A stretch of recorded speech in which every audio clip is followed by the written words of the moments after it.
Yeah, my kid's in a booster seat. He was ready to move up. He is ready, right? Her car seat looks like the right size. There are probably rules on when to move up to a booster seat, aren't there? Rear facing, forward facing. I think I have it right.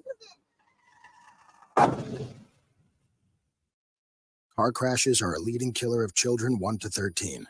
Are your children in the right car seat for their age and size? Don't think you know. Know you know. Go to safercar.gov/the-right seat. I know my child's in the right car seat, or else I wouldn't get in the driver's seat. Brought to you by the National Highway Traffic Safety Administration and the Ad Council. You don't usually get a stock tip from a 16-year-old, but I'm here to tell you about a different kind of stock. It's called Better Futures, a stock for social change that's not about making money. Instead, you invest to help students like me go to college. This is beyond a simple donation. It's the opportunity for America to invest in its kids and take an active stake in the future of the country. The return on your investment isn't money. What you get back is knowing you protected our potential. So one day, that potential can grow up to become surgeons and architects, executives and engineers, people who can change the future just by being a part of it. My name is Alicia, and I'm your dividend. Invest in better futures with UNCF. Visit uncf.org/invest. A mind is a terrible thing to waste, but a wonderful thing to invest in. A public service announcement brought to you by UNCF and the Ad Council. This is Nnamdi Asamoah. I play football for the Philadelphia Eagles, but what I do off the field with United Way might be more important. I'm a volunteer tutor and mentor. Why? Because over 1 million kids a year drop out of school, and that's not okay. It takes 12 years to create a graduate, but it takes about the same time to create a dropout. And the difference between a child becoming one or the other could be me, or it could be you. Studies show that if we get to these kids earlier, their chances are better. And kids who read well by 3rd grade are more likely to graduate. So join me in United Way. Suit up and take the pledge. Become a volunteer reader, tutor, or mentor. Because when a child succeeds, we all succeed. Give, advocate, volunteer, live united. Take the pledge at unitedway.org. Brought to you by United Way, the Ad Council, and the National Football League.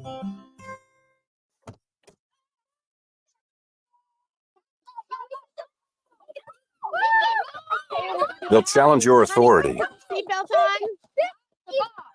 They'll try to break your will. They'll push you to the edge of your sanity. Because that's what kids do. But this car is your territory, not theirs. Defend it. Who makes the payments? Who cleans it? Who drives it? You do. That's who. And in here, your word is law. So when you say you won't move until everyone's buckled up, you won't budge an inch until you hear that click. Never give up until they buckle up. A message from the National Highway Traffic Safety Administration and the Ad Council. For more information, visit safercar.gov/kidsbuckleup. Let's go inside the mind of a 10-year-old. I should have worn those earrings today. I like those earrings. Gabby has those awesome earrings. I need to ask her where she got those, but that's just what she would want me to do. I'll have Michaela ask her for me. Buckle up, Sarah. Yeah, but then Michaela will be like, why don't you just ask her yourself? That's just like Michaela. Sarah, buckle up. Michaela's such a great name. I wish I was called Michaela. There's like a dozen Sarahs in my class. Hey, we're not hitting the road until you buckle up, honey. Oh yeah, seatbelt. I forget sometimes because my brain is like busy, you know? I wonder if there's pizza at school today. Sometimes it can be tough to get through to your kids, but it's not impossible. Always make sure they're wearing their seatbelts, even on short drives. Remember, you have the keys, you have the power. Never give up until they buckle up. A message from the National Highway Traffic Safety Administration and the Ad Council. Visit safercar.gov/kidsbuckleup for more information. Take a look under your bed. Find stuff under there? What about jobs? No? Now try your basement. There's a pair of overalls that overall you're not so into anymore. A perfectly good laptop that hasn't sat in your lap in months. And even more stuff, but still no jobs? Well, you really have both. See, stuff is defined as household articles considered as a group. Sometimes this stuff is no longer needed. Wait, no longer needed? That can't be right. Because remember those jobs you were looking for? Those are really needed, and they're the stuff inside your stuff. Even inside that winter coat that moved with you to Phoenix. Our job is to unlock those jobs, and it starts when you donate your stuff to your local Goodwill. Here's how we do it. When you donate to Goodwill, we sell your stuff to provide job training for people right here in your community. So just by teaming up with Goodwill, you help create jobs. And isn't that worth parting with the leftover guitar from your 80s cover band? Goodwill. Donate stuff, create jobs. Find your nearest donation center at goodwill.org. A message from Goodwill and the Ad Council. Dear John, I was hoping it wouldn't come to this, but you've left me no choice. I'm leaving. Uncontrolled high blood pressure is really serious, and lately you seem to really not care. I've been there for you since day one, and I know you think I'm going to keep ticking. But no, my friend, I can quit whenever I want. Why can't we get back to the good times, when we were more active and ate more healthy foods, and you checked on me every once in a while? Is that too much to ask? I don't want to leave, but unless you stop ignoring me, what else am I supposed to do? Remember, when I quit, you quit. Sincerely, your heart. Listen to your heart. Don't let it quit on you. Doing the minimum to control your high blood pressure isn't doing enough. High blood pressure can lead to a stroke, heart attack, or death. Get your blood pressure to a healthy range before it's too late. Find out how at heart.org/blood pressure. Check, change, control. A message from the American Heart Association, the American Stroke Association, and the Ad Council. Hey, what's up, everybody? I'm Jason Derulo.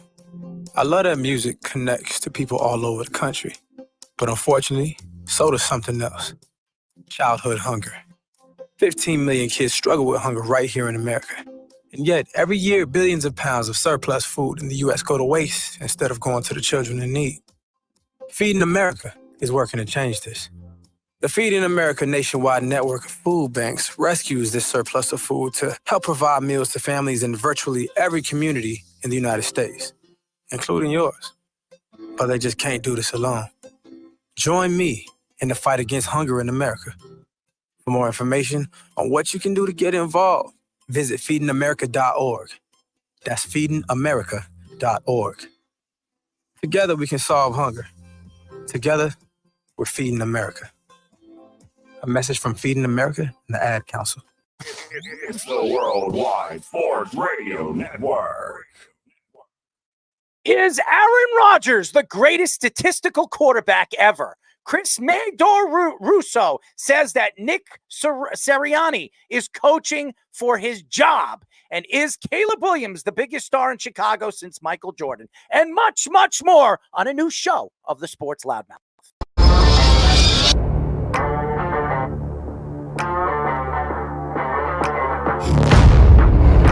Doc Rivers is going to have Damian Lillard run very fast out of town.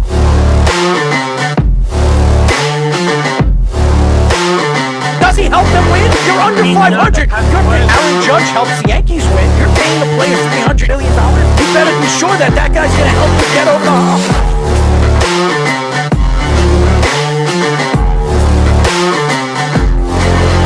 For some reason, this guy is completely lost on calling plays. Maybe he's a therapist.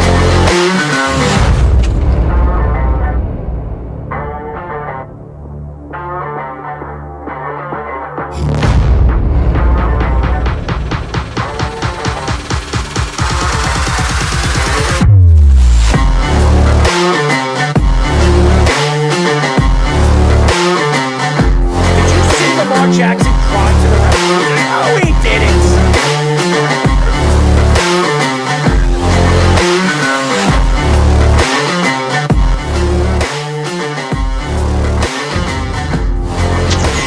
We are back for a new show of the Sports Loudmouth. I'm your host, Errol Marks, my co-host, Speedy Petey. Remember, our executive producer is Aaron Fishman. I don't have to remind anybody, but I did. We call him Fish. And Tommy Scoops as our Sports Minute. Remember, you can go to our website at www.worldwidesportsradio.com. Check out all our shows throughout the week, including The Loudmouth with me and Speedy Petey every single Tuesdays and Thursdays at 7 p.m. All you have to do to tune in and check out all our local listings for all our shows is go to our website at www.worldwidesportsradio.com. And ladies and gentlemen, you can call us, which we haven't had any callers for the last, I would say, 2 shows. You can call us at 631-672-3108. We did have Keith call our show. I think it was Thursday. Was it Thursday? He called, I think, twice on Thursday. Oh, well, so we did have a call. Yeah, he had to argue about the Jordan Love thing and the USA basketball. That's right. I remember that now. Yes. And Keith told me he might call up the show tonight. He had a lot to say about some of the conversations that we had yesterday, but he was a little tired and a little busy. So a shout out to Keith Rooney, a good friend, like a father figure growing up when I was a little kid. Him and his son were very close to me. His son was one of my close friends. Now we can't stand each other. So figure that one out.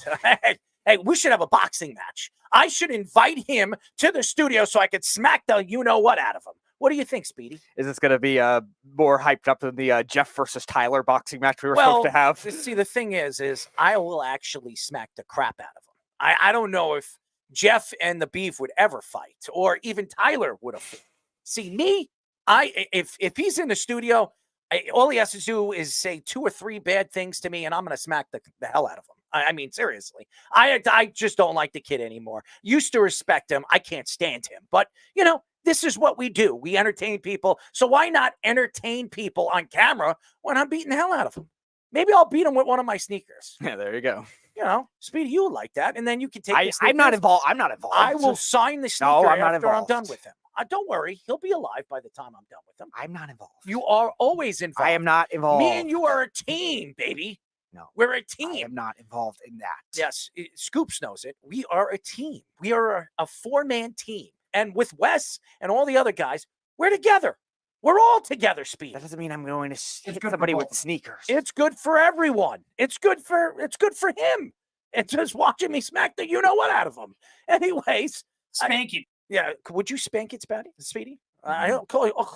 Did I call him Spatty? Yeah, talk to Spatty. Maybe that's the answer for you. Oh, man, we have a great show lined up for you guys at 8 o'clock. We'll be talking to ex-10-year MLB pitcher, our friend, Joba Chamberlain, will be joining us a little bit later in the show.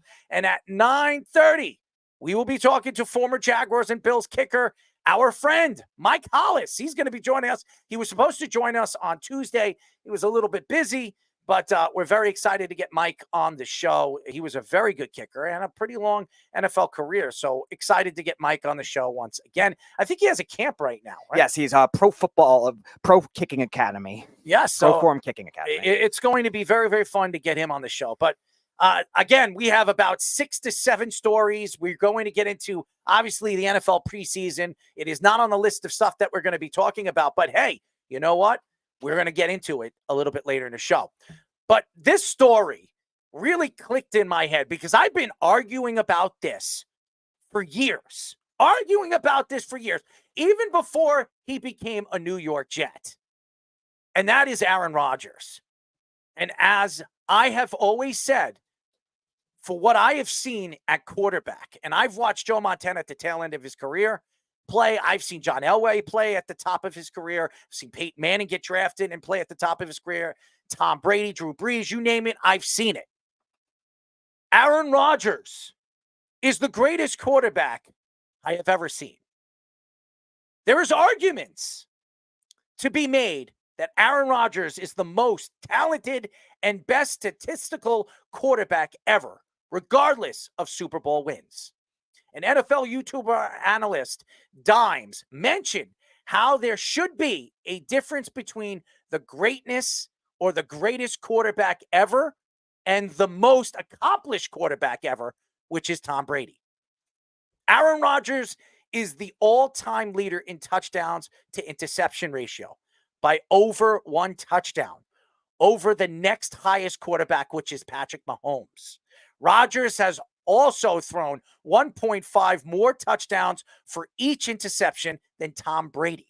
Rodgers is also the all-time passer rating leader at 103 8.6, and also has the 2 highest passer ratings in a single season.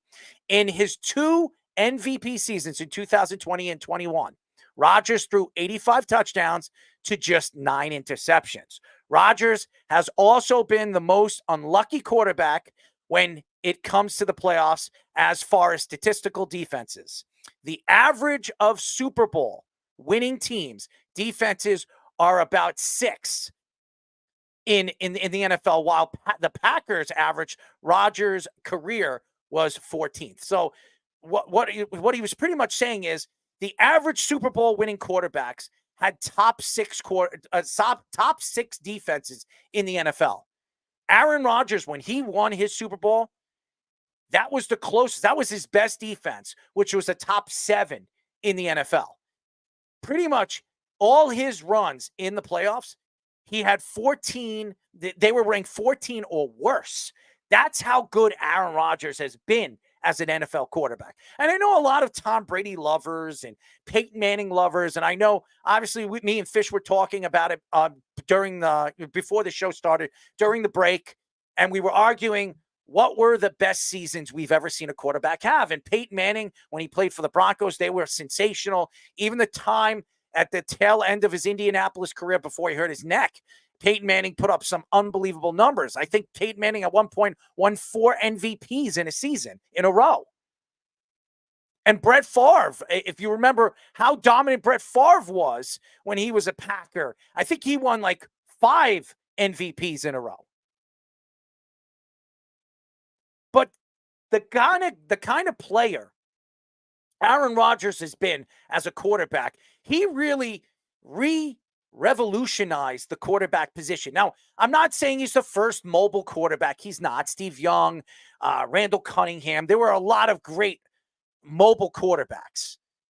But what Aaron Rodgers did and what he brought to the game is the ability to be an efficient mobile quarterback and throw on the run accurately, but also can stay in the pocket and make almost every single throw. Aaron Rodgers, to me, is the most dominant force, most dominant quarterback I have ever seen. And not only because of statistics, because stats don't sell everything. And you look at his teams, and he did not play for very good defenses. He didn't. And if you look at the offensive players he's played with, besides Devontae Adams, none of those guys are going to be Hall of Famers. Jordy Nelson is not a Hall of Famer. Jermichael Finley will not be a Hall of Famer. Half of those guys Jimmy Graham will not be a Hall of Famer. None of those guys will be Hall of Famers offensively that you have named besides Devontae Adams. What Aaron Rodgers brings to the game is efficiency. And when you look at Patrick Mahomes and you want to compare Patrick Mahomes to somebody, or you want to say, wow, Patrick Mahomes could go down as the greatest quarterback of all time, you could compare his winning ways to Tom Brady, and you can compare his efficiency to Aaron Rodgers. Now, do I believe right now, for the success that Patrick Mahomes has had in the last 5 to 6 years, do I believe that Patrick Mahomes is better than Aaron Rodgers in his career? And the answer is no. Aaron Rodgers has only won 1 Super Bowl. I know everybody is going to throw him to the wolves because he's only won 1. And that's why he went to the Jets, because he knew he was not going to win a Super Bowl with the Packers in the way the Packers were developing players and bringing players up and trading away pieces and not drafting wide receivers. Aaron Rodgers knew that the Jets were going to build around him. Obviously, his first year, he only had 4 plays. We'll see what he does at the age of 41 under the helm as the New York Jets starting quarterback. But what we have seen with Aaron Rodgers, it doesn't matter who his wide receiver is. It doesn't matter who his running back is. It doesn't matter who his offensive line is. Aaron Rodgers, for years, was the most efficient quarterback to interception. I mean, a touchdown to interception quarterback in all of the NFL. And those are the numbers we look at. The ratios, the quarterback ratings, what he could do as a leader on the field and off the field. And a lot of players that we have interviewed that have played with Aaron Rodgers said that most of the information that we have heard through the grapevine, through his family, friends of his family saying that he's not a good guy was a lie. Aaron Rodgers would go to a Walmart late at night and be attacked by many, many different fans and sign every single autograph. If you watch Aaron Rodgers right now in Jets minicamp and camp, he's signing every single autograph, taking pictures with everybody. Chris Sweeney, our friend, a friend of the show, he has been to every single Jets camp, and he's taking pictures, and he's gotten autographs. Aaron Rodgers is out there being a good Samaritan for the New York Jet fans. So all these stories that he's unlikable, he's not a fan favorite, he doesn't get along with people, it's a lie.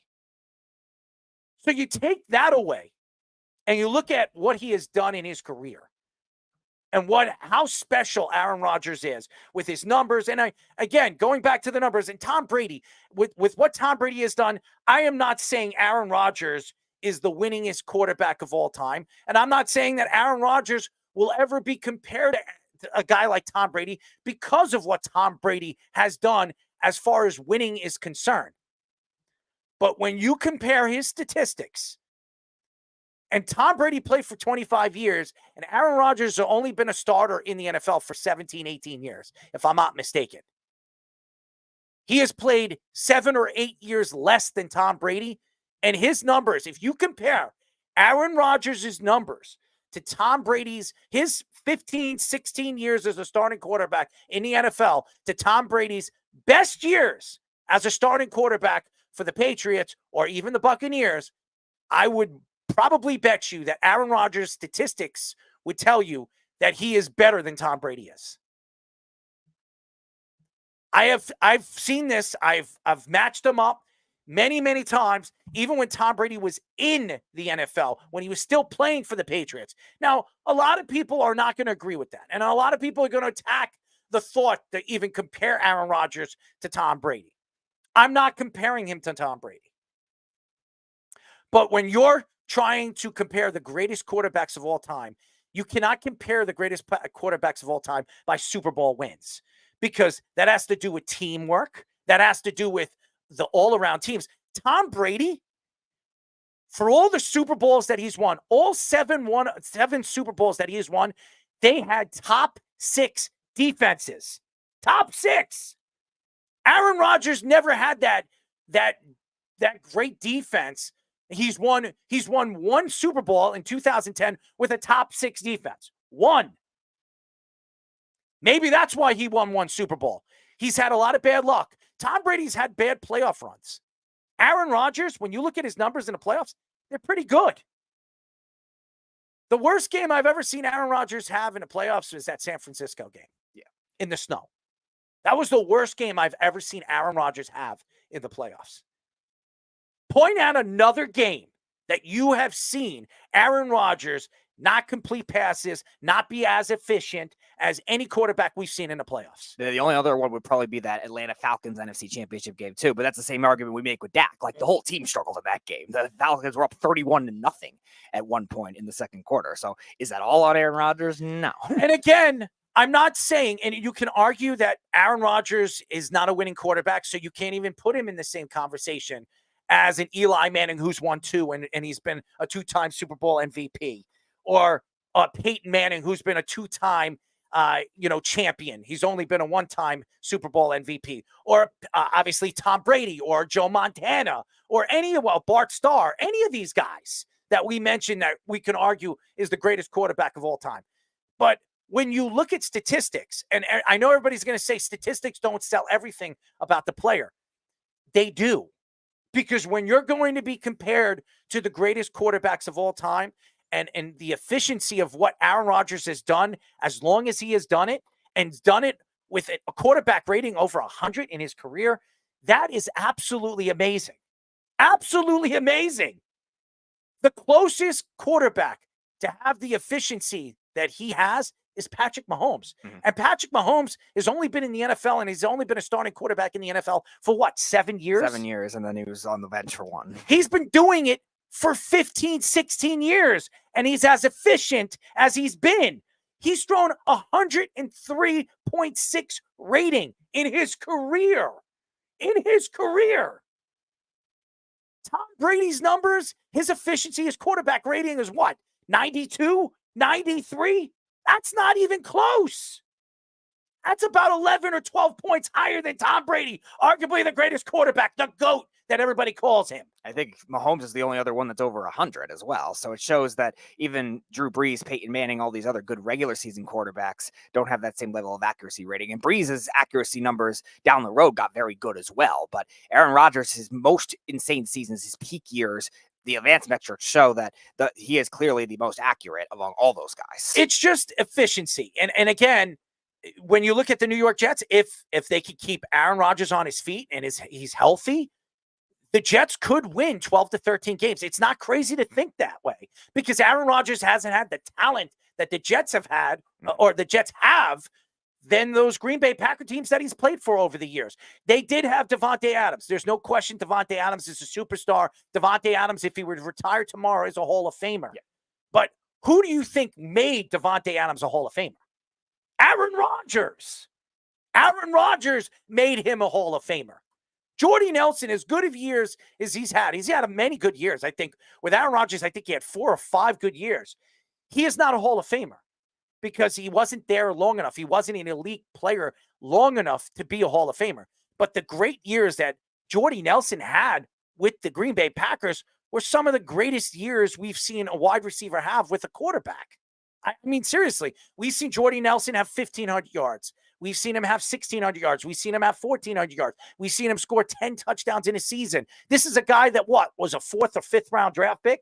I don't know where Jordy Nelson was drafted, but he wasn't in a top 2. He wasn't a 1st or a 2nd round draft pick. No, the Packers haven't drafted a 1st round receiver since the 90s. So he was pretty much reached when the Packers brought him in. Aaron Rodgers made him a superstar, made him an all-star, made him a Pro Bowl player. So and we've said this many, many times, the quarterback makes the player. It doesn't matter who it is.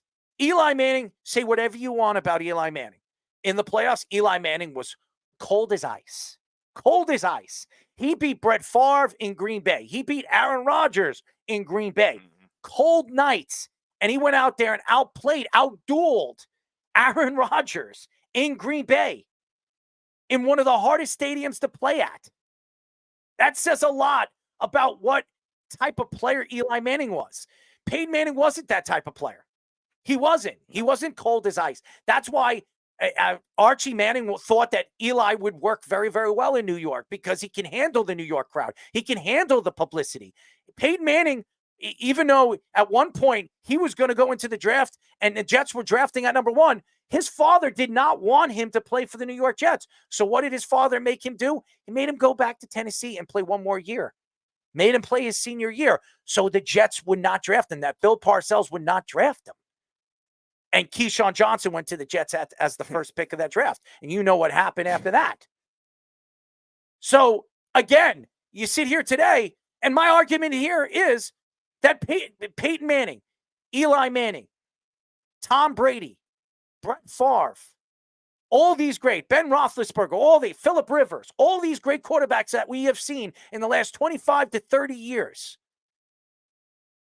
couldn't shine the cleats of Aaron Rodgers. Yeah, and here's the thing when you discuss the GOAT arguments in a lot of these sports. So, yes, it's not all entirely about championships because you can't control everything. Now, the quarterback controls more than other football players, obviously. You have much more control of them making the decisions throwing the ball, but you still have to have a play call. You still have to have coaching. And like you're saying, you still have to have probably top 10 defenses pretty much every time. It's very hard to win if your defense is not higher ranked than probably a 13th ranked defense. And like you're saying, Aaron Rodgers on average probably had 1 top 10 defense his whole career. So that makes it harder. And also the individual playoff losses that he's had, like even that Giants game, that Giants game that the Giants blew out the Packers in that game. They won by 17. He probably should have won by more. A lot of that was on fumbles by the skill players, those offensive skill players, as just the defense is being so horrendous too. Like Peyton Manning to compare it to. And I had this discussion a while ago with one of my friends in high school who's a Patriots fan as well. And he was saying, Peyton Manning and Aaron Rodgers are in the same conversation where they both choke in the playoffs. No, I think Peyton Manning chokes more in the playoffs because the Colts, a lot of the times they've lost. One, they've lost to a lot worse teams. We had a while ago on the show, a lot of these ex-Chargers players, the 8-8 Chargers of 2008 that had to come back from 4-8 to make the playoffs, beat the Colts in the playoffs, and no business doing that. The Broncos with Jake Plummer beat the Colts in the playoffs. That was not a very good team. Like, Peyton Manning's lost to a lot of teams, even with the Broncos, like some of the teams that he's lost to, the Ravens, the 4-seed Ravens team out of nowhere that beat them. Aaron Rodgers, the teams he's losing to are teams that are a lot better than they are. And like you said, the only two performances that he really looked at, the 49ers, that NFC Championship game, the Falcons, that NFC Championship game, and maybe that the second 49ers game too, he didn't play great in. But besides that, they're not all his fault. So you can't judge that kind of thing in an NFC that was very difficult at that time. It was a deeper conference compared to the AFC. Now the AFC is the deeper conference. So that kind of argument, forever's arguing that the GOAT conversation, Aaron Rodgers should be downgraded because of that. And the reason I think Tom Brady would be in that conversation is not because of his Super Bowls, it's because of his longevity. And Aaron Rodgers still has a lot of time to get there. We'll see if he can overcome with the injuries. Again, you could argue a lot of things about Aaron Rodgers. You cannot say that Aaron Rodgers is not going to be compared to a top 5 quarterback rate. You know, when you're comparing the top quarterbacks of all time, that you're not going to put Aaron Rodgers in your top 5. I understand he needs to win that second Super Bowl. And if he wins the second Super Bowl with the New York Jets, he might even jump a lot of different quarterbacks 100%. Because he did it with the New York Jets, and the Jets haven't won a Super Bowl in 53 years or 54 years. So that's why I believe Aaron Rodgers decided to go to the Jets, because he knows that he becomes a god if he wins it in New York. He wins it with the New York Jets organization. Now, there's a lot of pressure on Aaron Rodgers, and obviously there was a lot of pressure on Tom Brady. Every single year, everybody was gunning for Tom Brady. Everybody wanted to beat Tom Brady. Everybody wanted to beat the New England Patriots and Bill Belichick. And that's what made it so fun to watch, because he was so hated. But he's so liked now. Tom Brady is gone from the NFL, and a lot of people would tell you, if you ever met Tom Brady, he's one of the nicest people you'll ever meet. Aaron Rodgers people would throw Aaron Rodgers under the bus over the last couple of years, saying that he's not a nice guy. He's not a friendly guy. He's not this. He's not that. But everything that I've heard about Aaron Rodgers over the last months, him going to these events, signing autographs, going to the UFC events, going to boxing events, meeting people, and taking pictures with everyone, signing all the autographs. He's over there at Jets camp, and you would think that these publicists and all these other guys, all the agents and all the people that are there and the coaches would push away the fans, and he would be over there signing every single autograph. That says a lot about his character and what type of person that he is. Now, that doesn't really take away his talent and what he has done on a football field. We know what he is. We saw what he did against Arizona and the Arizona Cardinals in the playoffs, those Hail Marys down the field. Now, they did lose that game, but the emotional, roller coaster that he put everybody through, throwing 60-yard passes down the field and completing them and taking it all the way to overtime, was absolutely amazing. And that's another example. The Cardinals are a way better roster that year than the Packers were. I mean, Aaron Rodgers can change everything. He's the it factor. And the same thing with Tom Brady. Tom Brady was the it factor for the Patriots. But guess what? Tom Brady always had good defenses. You could say whatever you want. He always had top-end defenses. Aaron Rodgers really never did. He never did. This could be the best defense Aaron Rodgers has ever played under in his career. This Jets defense could be a top 5 defense this year, maybe a top 3. That could be the best defense, and that says a lot. Now, if Aaron Rodgers stays healthy this year and plays a full season, you're going to tell me the Jets can't win? If this is the same Aaron Rodgers that put up those numbers where he's throwing 40 touchdowns and throwing 9 or 8 interceptions in a season, and he stays fully healthy, and this defense is elite as the San Francisco 49ers or the Baltimore Ravens, you're going to tell me there's no chance in hell the Jets should or could win the Super Bowl this year? They could. They could. And that's why we're getting into this conversation on who is the greatest quarterback of all time. You can't really compare a Joe Montana in those years, or John Elway in the late 90s, or any of those quarterbacks, because the game was different. But if you look at the game now and the efficiency of what Aaron Rodgers has done when the game has just changed right in front of our eyes, and he's still as efficient as he is as a quarterback, where the game is just trending in different ways, it just tells you the greatness of who he is on the football field. And again, accuracy for a guy that's like considered a semi-mobile quarterback to make that kind of thing work. Because what was the cliche like even just 15 years ago? You're either a running quarterback or a pocket quarterback. It's tough to be both. And Aaron Rodgers, I think, changed that where you still have these semi-mobile quarterbacks. Quarterbacks don't have to rely on running, but still can run very well, can make smart throws on the run. Now be the defining point in the league. And that's why you have these what you call statue quarterbacks not work as well in today's game too, probably since that Mahomes draft, that 2017 draft. We were hyping up at the time Josh Rosen, Baker Mayfield, Sam Darnold, guys like that. Darnold could move a little bit too, but I guess those guys were more stoic in the pocket. And even Dwayne Haskins, rest in peace, like he was a pocket quarterback and had trouble in the NFL because of that kind of thing. And now Patrick Mahomes, Josh Allen, all these guys that are top quarterbacks today are all semi-mobile. In the last 5 years, if you look at the star quarterbacks or the top quarterbacks that were drafted in the first 3 rounds, all of them are mobile quarterbacks. All of them. And why? Why are they transitioning? Why are they transitioning into mobile quarterbacks? And I'm not saying it was only Aaron Rodgers, but Randall Cunningham was a mobile quarterback. Steve McNair was a pretty good mobile quarterback. So was Donovan McNabb. He was a good, on-site mobile quarterback. There were good mobile quarterbacks in this league for many, many years. There's no question that they have been. But who revolutionized the guy that would move out of the pocket and make throws on the run and be as accurate as he was? It's Aaron Rodgers. Now everybody is mimicking the type of player Aaron Rodgers is, the way he throws the ball, the way he releases the ball, how quick his release is. He has the fastest release in NFL history. Fastest. It's not even close. Not even close. So it just tells you the type of player that he is, the transitional player that he is. You want to, when you look at quarterbacks that you want to compare yourself to, when you're trying to become an NFL player, you want to be a college player, those guys like Aaron Rodgers, not even Tom Brady. You want to be compared as Tom Brady? Tom Brady, when you look at Tom Brady as a player coming out of the NCAA, he was not in shape. No. He was not physically in shape. As a matter of fact, he can run his 40 right now faster than he could when he was coming out of college. Yep. That says a lot about what Tom Brady was when he came out of college. And you look at the traits of some of these other top quarterbacks now, like Aaron Rodgers revolutionized 2 traits of Patrick Mahomes and Josh Allen that they've now taken to under their wings, a part of their game. Patrick Mahomes with the sidearm throws. Aaron Rodgers was doing that. And Josh Allen rolling, stopping, planting his feet again, especially to the left that he does. Aaron Rodgers did that so well across the league too. Look how many people passed up on Aaron Rodgers. And a lot of people thought Aaron Rodgers was going to be a bust. Coming from Cal, he wasn't going to be the quarterback that he was. He was the best quarterback in the nation that year. And Alex Smith was drafted as the number 1 pick. Alex Smith, who had a decent career. He's not Aaron Rodgers. He's nowhere close to Aaron Rodgers. He fell to 24th because of his personality traits. People didn't like his personality.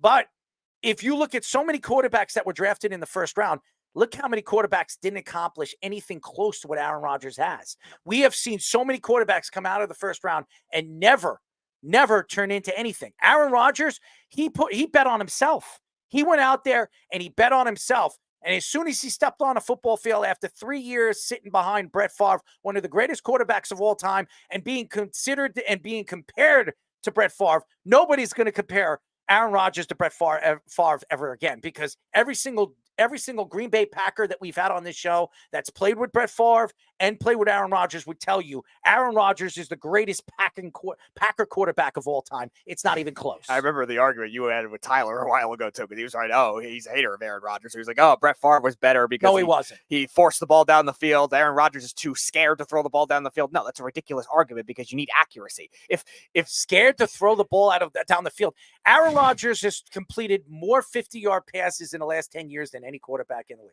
If interceptions didn't matter, Jay Cutler would be a Hall of Famer. Just think about that. Aaron Rodgers in the last 10 seasons has completed. You're talking about Patrick Mahomes, all these guys that can gun the ball down the field. Josh Allen, all of them. Everyone. Eli Manning, Ben Roethlisberger, all of them. Aaron Rodgers has completed more 50-yard passes down the field than any quarterback in the last 10 years. That says a lot about who Aaron Rodgers is and his completion percentage and accuracy. That just tells you what he is as a player. Now, again, You can argue your points. You could still argue that Tom Brady is still the greatest quarterback of all time, or Joe Montana, or John Elway, whoever you like. Drew Brees, Peyton Manning, Dan Marino, any one of them. I would say that Dan Marino and Aaron Rodgers are very similar, besides the fact that Dan Marino wasn't a mobile quarterback. He was a pocket present quarterback. Besides that, the accurate play of Dan Marino and what he could do on the field, throwing with a force and accuracy, his release point, his fast release, I would say that Aaron Rodgers and Dan Marino are the closest thing to each other. I really do. And Patrick Mahomes, say whatever you want. Patrick Mahomes holds the ball too long. He holds the ball way too long. But Patrick Mahomes is also a lot bigger than Aaron Rodgers. Aaron Rodgers is really a skinny, scrawny guy. He's long and scrawny, but a lot more stronger than you think he is. But again, if you look at the comparison to who Aaron Rodgers is, Dan Marino would be the closest thing to him. Right. I would say similar career paths too, Yes. because Dan Marino played with a lot of horrible defenses too. And Dan Marino only played in one Super Bowl and lost. He never won a Super Bowl. And Dan Marino, some people would argue, is the greatest quarterback to ever play the game. Yeah, if you were to do like era-adjusted stats, you definitely could make that case for what his statistics could If be. I brought the stats together and compared Aaron Rodgers' stats to Dan Marino and Dan Marino's, I would say top 13 years, I think they're very similar. Yeah. Very similar. And it just tells you, and again, Dan Marino is not as accurate as a guy like Aaron Rodgers, but who is? Patrick Mahomes is the closest thing. And that's not saying much. The closest thing from Patrick Mahomes is like 95, 94. I mean, that's 7, 8, 9 points. That's a lot. That's a significant number. So you just think about this, guys. Think about the efficiency and the accuracy of this guy. This guy has played in the NFL. I'm looking right now. Aaron Rodgers, in his career, he's played from 2005 to 2023. And 2008 was his first year as a starter. And he only played 2 games in 2006 and 2007, so take that away. But every single other game after his first 3 years, 3, 2, 2. So let's say 2008. He played 16 games and so on. All right? And he only played 1 game with the Jets. So let's take that away. 2008 to 2022. How many years is that? That is 15. 15 years. In 15 years, ladies and gentlemen, Aaron Rodgers has had records like this. You guys ready? 11-5, 10-5, 14-1, 11-5, 6-3, 12-4, 10-6, 10-6, 4-3 because he only played 7 games, 6-9 because he only played 6-9 because they were bad at the end of the year. They were bad at the end of the year. 13-3, 13-3, 13-3, 8-9. I mean, how many players? And by the way, when you look at their defenses, they're 14 or worse besides 2010. 14 or worse. There were defenses on those rosters that were in the 20s. The 20s. And Aaron Rodgers still had a record of 13-3 or 10-6. Ongoing joke. The Green Bay Packers, bottom 10 run defense for 15 years. It's unbelievable. His touchdown percentage is unbelievable. His touchdown percentage in 2011 was probably one of the best of all time. 9.0. How many quarterbacks did that in a season? Okay. I think he's the only one. And how about this? In 2012, it was a 7.1. And by the way, in 2020, he was a 9.1 and a 7.0 the next year. Yeah, back-to-back years. He did it in those are 4 of the best years a quarterback has ever had in a season. In a season. That says a lot. So again, I'm not comparing him to Tom Brady. I'm not comparing him to Peyton Manning. But if you look at stats, pure stats, Aaron Rodgers is the greatest quarterback to ever play the game. Yeah, and those are, like I said, four of those seasons are Tom Brady's best season, 07, with the 50 touchdowns. Peyton Manning with his 50 touchdown season with the Broncos, and then Breeze's should have been MVP year. I think one of the years Peyton won it or something like that. I forget. Yeah, it's probably the year they won the Super Bowl or the year after. Actually, it was the year after. But those 3 seasons, that Aaron Rodgers has 4 of those types of seasons is something about his peak form. Chris Mad Dog Russo said that Nick Sirianni is coaching for his job this season. I agree with him. An ESPN report today said that Nick Sirianni took full blame for the Eagles' collapse last season. Sirianni also says he hopes that Kellen Moore can be the bridge to transition the offense from what it was last season. There was a tension between how Jalen Hurts and the offensive coordinator, Brian Johnson, wanted to run the offense and how Sirianni wanted to run the offense last season. This led many players to be frustrated, including Hassan Reddick, who got traded to the New York Jets, and A.J. Brown, who wanted to be traded before getting an extension. Wink Martindale, who faced the Eagles twice at the end of the season, said that the Eagles were never committed to the run. The Eagles were also one of the teams that Bill Belichick was interested in joining last offseason. Bill Belichick could absolutely be a great fit for the Eagles. If the Eagles decide to part ways with Nick Sirianni in the offseason, I could see 3 NFC East teams be interested in Bill Belichick. The New York Giants, the Philadelphia Eagles, and the Dallas Cowboys. All 3 teams would be absolutely interested in Bill Belichick.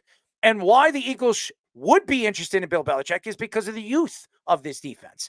This is a young Georgia defense. That's what they are. And the safeties that they've brought in and the corners that they've brought in, the DBs that they brought in this year's draft, they solidified their defense. The weakness of this defense, where they built it under over the last couple of years under Darius Slay and the corners that they've had that look like they were aging. Now they brought in guys that could play the position and keep up with some of these big, fast, wide receivers.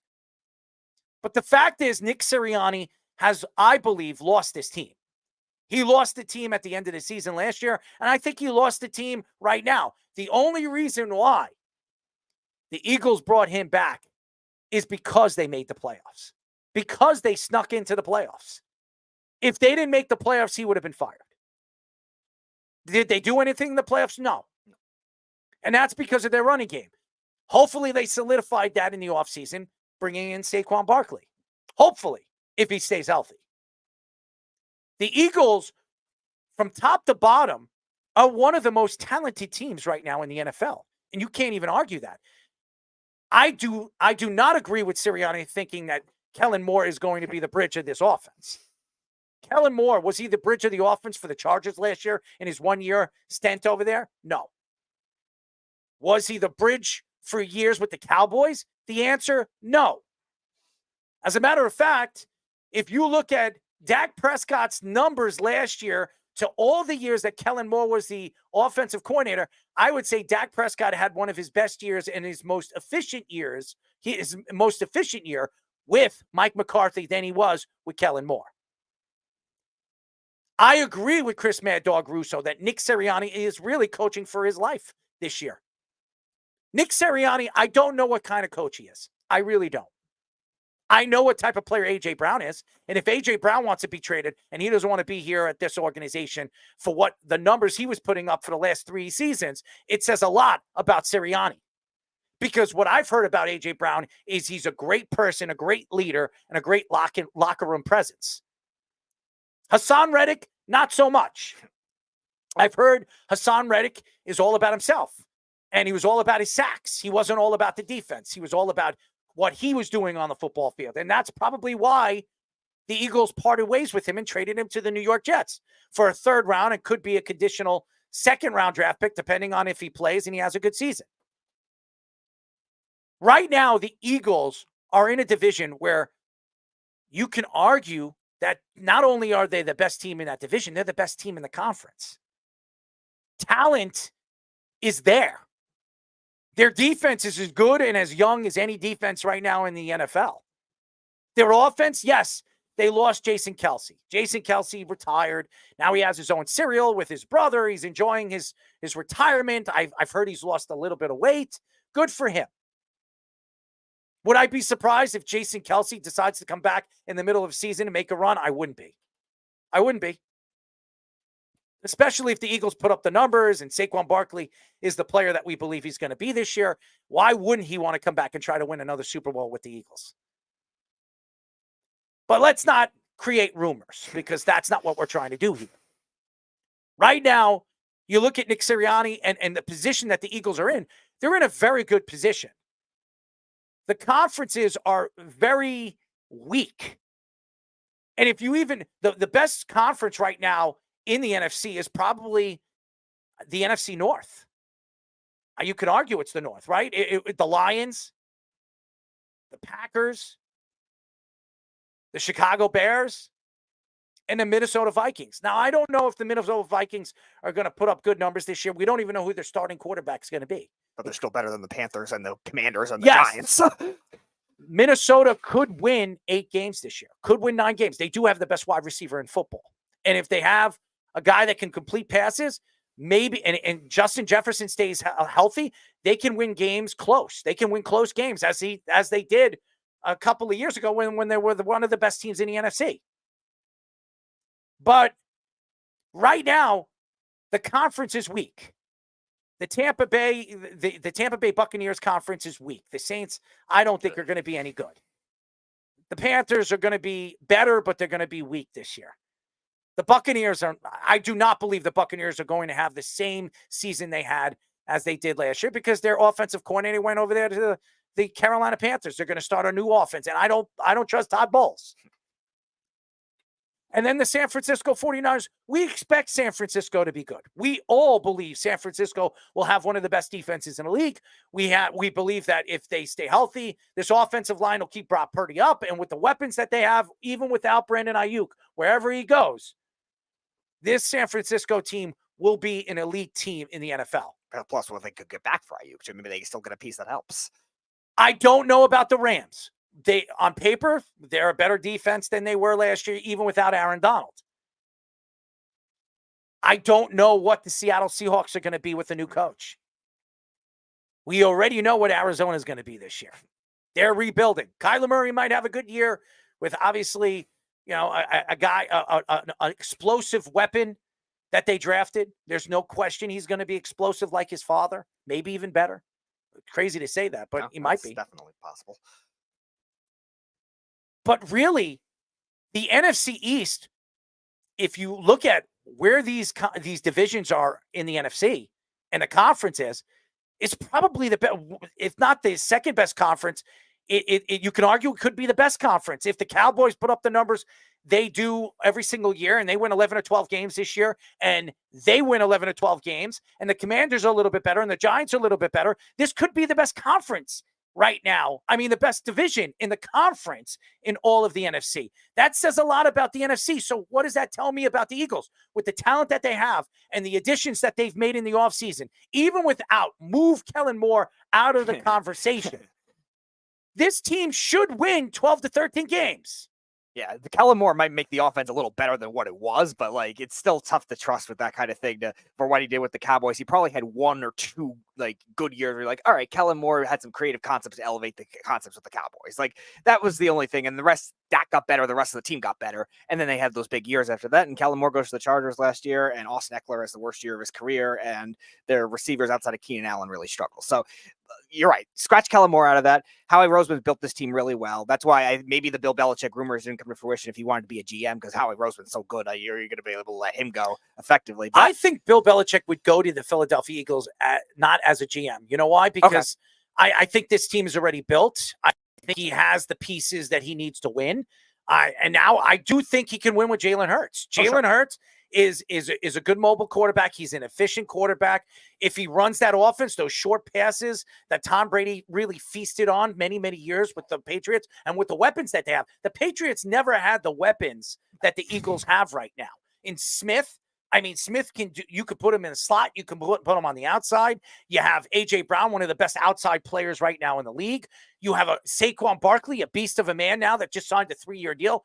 Why wouldn't Bill Belichick go over there? He has all the pieces and a young defense that he can run and really, create havoc at the line of scrimmage. So I think Bill Belichick would absolutely be interested in coaching this team. Yeah, and we also talked about it a couple of weeks ago with Robert Saleh too, like wasting the Jets roster too. Now Sirianni obviously a better coach than Saleh is, but like you can't waste a roster that has been consistently top 5 in the NFL.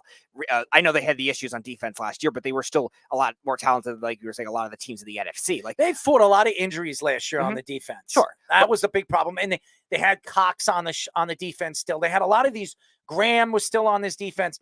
They're all gone now. This is a young defense now. They're going to run their defense, youth, and they're going to be able to, these guys are going to be able to play 3 downs and maybe even 4 downs than some of these guys like Cox that was only playing on 3rd downs and Graham that was only playing on 2 downs, Right. So these guys are going to play every down. So if they stay healthy and they're as young as they are, why wouldn't Bill Belichick take over this team if Nick Sirianni doesn't work out? Right. And they've accumulated enough depth with their pass rush, especially to make it where Brandon Graham and Fletcher Cox don't have to play every snap either. They have Josh Sweat. They drafted Nolan Smith last year, obviously all the Georgia guys. And then now with the secondary, they finally did that too, bringing in DeJean and bringing in Quinyon Mitchell, who's a very long corner. Darius Slay does not have to be 2022 Darius Slay for their secondary to hold up that kind of thing. James Bradbury doesn't have to be what he was in 2022 and parts of even his Giants career when he was actually pretty good that first year. And they don't need that kind of thing. I think they're even trying to have him play safety sometimes now. They have so much versatility to make that kind of thing work. And that goes back to Sirianni, like being on the hot seat again. Like he was that fun coach in the beginning where he was rising the underdog up from a young age. And then he had some expectations in 22 when A.J. Brown went over there. But they still weren't thought of as the favorites. They still were riding, okay, Jalen Hurts has this hype to be that next big guy. And he was that. I'm reading that Brandon Graham is actually coming back this year. He is playing his final year as a 36-year-old. I didn't think he was even going to make the team, but he is coming back for his 15th and final year. He's going to be a radio guy. He's right now at training camp. He's on the mic. He's having fun. He's enjoying it. We saw Jason Kelsey's last year. We didn't even know it was Jason Kelsey's last year until the end of the season. Yeah, and there were still some unretirement rumors even after that. Yes, Brandon Graham has come out and said recently that this is his final NFL season. Is Cox coming back this year? Yeah, one more year. This is his last year. He formally announced that too. They're barely going to play. Right. They don't need it. They don't need him to. They're barely going to play. Both guys are barely going to play because they have so much youth. And Carter and all these other guys that they have now. Jalen Carter is going to take over for this team. They have a tremendous amount of talent at that defensive line.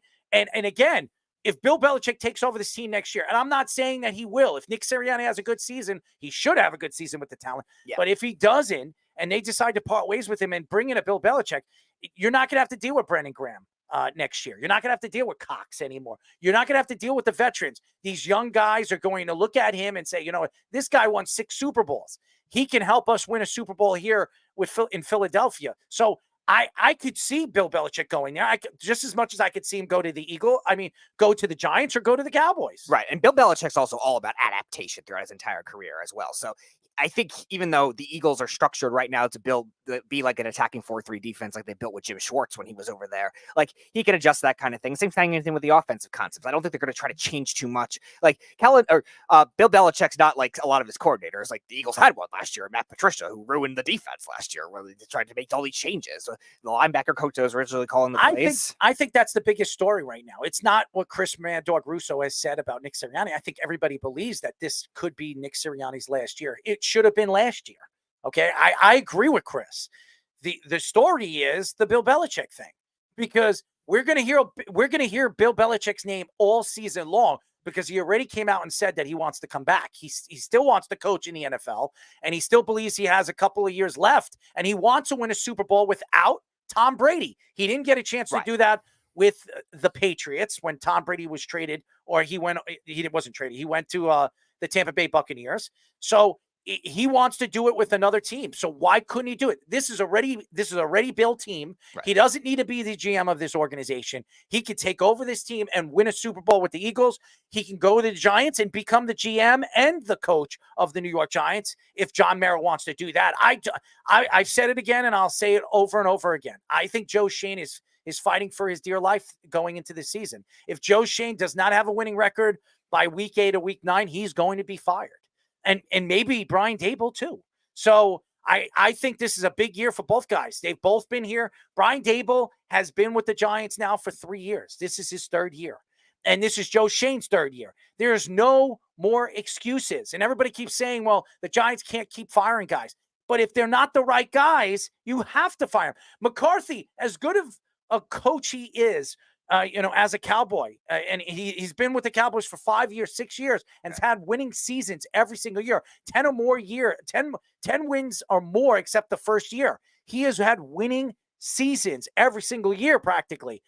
He has not gotten over the hump. They have never played in an NFC title game. They have never played in a Super Bowl. So this is Mike McCarthy's last season to get them in an NFC title game. If he doesn't get him into an NFC title game, what do you think Jerry Jones is going to do? He's going to fire him. We were discussing it yesterday where we were talking about the Dak and the Bill Belichick rumors yesterday. The Cowboys were one of only 5 teams that have never made a conference championship game in the 21st century. The other 4 teams are all what you would consider dysfunctional franchises. And the Texans. The Texans aren't dysfunctional, but they're a new team. The other 3 are all dysfunctional franchises. The Browns, the Dolphins were thought of at one point, and Washington. Like, all 3 of them are thought of as that. And the Cowboys are, like, I think the winningest team, like regular season record wise, in the decade, or in the century or so, besides the Patriots, I think, and the Chiefs, and they're never making it to the conference championship. I mean, you guys are Giants fans. Fish, you're a Giants fan, and you hate the Eagles. And obviously Nick Sirianni is playing for his dear life. He wants to stay here with the Eagles, and he wants to win more. He wants to win multiple Super Bowls, as he's come out and said that he wants to be here for the long haul. What does Nick Sirianni need to do this year to keep his job? He needs to have great coordinators like he had the previous year. He really had 2 of the best in the league, and they both became head coaches. I mean, it's what happens when in this league. You don't really know which coach, as a fan, is the X's and O's coach, which is the rah-rah coach that gets everyone motivated, who can do both, who's good at what. And it looks like Sirianni was more of that kind of, unique motivator that may have flew off of the coattails or rode those coattails of those really good coordinators that really showed out last year in Indy. And I forget exactly where the other one was, but I know that they definitely Arizona. And by the way, Arizona had a better season than anybody thought they were going to have. Yeah, Arizona because they were good. Those coaches took them to the Super Bowl with Sirianni, who, as we saw, was dysfunctional. Maybe was only like kind of riding along or holding them back a little bit. I don't like the guy's attitude. I don't like his character. I don't like the way he's mocked the Giants about losing Saquon, how he's been in the season towards the Giants. He's very standoffish, which if I was a fan if I was an Eagle fan, maybe I'd like it. Maybe I wouldn't. I don't know. If you're winning, like think of like Rex Ryan, though. If you're an Eagles fan right now and you go up to the podium and you're attacking a team like the New York Giants that are in the same division you can't stand, you wouldn't like that? You would love it. If he was the Giants head coach and he was attacking the Eagles, you wouldn't love it. Come on, man. While you're winning.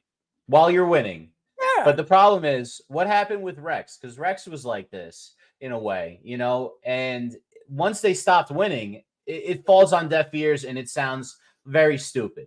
And I think Sirianni may be heading that way. Rex did a lot of stupid things, man. I mean, he got a tattoo of his quarterback on his leg.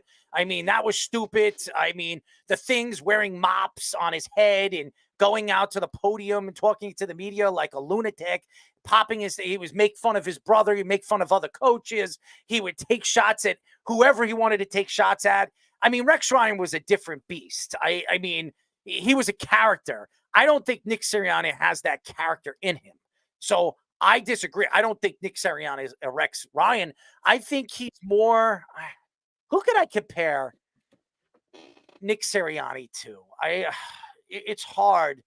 It's hard to look at coaches and try to figure out. I'd have to think about that right now. But go ahead, Fish. I'm sorry to cut you off. I'm trying to think of a coach compared to him. You just don't know sometimes who's the real mastermind behind things, because the coordinators don't get the credit. Think about, Belichick kind of was overlooked for a long time. They gave him the head coaching job, and then he was overlooked for years again before he eventually got the Patriots job. I think sometimes you don't realize just how important those assistant coaches are. And as an assistant coach at the high school level, I've been on a lot of staffs where there's some not great assistants, and it holds the team back. And sometimes where there's a head coach that's kind of mailing it in and the assistants are crushing it. and keeping it afloat. And I'm sure that's true in baseball. And I know we're about to have a real great guest on who may be able to tell us a little bit about that. You know, it's so funny. I kind of thought of who I can compare Nick Sirianni to, and there's one guy that is here in New York that I can compare him to, and that's Robert Saleh. I really, if you look at what Robert Saleh does on and off the field, he talks to the media. I'm taking receipts. I'm doing this. I'm doing that, and it never comes to fruition. That's who I look at Nick Sirianni as. Now, Nick Sirianni has been more accomplished. He's been to a Super Bowl, almost won a Super Bowl, and had one of the better teams in the NFC for, a season. I mean, Robert Saleh has done nothing for the New York Jets. As a matter of fact, he's been one of the worst coaches in New York Jets history. I think he's the third worst when it comes to winning percentage. So, I mean, but when Robert Saleh goes on the podium, I mean, you don't know what he's going to say. And it usually comes out stupid. It's not funny. It's stupid. And I think Sirianni too. He says some stupid things, but I like when he is attacking division teams. I do, because when you attack division teams, what does that do? It brings up your players. It shows that you're behind your players and you're behind your team and your organization. And that's the competitive nature that Nick Sirianni has. I think that's who he is. He wants to compete. And the three teams that are in his division, the Commanders, obviously the Cowboys and the Giants, who he can't stand, and most Eagle fans can't stand, he's going to take shots at. So, of course, you wouldn't laugh right now if you took away a team that you can't stand's best player and he's playing on your team. You wouldn't do that? You would absolutely do that. I would do it. Are you kidding me? The way, though, it's how he does it, man. I would do it. If I was the coach of the Eagles right now and I took Saquon Barkley away from the Giants, I'd sit up there and say, you know, I have on the back, who's my running back this year? I don't have to call him Swift. I can call him Beast. He's going to be the beast mode this year. He's going to run all over all of my divisional opponents. He knows what he has with Saquon Barkley. He doesn't have to worry this year on who's going to stay healthy in Penny or Swift or who the starting running back is. Everybody knows who's going to be holding the ball and running the ball on every single other snap. So he's got something that he hasn't had with the Eagles. So the Giants made the mistake letting him go there. So the Giants are stupid, not him. He's just laughing about it. Giants are definitely stupid. We're not disagreeing on that point. But the He's bigger problem, he is laughing. But he carries himself like kind of like a kid's movie villain, like a Mighty Ducks bad evil coach. He just carries himself in this way that it's just, I just can't stand him. I just want to beat him, and it's going to be like this great victory because we beat that guy. I can't wait to be better than them within the next couple of years so we could beat that guy if he's still around. Well, Nick Sirianni probably won't be there next year. If this team does not get into an NFC title game this year, he's going to be fired. There's no way they're keeping him. With this talent, with the additions that they've made, and the players that they've brought in, and when you look at from top to bottom, from special teams to their defense to their offense, they still have one of the better offensive lines in football. And I just think all around talent. And say whatever you want, Jalen Hurts had a bad year, but did he? I mean, Jalen Hurts still put up pretty good numbers for a bad season. I expect them to be a 12-13 win team. If they don't go into the playoffs and make a run for a Super Bowl, he's gone. They're going to bring in a Bill Belichick. And by the way, McCarthy could be available next year. Maybe they bring in McCarthy to coach over there in Philadelphia. Who knows? So, and there could be a lot of changes over there in Philadelphia next year if they don't make a run in the playoffs. So, a lot of questions with Nick Sirianni. I think Chris Mad Dog Russo is absolutely right, but I think the story here is Bill Belichick. Where does he go next year? And I think there are three teams in the same division that are going to be lurking and reaching out to Bill Belichick, maybe in the middle of season, saying, "Hey, you know what? We're gonna start negotiating a deal now before the season's end." So it's going to be very, very interesting to see where Bill Belichick goes next year. When we come back, ladies and gentlemen, we will be talking to ex-10-year MLB pitcher, our friend Joba Chamberlain. But first, our Sports Minute with Tommy Scoops. This is the Sports Loudmouth Sports Minute. Are you ready to get loud? with Tommy Scoops. It is the top of the hour, and I am Tommy Scoops bringing you guys the Loudmouth Sports Minute. And jumping straight into some NFL, the Ravens announced that QB Lamar Jackson won't be playing in the first preseason game. Jackson has not played a preseason game since 2021 and will not be active for Friday's preseason matchup. However, he is likely to be active for the last preseason game.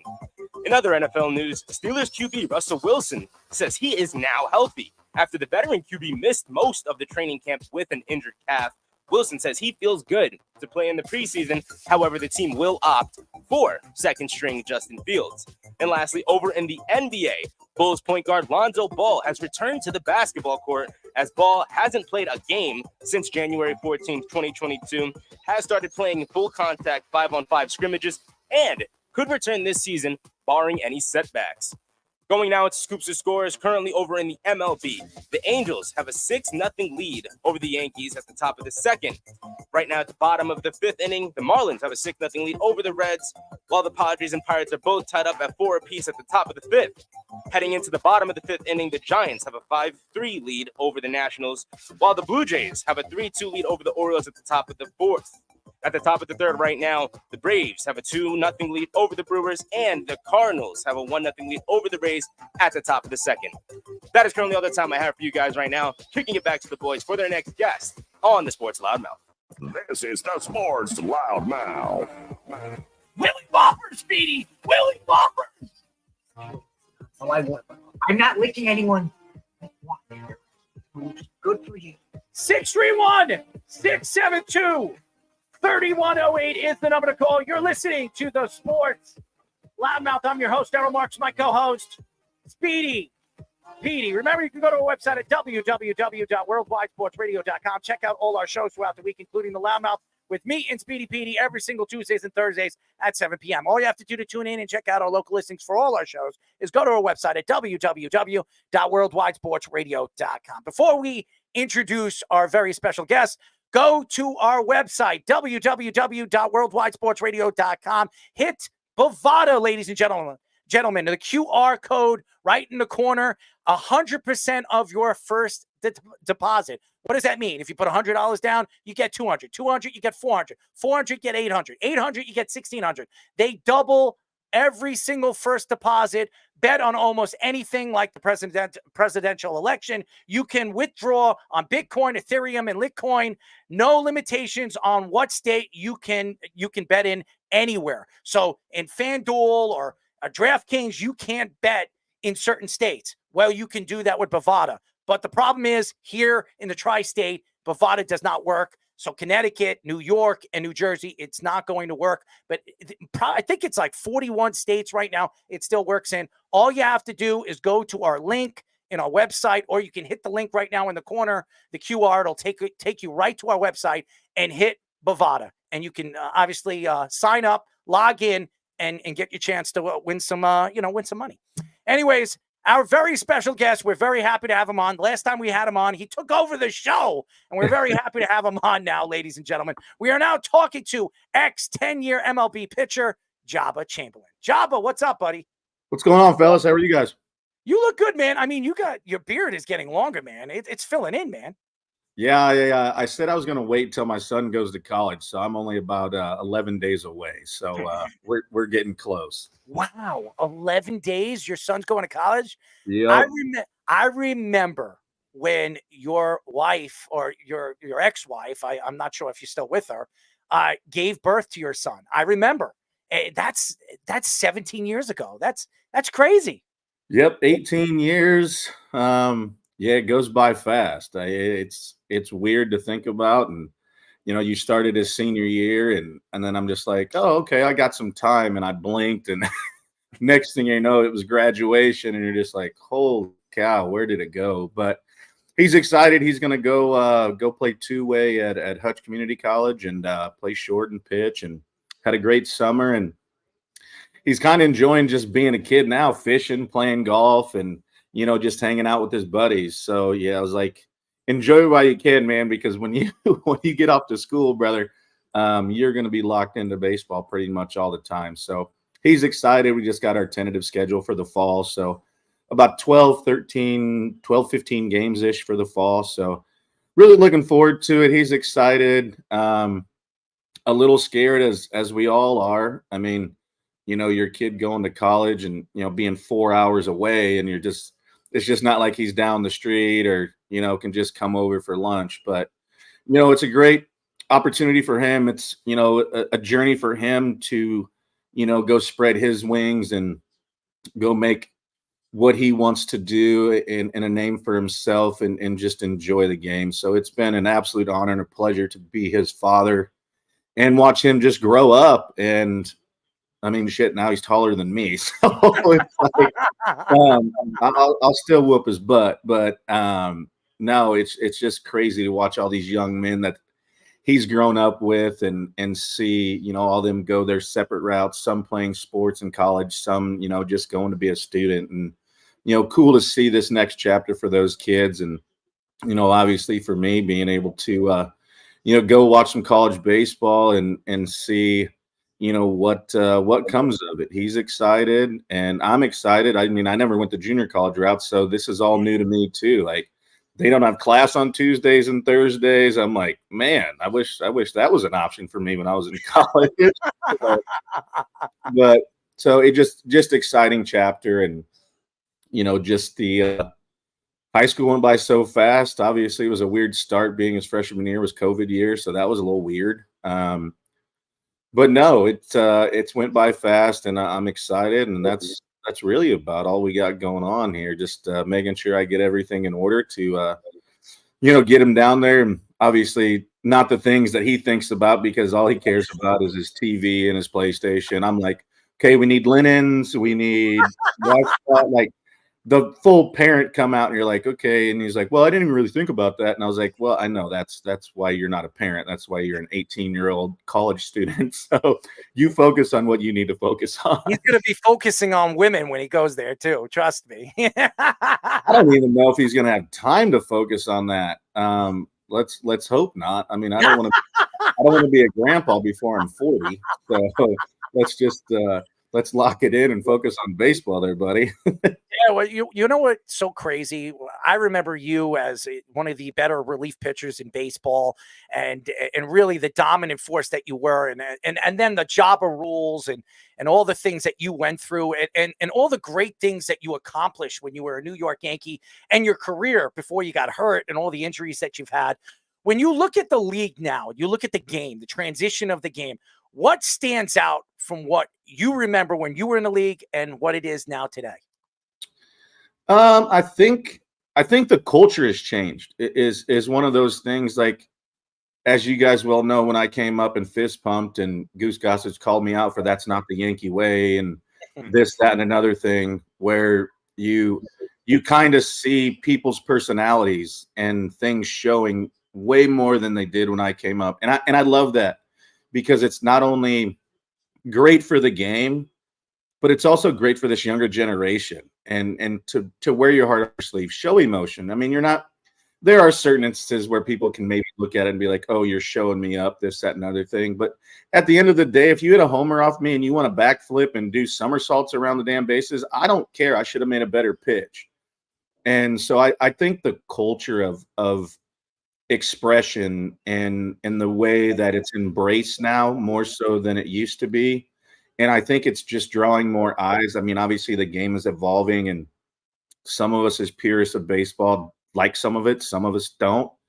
I mean, it's a love-hate on certain things, but I think it's been great for the game, where you're seeing guys be allowed to express themselves, not only with their cleats, jerseys, certain things of that nature, where that wasn't necessarily the case most of the time when I came up. And I love to see it. Brings energy. It's exciting with these young guys that have come and have shown that. And I think that probably for me is the biggest thing, other than, we could talk about the rules and how those have kind of changed things and so on and so forth. But I think just the culture and expression of how it is more embraced than frowned upon.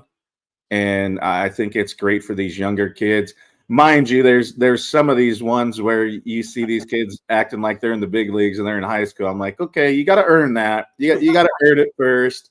Like, yes, if you hit one and big situation, yeah, I never will blame anybody for celebrating, but it is one of those things where you can't be mad when they do the same thing or they run slow around the bases. Well, if you don't like it, make a better pitch. So I think that is the biggest thing. And I think the other one is, if you don't throw 100, like, what are you doing now? Like, I mean, it's just so many quality arms, and and I think that's just the way the game has evolved. I mean, and you get a lot of these kids. I'm not a proponent of a single sport athlete. I like that they play others because I think they benefit in certain ways to help you become the best athlete that you can be. But I think that's part of it too, where now so many people have just been focusing on bigger, stronger, faster, and those things, and sports specific in that aspect. And now every kid's got a trainer. And I was like, Carter has one. I'm guilty as charged. Like, I mean, he's awesome. So, I mean, I'm not going to be a hypocrite and say no, but I think there's just the culture and everything, and just the opportunities of certain things. And, they say knowledge is power. Now everything is spin rate, exit velocity. I get some of that, but I'm also a baseball guy where you got to put these things on that person to see what you're really going to get. He might have great numbers, but he gets on the field and he folds like a lawn chair when it really counts. So I think there's a part of the game that I think that is important. And I think that's a big change of all of these metrics that they have. But there's also the old school mentality that I always believe in, is where you put eyes on a guy and you see if he's got it or not. Yeah, he may look good in all these, perfect game and showcases and whatever, but you get him when in between those lines when it counts. And, he isn't that showcase baby. We called him 5 o'clock All-Stars. They look good in BP. You get them on the field. No, you're an easy out. Go ahead and hit the bricks and get out of here. So I think those are two of the biggest things. And I think there's places for all of those in the game today, and in the way they're trying to grow it. And it's been fun to see, really. It's been exciting. Baseball is exciting with the younger talent and the energy, and then obviously the staples in what we have in this game. I think it's headed in the right direction in more ways than one. So last time we had you on the show, you were talking about your beef with Kevin Youkilis, and let's go to another former Red Sox, another former Red Sox that's taking a lot of shots at the Yankees this year and causing a beef has been Jonathan Papelbon. So you have any experiences with him, both as a player and now what he's doing with the Yankees? Yeah, he was one of those ones where he was a little bit out there in the first place. I didn't get to really know him that well. Had a weird encounter one day. I was flying back home. I think it was for an all-star break or my dad or something. And literally the day before, the same pilots had taken Jonathan Papelbon back to wherever the hell he's from, Mississippi or whatever it is. But other than that, I really haven't had any encounters other than, just from afar and competing against him. But from what I've heard and the things, it doesn't really surprise anybody. And what he's doing, because he kind of disappeared for a while. So is he just trying to become relevant again? To I don't know. I mean, he could pitch. I mean, you give credit where credit's due. You don't have to like him and take him out to dinner, but you give credit where credit's due. But the things that have been popping up in his interviews and this, that, and other thing, it doesn't really surprise me, kind of just knowing of him and kind of his personality and what I've heard through the grapevine. But yeah, who knows? He might be a saint. I don't care. Jonathan Papelbon, a saint, not a chance in hell. Why don't we ask Bryce Harper if he's a saint? Yeah, well, yeah. I mean, I didn't want to go there, but yeah, I mean, and that's kind of the direction that I was going to kind of stay away from. But shit, I'm so far removed now. I don't care if he likes me or not. So he doesn't pay my bills, so I don't really care. I don't think he pays his bills. Well, that might be why he's trying to get back and just having diarrhea of the mouth. As a Mets fan, I always like the memes where they're showing the 2015 Nationals choking in more ways than one. That's very fitting. I mean, you can become a instant sensation with these memes and these, going viral things, how crazy it is with all of how the world has changed. I mean, I remember first coming up when Twitter was just getting big. Like, we got Facebook at Nebraska because that's when your school had to register, and we were like the cool school because we actually registered, and you would just plan parties and just go on Facebook and see what it was. So, but now with everything that's going on, I mean, it's crazy. Like, just going through the recruiting process with Carter, and then that's kind of what you touched on earlier was what's changed. Like, now you used to have to get snail mail to see if a college wanted you, or they would come out and watch you, which they still do. But now it's like they direct message you on Instagram or Twitter, and it's completely different. And I think there's so many things that have changed, not only from just the big league level, but throughout all of baseball, from travel baseball. I mean, you got kids starting travel baseball now that at 8 years old and playing 60 some games. And I'm just like, man, that's a lot. And I've seen through Carter's duration of his high school where there were really, really good athletes where they just got burnt out because they've been doing it for so long. And I can see that, and where it becomes like, we had he was a really, really good basketball player. Carter played with him for all through high school. And he was like, I just want to go to school. I don't want to worry about practice. I've been doing it since I've been 8 years old. Like, Joey wasn't hanging out with Allen Iverson. no, yeah, right. So, I mean, practice. We're just talking about practice. So yeah, no, it's one of those things where you're just like, the world we live in is a different place, and we all know that. That's another time, another story. But in the sports world, it's changed too, and I think mostly for the good. If I'm being honest, I think sometimes what people don't realize too, like sometimes less is more.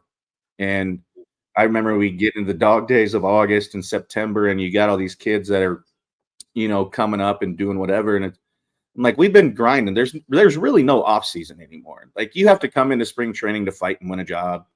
And so it's not like it used to be where you came to spring training to get into shape for the season. Now, if you're not in shape, you aren't ready, then injuries happen. And that's just kind of no off season. I mean, you take a couple breaks, but I told my son too, like, they wanted him to go play in a college summer league, and where he would be gone, like he would move from home. And I go, dude, you know what? This group of friends that you have had, that you've grown up with, I go, it is so important for you to still be a kid. You're only 18 years old.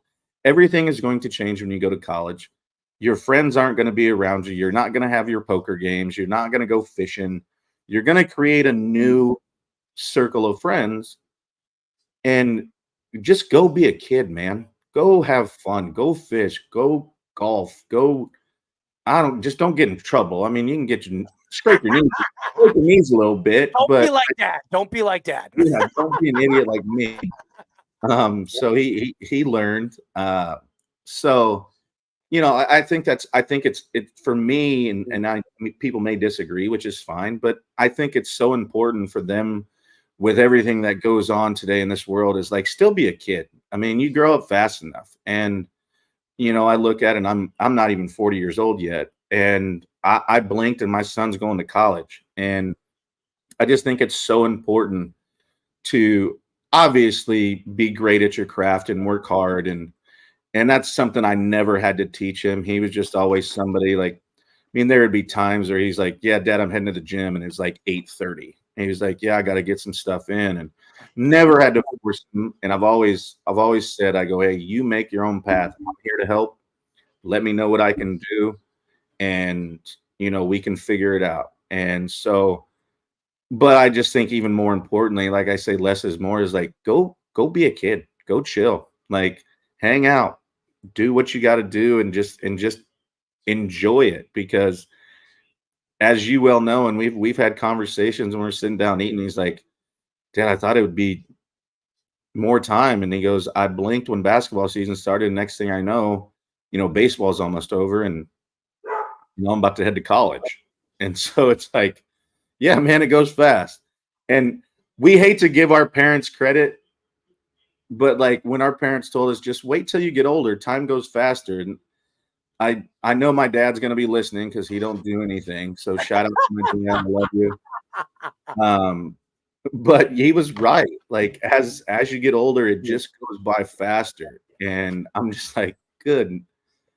And so I'm just trying to enjoy it as much as he is. I'm trying to enjoy it. And, you know, I almost made it through his last game of high school. I did pretty good, but definitely didn't make it through. So, yeah, that was an interesting ride home. And knowing that you're never going to see your son play at that field again that you grew up playing on. And now he's starting another chapter of his life. I went for a little drive. Let's just put it that way. I think I should have invested in Kleenex for that, that month. But I would love to see you cry, by the way. I can imagine you crying, man. I mean, your personality, you have a very strong personality. And by the way, you're not even 40 years old. I'm older than you, Joba. I don't even have a kid yet.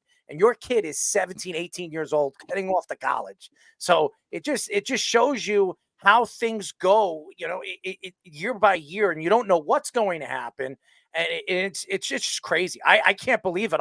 I say it all the time. I tell my mother, how am I 42 years old? Like, I don't even know where the time went.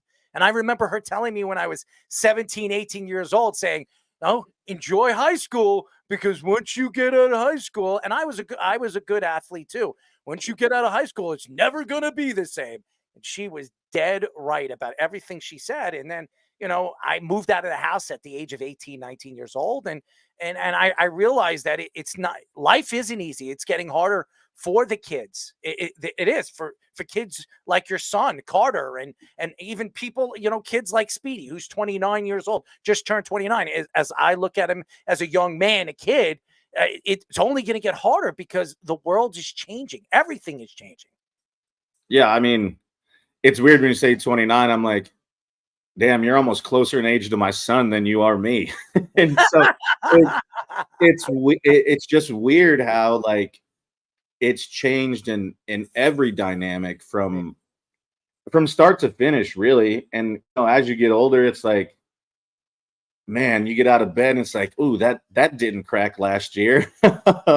Now, yeah, let me make sure I crack all these before I get up. Oh my God. And I mean, it's crazy in all of the ways, and in good, I think good and bad. I mean, there are great things about social media. There are terrible things about social media. I mean, half the stuff I see on Twitter, sometimes I would have never have seen a picture or seen a story if it wasn't for it. So I'm very grateful in that aspect. I think there are some people that take advantage of it in a way that doesn't need to be. And we need to love more than we hate in this world, because that love is such a greatest thing.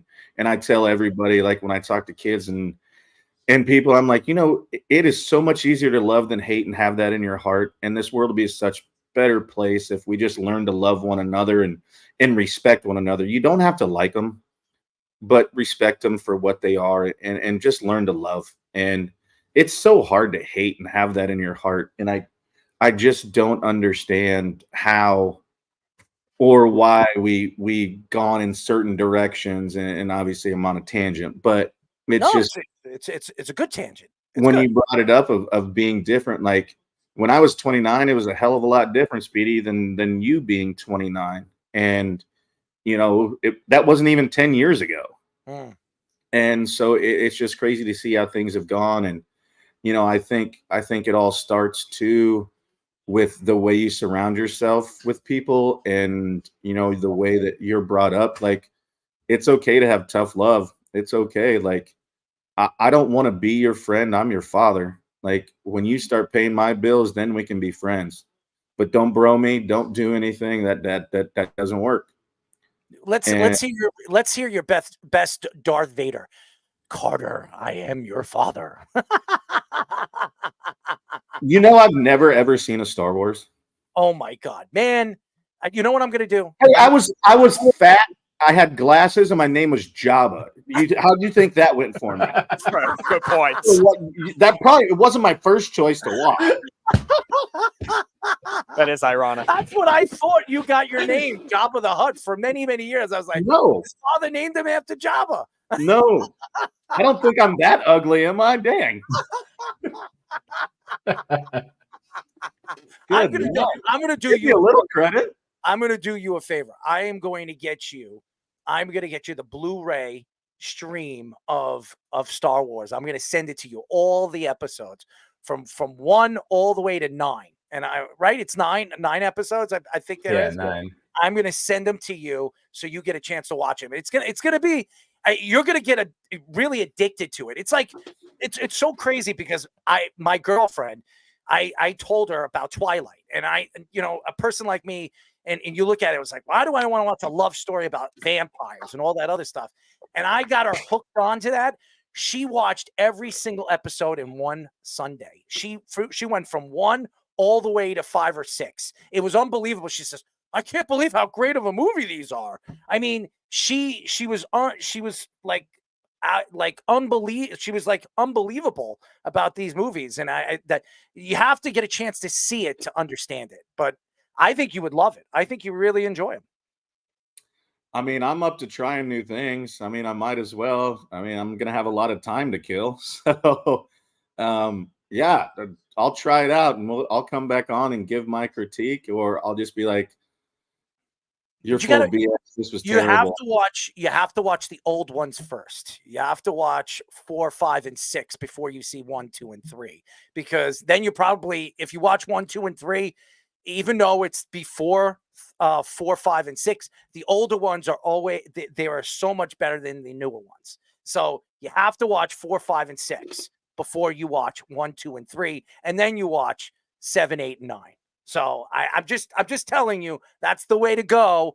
With Luke Skywalker and Obi-Wan Kenobi, and yes, your guy Jabba the Hutt. And R2D2 is a character, right? R2D2. Yep. Yeah. Yep. See, I know the things. I just have never seen him. So if you send it to me, I'll double back and make sure I watch it in the exact order that I'm supposed to. I will. I'm going to do it. I'm going to set it up for you. I'll even give you my Disney Plus, and you can watch it on Disney Plus, because you can watch every single episode on Disney Plus, just for you to get a chance to see it. And I'm telling you right now, you'll get addicted to it. 110%.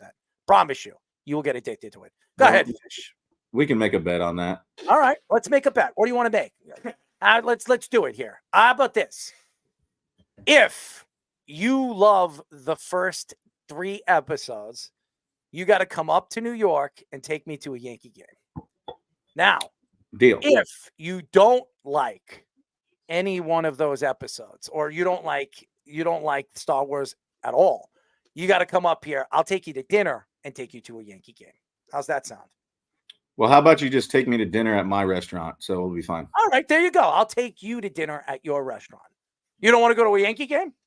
Well, we don't have to pay for a Yankee game, so why would you waste your money?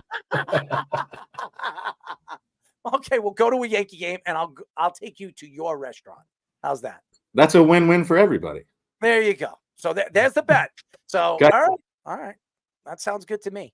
I'm all in. right, Fish, go ahead.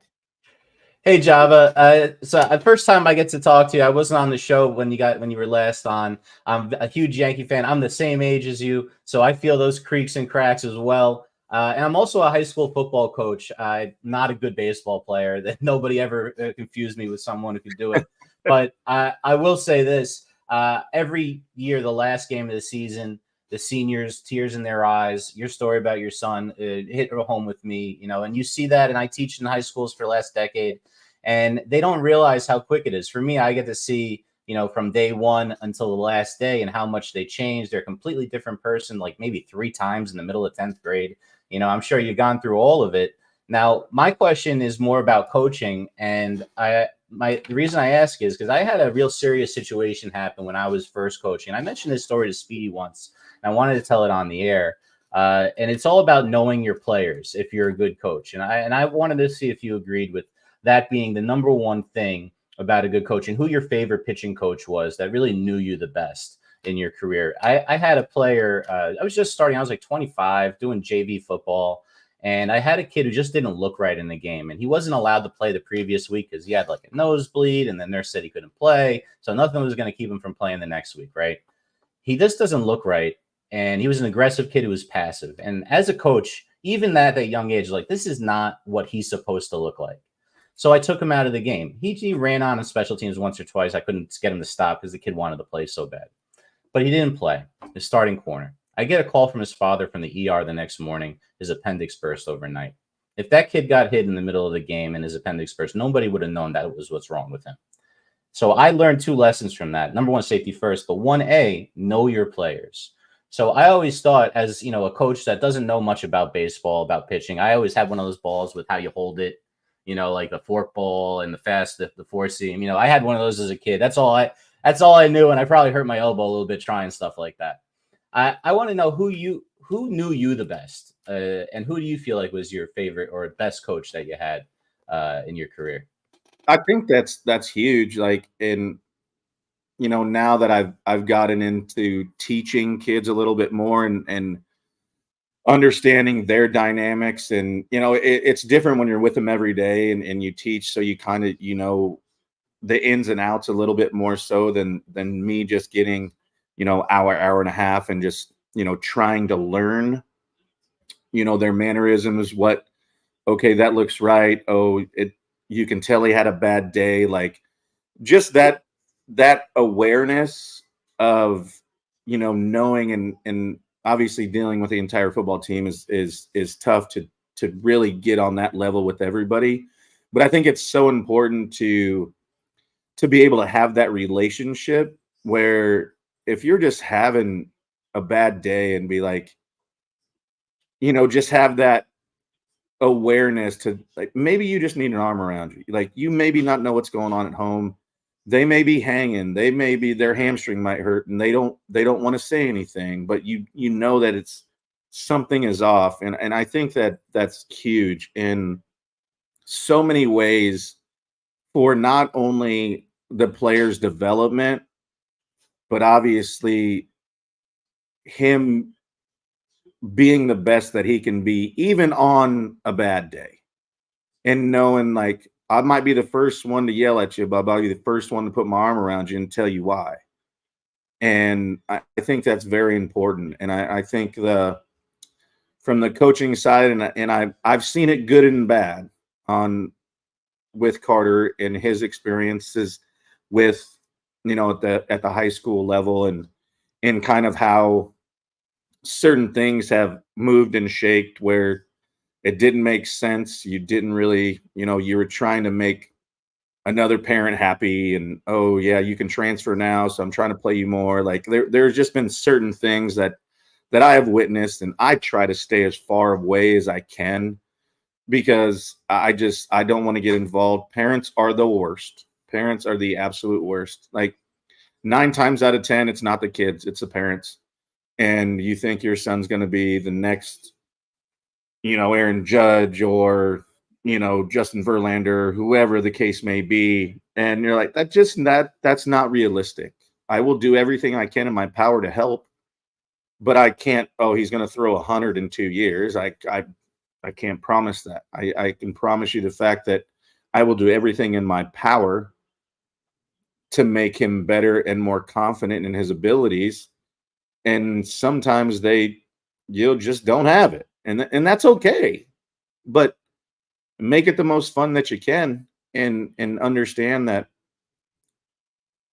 they can be successful in more ways and learn a lot from sports that carries them onto a career and carries them on to being a great father, a friend, a husband.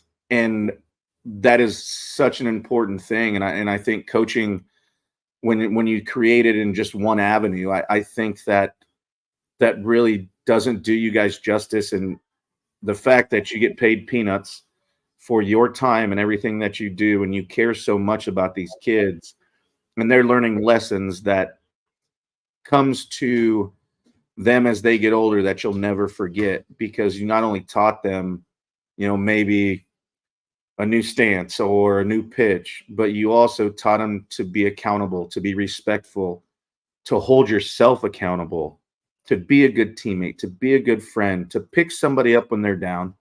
And I think that's such a huge thing that gets overlooked. And I was very fortunate to have a lot of really, really good coaches. And I think it started when I was in travel baseball. And I had the fortunate pleasure of playing with a gentleman for most of my travel baseball career. Then he became my son's baseball coach and his basketball coach. So it was always funny hearing him yell, and I was like, man, that sounds really familiar. and in just the accountability of everything, and from Rob Childers, who was my pitching coach in college, to Scott Aldred, who I had in Hawaii, and Timmy Lentic, who's still obviously the trainer for the big leagues, was with me in my minor league career, and just guys like that, and I had Gator my first year, and it's just the experiences and how there were so many, not expectations, but there were so many levels of what they did that you don't really think about it that much when you're going through it. But as I've seen it and taken a step back, and I had Dave Island here in New York, and then I had him in Kansas City as well. And so just they're all different in their own ways, and it was always one of those things that I was like, okay, well, yeah, I can't find my arm slot, or let's watch some video, and you just, not to say you go through the motions, but it's kind of what to be expected.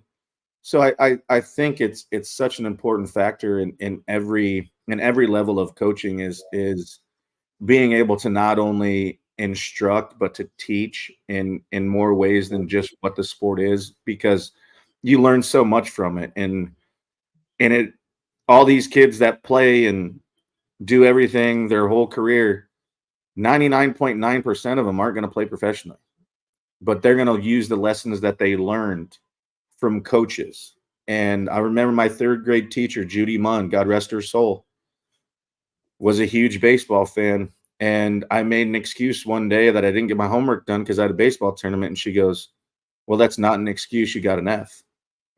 And that was the first time I realized I couldn't use it as an excuse. And I had to be responsible and accountable for what I needed to do. And those are things you don't forget. And I think it's such important as a coach to obviously there's self-correction at times that needs to be done for us. And how can I be better? Because if I'm not better, how do I make you better? And I think really good coaches understand that. And I've learned a lot from some great people, and in every avenue, from managers to pitching coaches to hitting coaches to video coordinators to, BP throwers. Everybody is important, and they all have a piece in this puzzle, because if you miss one piece, what happens? It's not finished. So I think that's a huge part in it, and understanding that whole. You have you have your father crying probably. If he's watching this interview right now, he's probably tearing. My son, he's a man. He's a man. I haven't got a text yet, so because I reposted it, and I know he's just sitting. He actually might be out. It's been 110 here. It's horrible, man. This weather. And it's actually been nice. So he's probably on his scooter just cruising the neighborhood, I would assume still. So he'll watch it later. So he'll probably have the waterworks later.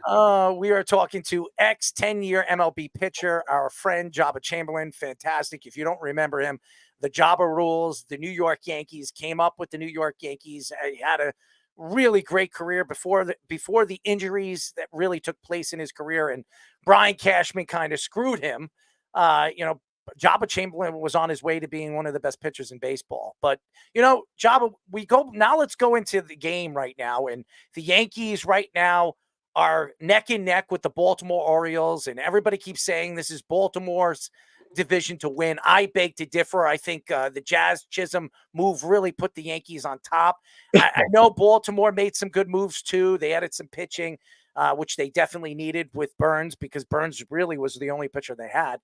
Do you believe right now, as good as Cleveland is, I don't know if Cleveland can go all the way. I don't know if they have the offense to go to the World Series. Do you believe this is the Yankees' year where they can finally make a run to the World Series? I think the pieces are in play. I think the additions that happened, I think, Jazz coming in as a huge energy boost, as a personality. And that's kind of what we touched on earlier. And just that energy and that spark where, sometimes you need that little kick in the butt. And, somebody that comes in with energy like that and his personality and how he approaches the game. Never did I think I would see him at third base. I literally thought I was like, am I dreaming? I'm like, I've watched plenty of baseball and watched him play. I don't know if I've ever seen him at third base. Then he starts making plays, and I'm like, well, all right. And then back-to-back 2-homer games to start your – not a bad way to get off. Not a bad way to get off in New York. And, just the energy and everything that he's created, and then him showing Aaron Judge's bat and, Aaron be like, yeah, use it. And, just that energy he brings back. But going back to kind of what we touched on and talk about tough love and coaching and whatever, I think it was a great move by Booney to put Glaber down and have him understand this game is bigger than you. Like, you owe everything to this game. This game owes you nothing. And obviously, I know Aaron a little bit, not great, but also know the fact that he knows what it means to be the captain and pull him aside and be like, hey, man, we get it. Sometimes it happens, but hey, let's not make it happen again. And I think it's a great move. I think there's parts of it where people will look at it and second guess it, but no, sometimes you need that. Sometimes you just need just a mental break and be like, all right, I know.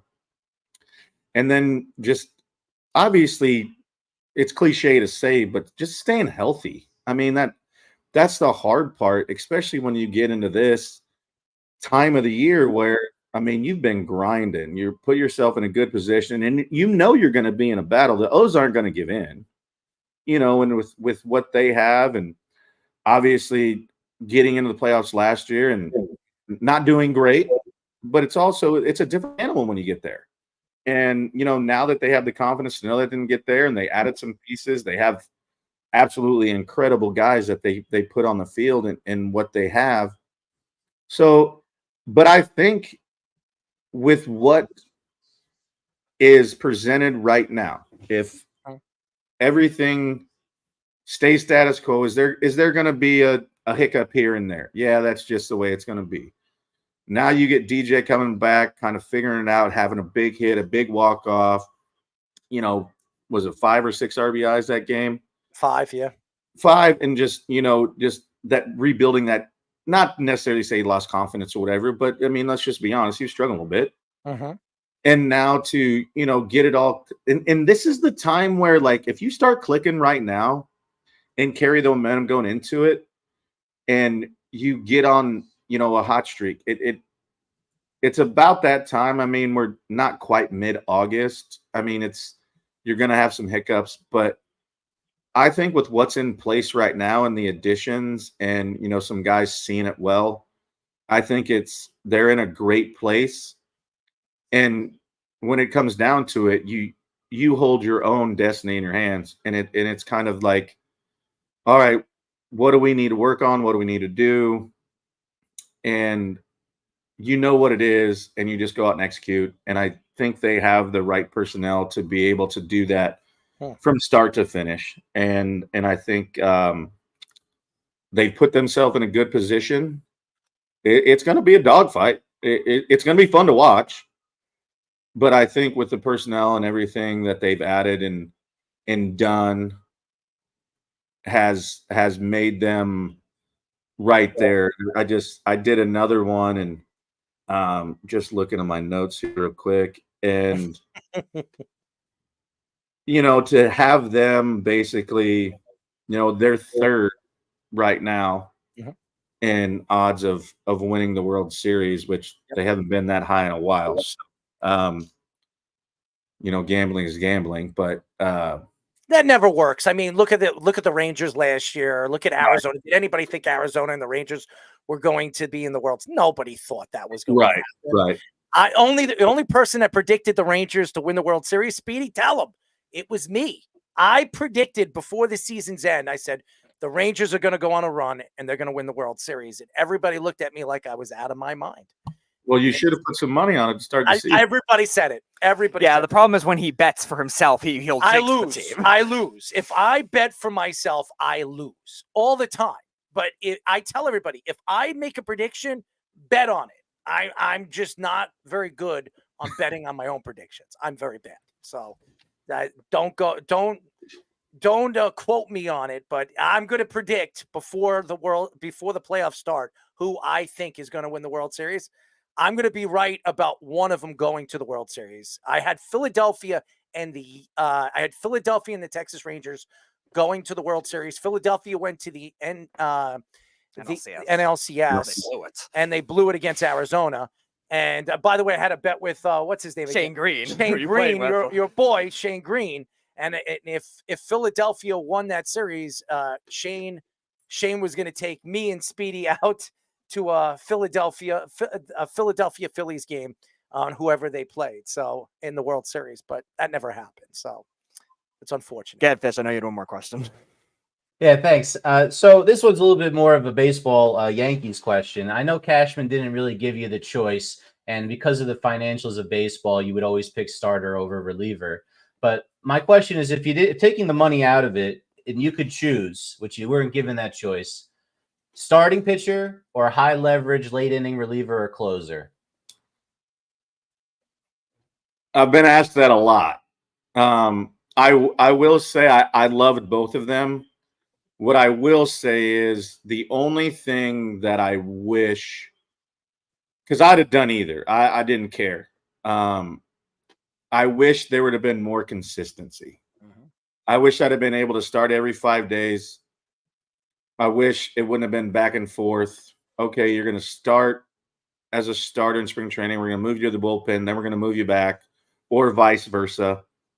I just wish there was more consistency, because if you go back and look when Phil Hughes went out and he had a 4+ ERA, they let him start every 5 days. And, I would go every 5 days, then I'd get 10 days off, and then go pitch again, then I'd get 8 days off. And if you go back and look at that year, when I started on 5 days rest, my ERA was under 2.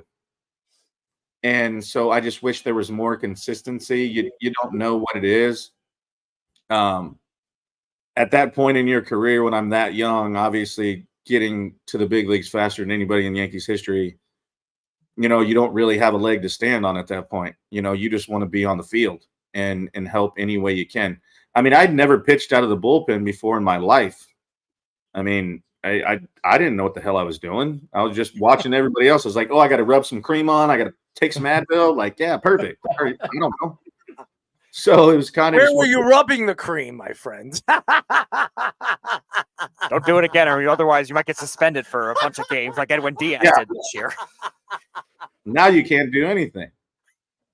So, but yeah, I didn't know what I was doing. But I honestly really, just the consistency. I wish there would have been more of it for me to obviously succeed. Did I have a great career? Yes. I finished with a 3 ERA and did some cool things, and very fortunate to play as long as I did with organizations that I had, and obviously spending most of my time in New York.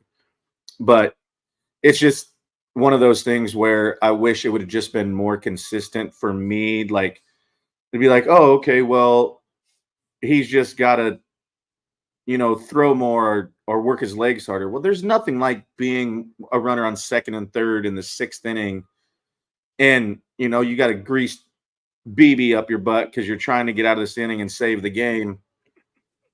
I can't do that by just working out harder and being in that. Like, I have to be in the situation. And when you go, okay, 5 days, 8 days, 5 days, 10 days, where you can't get a routine. And then when I moved to the bullpen, you had a routine. Like I knew that I would probably work out, run, play catch, compete in the same day. So I could balance on what I needed to do that day. If I had thrown 2 days in a row, I'd obviously back down lifting. Still get my run in, play catch, maybe not as long, but I'd still do all that. So I was able to judge it because it was more consistent. It was hard for me when I started in the aspect of what it was because I had my 5-day routine, but then it goes to 10. I'm like, okay, so what do I do? And then to end that year, it's like, okay, you can only go 4 innings, 3 innings, and 2 innings. I'm talking to Cece, and I'm like, and I'm frustrated, like, because you're setting me up to fail. Because let's look at this. I can't go more than 4 innings. So the only thing I can do is lose the game. I can't win it. I can get a no decision, but I can't even win a game. It does nothing for me. Like, and frustrated. And I'm just like, what do I do? Like, I can't say anything. And it was the frustrating part that there was just, I didn't know how to balance. You were held back, Joba. You were held back. That's pretty much what. If you look at what you're saying, you were held back to be. You were great, but you could have been elite. You could have been one of the greatest relief pitchers to ever play the game. You could have been one of the best pitchers in baseball if you started your career as just a starter. But what they did is I've said this many times. I like Phillip Hughes, but they pampered Phillip Hughes. They gave Phillip Hughes the best chance to succeed, and they never gave you the best chance to succeed. And let's be honest, who was better? Any Yankee fan would tell you that you were better than Phillip Hughes. It was just shameful the way the Yankees treated you. I've said that many times. When I go back with relief pitchers, and we've brought your name up, Joba, on our show many times to relief pitchers. And what kind of player did you think Joba Chamberlain was? And every one of them said, at one point, you were one of the most dominant pitchers in baseball. But the Yankees didn't notice that. Brian Cashman never noticed that. And why? I don't know. But there's a lot of things. I mean, my question to you, and by the way, we are speaking to ex-10-year MLB pitcher, our friend Joba Chamberlain, Luis Gil, okay? Luis Gil is in the same position you really were, okay? Luis is 26, 27 years old. The Yankees obviously traded for him a couple of years ago. He's never had a full season as a starter. This is his rookie season. He was one of the hottest pitchers in baseball, and then he fell off, and he hasn't been the same pitcher. If you were his pitching coach right now, what advice would you give him as a pitcher? See, that's kind of the going into that story. I actually had this conversation with Wade Davis when he was in Tampa, and they were doing the same thing. And he was playing catch, and he came up to me, and he was like, "Hey, they're doing the same thing to me that they did to you." And I'll never forget it. And I hadn't been around that long, so it was kind of one of those first run-ins where, like, maybe I've done something in this game, even though I hadn't been around, where people like took notice and somebody actually asked me for advice. Is the first time where I was like, well, why the hell would you ask me? I haven't been around that long. I mean, yeah, I had, didn't have terrible years, but it wasn't whatever. I mean, yeah, I was throwing hard and this, but he goes, what advice would you give me? And I honestly said the same thing I told you. I told him, I go, you have to go to them. And I wish I would have done this, even though like I didn't have a leg to stand on because I hadn't obviously been in the organization long enough, or I hadn't been in the big leagues long enough, where I told him, I go, Wade, you go up to him and you say, I will do whatever you want me to do, but you either keep me at one or the other, but I'm not going back and forth. And then look what he did, becoming an elite closer for the rest of his career. And then that's where he stayed. And that's where he thrived, because he didn't have to worry about the back and forth. He had his routine. He had everything that he needed to do. And so that was that was kind of like the first time that I'd really thought about it because, it's when you're going through it, you don't really have time to think about it. You get frustrated, but you're like, shit, I still got to pitch. So it's like you don't have time to really think about it. And that was the first time I did. And I'm you know what? I played with Wade when I went to Kansas City. I'm an awesome dude and so happy for him and all of his accomplishments. And I'm glad that, we had that conversation because I don't obviously we play this game to be in the Hall of Fame, right? Mm-hmm. Knew I wasn't going to do it, but I wanted to be known better as a good teammate and a good person. And, I love the game of baseball. I still love the game of baseball. It has given me so much and has blessed me with so many things and memories that I'll never, ever forget and relationships that I would have never have had if it wasn't for the game. And, to be able to watch him and stick to his, his guns and be like, you know what, I'll do whatever, but you're going to keep me here. And so that was probably the first time where I kind of, realized I was like, okay, well, there's really no routine. And you think you're young and smart and know everything at that point. So you can, you can figure it all out. But, when you're at that level and everybody is so good and, a matter of inches is the difference between a win and a loss sometimes. And so, yeah, it's just one of those things where I just wish it was more consistent and you'd have just said, hey, you're just going to be this. I didn't care what it was. And if I sucked, get rid of me, but at least I had an opportunity to be able to thrive. I mean, when Phil won 18 games, he had 4-2, wasn't punching anybody out, but you gave him a chance every 5 days. I mean, he made 29 starts. I didn't never get that chance. And he's running out to a 4. Come on now. Well, I never understood the whole Phil Hughes thing. I didn't. I remember you guys got called up and I know Phil Hughes was a top prospect and everybody was talking about him. But as soon as you stepped on the field and the Yankees used you as a relief pitcher in the beginning. And I was like, who the hell is this guy? I mean, and then you were just striking people out every single time. Dude, you went 1, 2, 3 every single inning you came out there. And I was like, I don't even know. I just remember your name Joba because I love Star Wars. So I was like, who the hell? And by the way, I've always loved you because I just love your personality. I love just what you bring to the game and what you brought to the game for the New York Yankees. And I've said that many, many times. I hated Wade Boggs when he played for the Boston Red Sox. I hated him. But when he's from Nebraska. I hated him. I hated Wade Boggs. But when he came to the Yankees and helped the Yankees win in 95, I fell in love with him. I love who he is, the personality that he is. And when I met Wade Boggs at a card show and I was interviewing him years and years ago, and I told him that, all he could do was put a grin on his face. And he said, well, you don't like the Red Sox? It's like, I'm a Yankee fan. Why would I like the Red Sox? He says, yeah, I don't like them either. That's what he told me. I was like, he says, I fell in love with the Yankee fans when I came here to New York. And he said, the Yankee fans, one thing I could tell you about the Yankee fans, they're honest. They'll tell you how it is. So that's the one thing that people don't really understand. Like Yankee fans are brutally honest. They love and love, but when you do bad, you do bad. And you know what? People are like, oh, that's not fair. No, first of all, they pay their hard-earned money to come watch these games. I know when I suck.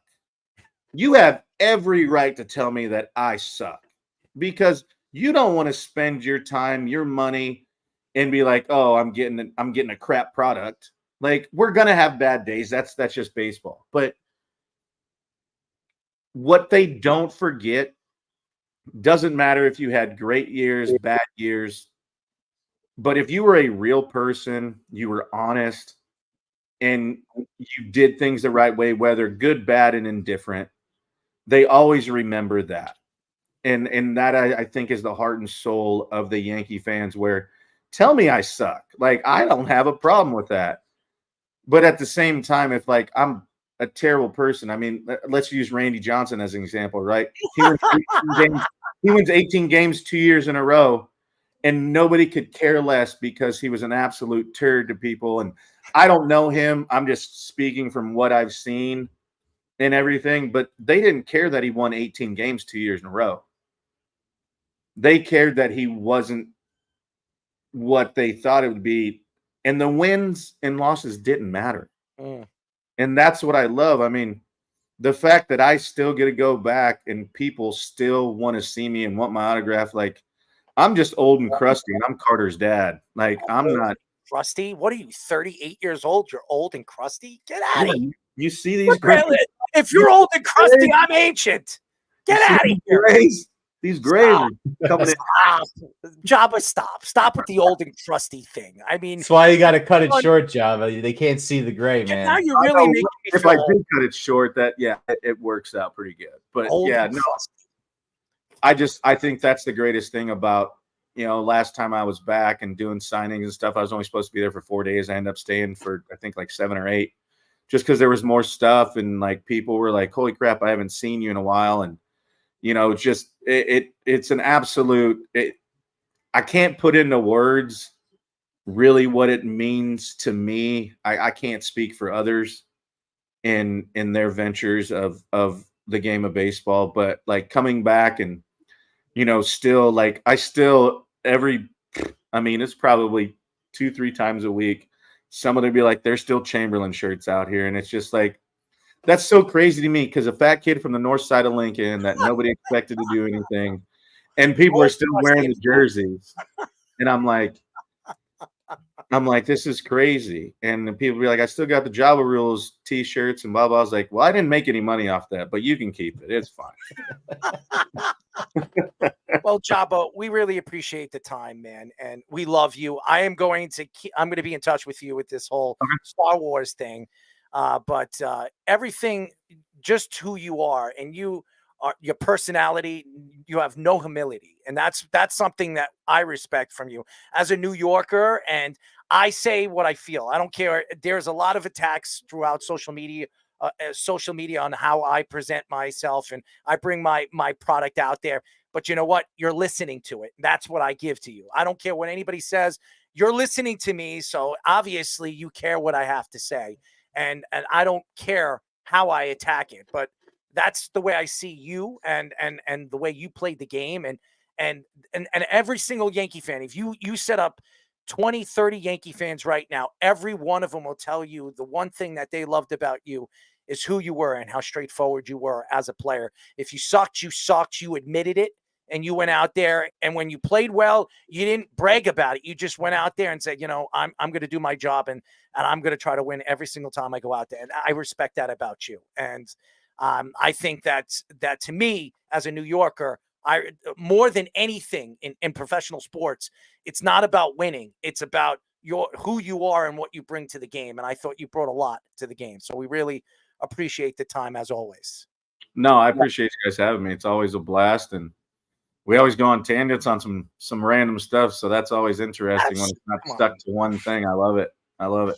Listen, you're not crusty to me, man. I mean, well, I'm ancient. I should be, you can call me Grandpa Errol, okay? I don't even have a kid yet, so let's just pump the brakes on that one. Well, 4 years of an age difference. I'm in good shape. I take care of myself. I try to. You got to.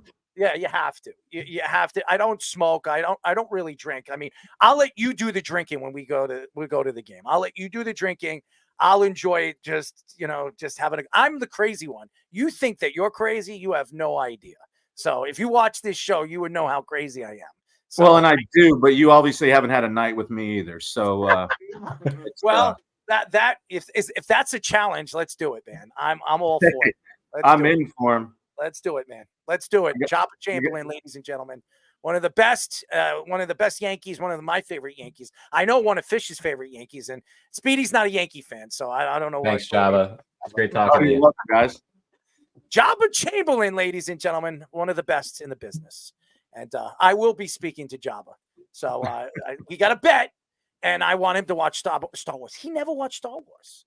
Speedy, he never watched Star Wars. It's ironic. We had 2 other baseball ex-baseball players, one of which ex-relief pitcher for the Brewers, Tim Dillard, who was very Yes. good too. He actually had a Darth Vader thing in his room. Dude, you come into my place, you see Star Wars all over the place. I am a huge, and by the way, my favorite character in Star Wars was Darth Vader. I loved the bad guys. I don't like the good guys. Luke Skywalker, Obi-Wan.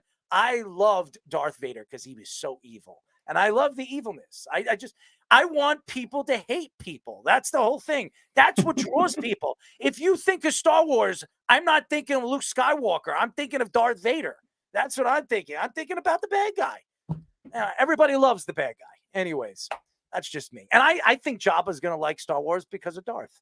He's gonna follow the lead. I don't know if I'd go that far, but I can't knock it till I try it. Right? I can't knock it till I try it. Oh, listen, you could say that about women too, right, Speedy? Ask someone who knows. Well, I won't. Ask somebody that knows. Jabba, he's an interesting personality. What that? Oh, there you go. That's good.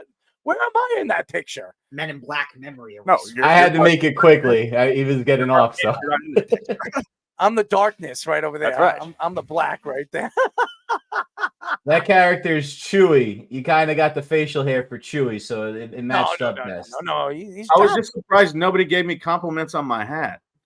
Oh, dude. First of all, what does the hat say right there? Speedy needs to get that one. Look at the hat. Look at the insignia on it, Speedy.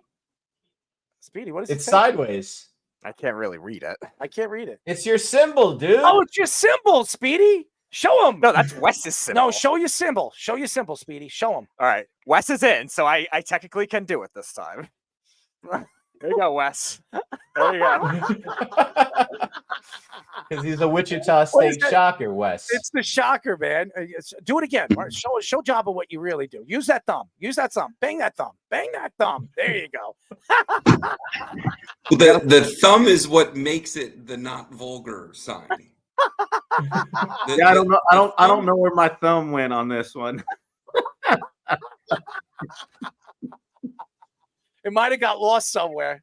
Yeah, maybe. I mean, it works. You got to surprise them every once in a while.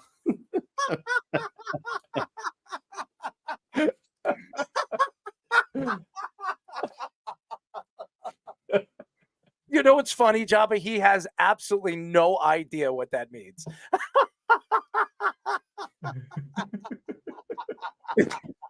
You just kind of got him a little early, bleeding into our man. Speedy After Dark segment. Oh man! Oh my God, dude! You have might to have to watch let him the know. last. Dude, you have to watch the last 30 minutes of our show. What we do with this guy, man, it is so funny. It has, you'll fall off your chair at the end of the show. He is one of the funniest people you'll ever meet, and he doesn't even realize how funny he is. It's so funny. But Jabba, we really appreciate you. Yeah, thanks, guys. I appreciate it. Always a pleasure. Joba Chamberlain, fantastic. Before we invite Wes in, Jabba's fantastic. Yeah. He's fantastic. I just love his personality. He brings a different dimension. You know, when you talk to athletes, you know, sometimes they just, you know, they try to keep it like PG-13. Jabba don't. He's just straightforward. He lets you. He is who he is. You like it. You don't like it. He is who he is. And I respect him for that, because we've had so many baseball players on this show, ex-baseball players, Hall of Famers on this show. And they all just, you know what I'm saying? They try to be PG-13. They just try to be professional. And I like when Jabba just is straightforward. He lets you have it. And I never got really, we never really got into like family life and you know, his personal life. And he really gave us so much of how to be a father and how he is, you know, from what he is as a father and the way he grew up and the way his father raised him. It's crazy. It's unbelievable. My father wasn't in, you know, he wasn't into sports. So my father would come to my games. I was a great athlete. And he'd be like, people would be like, your son's pretty good. He's like, yeah, he's all right. My father had no idea what was going on. I'd score 3-4 goals in a game. He'd be like, yeah, so what? It's 4 goals. Who cares? You know, When's the game going to end? I want to go and get some food. So my father wasn't one of those guys that's my son. That's my son. He was like, when are we going to get some hot dogs and hamburgers? Get me out of here. So I'm freezing my balls off. My father used to tell me. So yeah, that's my father. May he rest in peace. I loved my father. There was a lot of things that my father gave to me, and and a lot of things that I've learned from my father, not in sports. It's humility and be professional and go for what you believe. You believe in your talent, you go and you work and you strive to be the best. And that's what I tell everybody, my nieces, my nephews, and whenever I have a kid like Joba, I'm going to raise my kid that way. You want to be the best, you got to work hard. Nothing is handed to you. You got to work. And that's the hardest thing. And people don't understand that. You got to work. Nothing is easy. All right. When we come back, let's parlay with Worldwide Wes. But first, our Sports Minute with Tommy Scoops. This is the Sports Loudmouth Sports Minute. Are you ready to get loud? With Tommy Scoops. So everyone already knows the deal that I am Tommy Scoops, bringing everybody the Loudmouth Sports Minute and jumping straight into some NFL. The Eagles are claiming tight end Aaron Rodgers off of waivers. After being let go by the Commanders earlier this week, Rodgers will be joining a new team in the NFC East. In other NFL news, the Cowboys are unofficially listing running back Ezekiel Elliott as the team starter. Elliott, who has returned to Dallas after a one-year stint with the Patriots, was unofficially listed as our running back 1 in Cowboys preseason depth chart. And lastly, over in the NBA, Josh Giddey is expected to be the Bulls starting point guard next season. With point guard Lonzo Ball's status still in doubt, newly acquired guard Giddey is expected to take on full responsibilities as the role of starting point guard. Jumping over in Scoops and Scores right now over in the MLB at the end of the 5th. The Angels have an 8-2 lead over the Yankees, while at the top of the 9th, the Marlins have a 6-4 lead over the Reds. The Pirates currently have a 6-5 lead over the Padres at the top of the 8th, while at the bottom of the 9th, the Giants are having a 7-4 lead over the Nationals. Heading into the 8th inning, the Orioles currently have a 4-3 lead over the Blue Jays, with the Brewers and Braves currently tied up at 4 apiece at the top of the 6th, while the Cardinals have a 5-1 lead over the Rays at the bottom of the 5th, and the Red Sox have a 4-2 lead over the Royals at the bottom of the 4th. The Mets also have a 2-1 lead over the Rockies at the bottom of the 2nd. That is currently all the time I have for you guys right now. Kicking it back to the boys for the continuation of Sports Loudmouth. This is the Sports Loudmouth. Want to go burn a bunch of crap? I'm not embraced. Don't control your subconscious. What's a good flavor? 631 672 3108 is the number to call. You're listening to the Sports Loudmouth. You know who I am. I'm Errol Marks, my co-host Speedy, executive producer, Mr. Aaron Fishman, obviously our Sports Minute, Mr. Tommy Scoops. Go to our website at www.worldwidesportsradio.com. Check out all our shows throughout the week, including the Loudmouth with me and Speedy PD every single Tuesdays and Thursdays at 7 p.m. All you have to do to tune in and check out all our local listings for all our shows is go to our website at www.worldwidesportsradio.com. Joba Chamberlain, ladies and gentlemen, fantastic, great interview. And Joba he's so sincere, and it was just a fantastic interview. I let Joba talk because when he rambles, he just gives you so much to that interview. It's just, I don't have to speak. I love it. The last time we had Joba Chamberlain on, he told us, I have 25 minutes, 20 minutes the most. He stayed on for an hour and a half, and I let him take over. I love Joba. I think he's a great personality, and we follow each other on social media, on Twitter, and I'm actually going to keep in touch with him. I'm going to hook him up. I'm going to hook him up with some Star Wars, and we got a bet. So I think it's going to be fun. Hanging out with Joba. I'll take you, Speedy. You'll come with us, and maybe all of us will go with Joba Chamberlain, hang out with Joba at a Yankee game.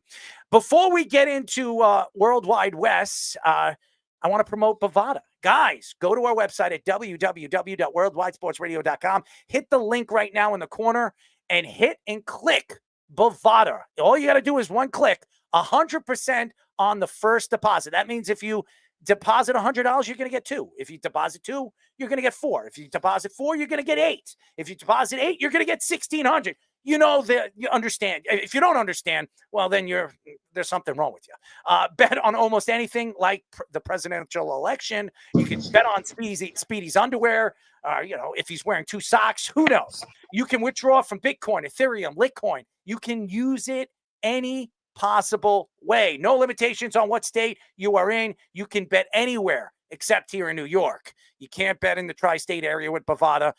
None in Connecticut, no in New Jersey, no in New York. But I think there's like 38 to 40 states that you can use Bovada. So go check it out. Hit our link and get your chance or have your chance to win. And by the way, we have Wes coming in. And if you listen to what Wes has to say, you can win some money. Go to Bovada. Click Bovada in our website. Now, ladies and gentlemen, we do this every single week. Let's parlay.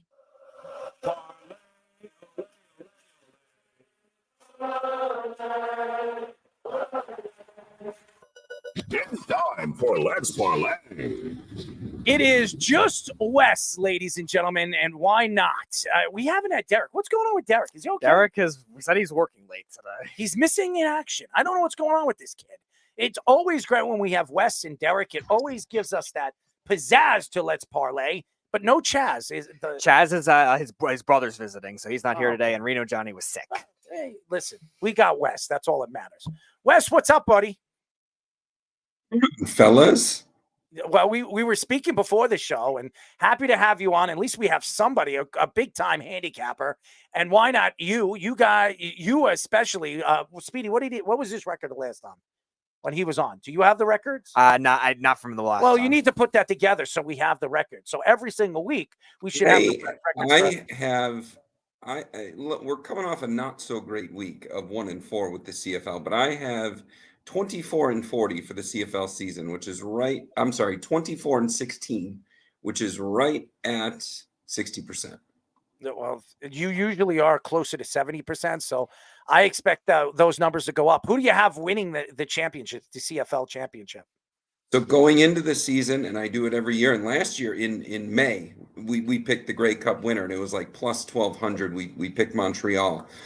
This season, going into it, I picked Saskatchewan, which was plus 1,800 long shot. Right now, Saskatchewan is tied for first with BC in the West, and the tiebreaker will more than likely. Well, it comes down to points. If there's 2 teams that are tied, it'll go head to head, and then they do a points thing. So what's cool in the CFL is they actually try and score points, especially when they're playing against teams that they know is going to matter down the road. Final 2 minutes, they'll kick the field goal rather than take the knee, which that's a difference maker if you got the hook and you laid some action on Bovada. Well, I just want to let you know there's about 214 people right now tuning in on just Twitter, on the Twitter account. So a lot of bettors probably sitting here listening to you. So are you ready? I am. All right. So everybody, if you don't know how this game works, Wes is going to have 4 picks, 3 of his top picks, and he's going to have 1 to parlay it. That's why we call it Let's Parlay. All right, Wes, give us your number 1. So I will tell you, we're down to what this week and next week is about the last 2 weeks of all CFL, and then we'll start to sprinkle in college football and NFL. But CFL is my bread and butter, and so that's what you're going to get this week. And I said it last week. I'm going to say it every single week going into the opening week of the NFL. I am putting a piece of every single play parlayed with Arizona plus 6.5 going to Buffalo. I believe Arizona has a chance to win that game, but I do like them to cover the spread. So full disclosure, if you're going to bet $10 on the game, I would tell you to bet $9 and then put $1 on that parlay. And that's kind of the taxing strategy that I like for future bets too. If you like a Super Bowl contender at this point, you hear about the worst to first that $1 pays you $500 at the end of the year. Instead of placing that $10 bet, place the bet for $9 and roll 1 with your parlay on that future. And by the time you get there, you'll be happy. So the first pick, this is just a really injury-filled CFL season right now. Almost every team has some form of injury or deficiency at the quarterback position. But the first game is Thursday night. It's Saskatchewan going against Ottawa. Ottawa is coming off of the bye. Saskatchewan is the top team in the league in terms of takeaways, and they are coming off a loss. And they're coming off a loss against Edmonton. Edmonton winning a game in any fashion over the last 2 or 3 years is a very unique scenario. And usually when they do it, they beat somebody they're not supposed to. So Saskatchewan, Trevor Harris was practicing this week, full practice, but he will not play tomorrow night. And but I like the way Shea Patterson is playing. AJ Ouellette is kind of banged up, so that'll hurt the run game of Sask. But at this point, we're looking at the second or third week without him. I think Sask is going to bounce back with a tremendous defensive performance. Ottawa's 5-2 record is impressive, but I don't really like the opponents that they've done it against. So we are taking plus 2.5 Saskatchewan dog on the road at Ottawa. All right. That's one, ladies and gentlemen. So you better be tuning in and writing this down. All right, Wes, give us your number 2. So the next one is Friday, and it is 2 teams that have a 4-4 record. It's Calgary going into Toronto. One of the cool features of the CFL is you oftentimes see teams play each other 2 weeks in a row. Over the last 3 years, I have the highest winning percentage when I am betting on or against Calgary. Calgary was kind of my first love. I don't really have a CFL team, but if I did, Calgary would probably be it. So I pay the most attention to them. They're coming off of a win, and they're coming off of a big win. It was a come from behind type fashion at halftime, and really Toronto just kind of fall apart. Toronto is got some quarterback injuries. They're probably going to start Nick Arbuckle, which is not necessarily the worst case scenario. He is a former starter in the league, and he's quite good. So Toronto is a 1-point favorite at home. They do better at home than they do on the road. Calgary coming off of a win typically means that they go the other side. In Toronto, this is going to be one of the last couple games without the return of Chad Kelly, which will completely change the way that this team looks offensively. But I'm going to lay 1 point, and I'm going to take Toronto to win the game. It's basically a pick 'em. Toronto, ladies and gentlemen. He's laying 1. All right. The third pick of the night. This feels like the easiest one of the week. I normally don't like to lay points this large, but in the CFL, 7.5 is not that wild when you're looking at when you're just looking at this much of a mismatch. You have Hamilton is not a great team. They're coming off of the last time they played Montreal, they lost 33-16. Montreal is just better top to bottom. The only question mark is what kind of condition is Cody Fajardo in, but defensively Montreal is really lights out. And they've recovered quite nicely at wide receiver from some attrition, and I just don't see a different result in this game. It was 33-16 last week. This result is probably going to be the same. It doesn't really make a difference that they're going to be at the hammer. Bo Levi Mitchell has had a really great season for Hamilton. They just don't have the personnel to go up against a defense like Montreal. I'm going to lay 7.5, and I think that this one's going to get ugly and over early. All right. Your final pick of the week for your parlay.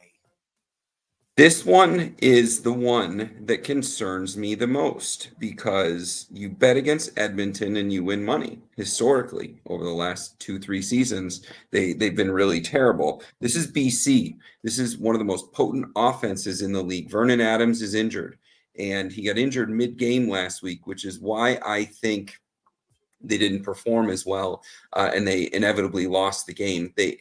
Winnipeg, top to bottom, has a really great coach. They've been off to a really rough start, but Winnipeg goes into these big games like last week against BC just completely ready, and Winnipeg was at home. So BC is still on the road. They're going to Edmonton.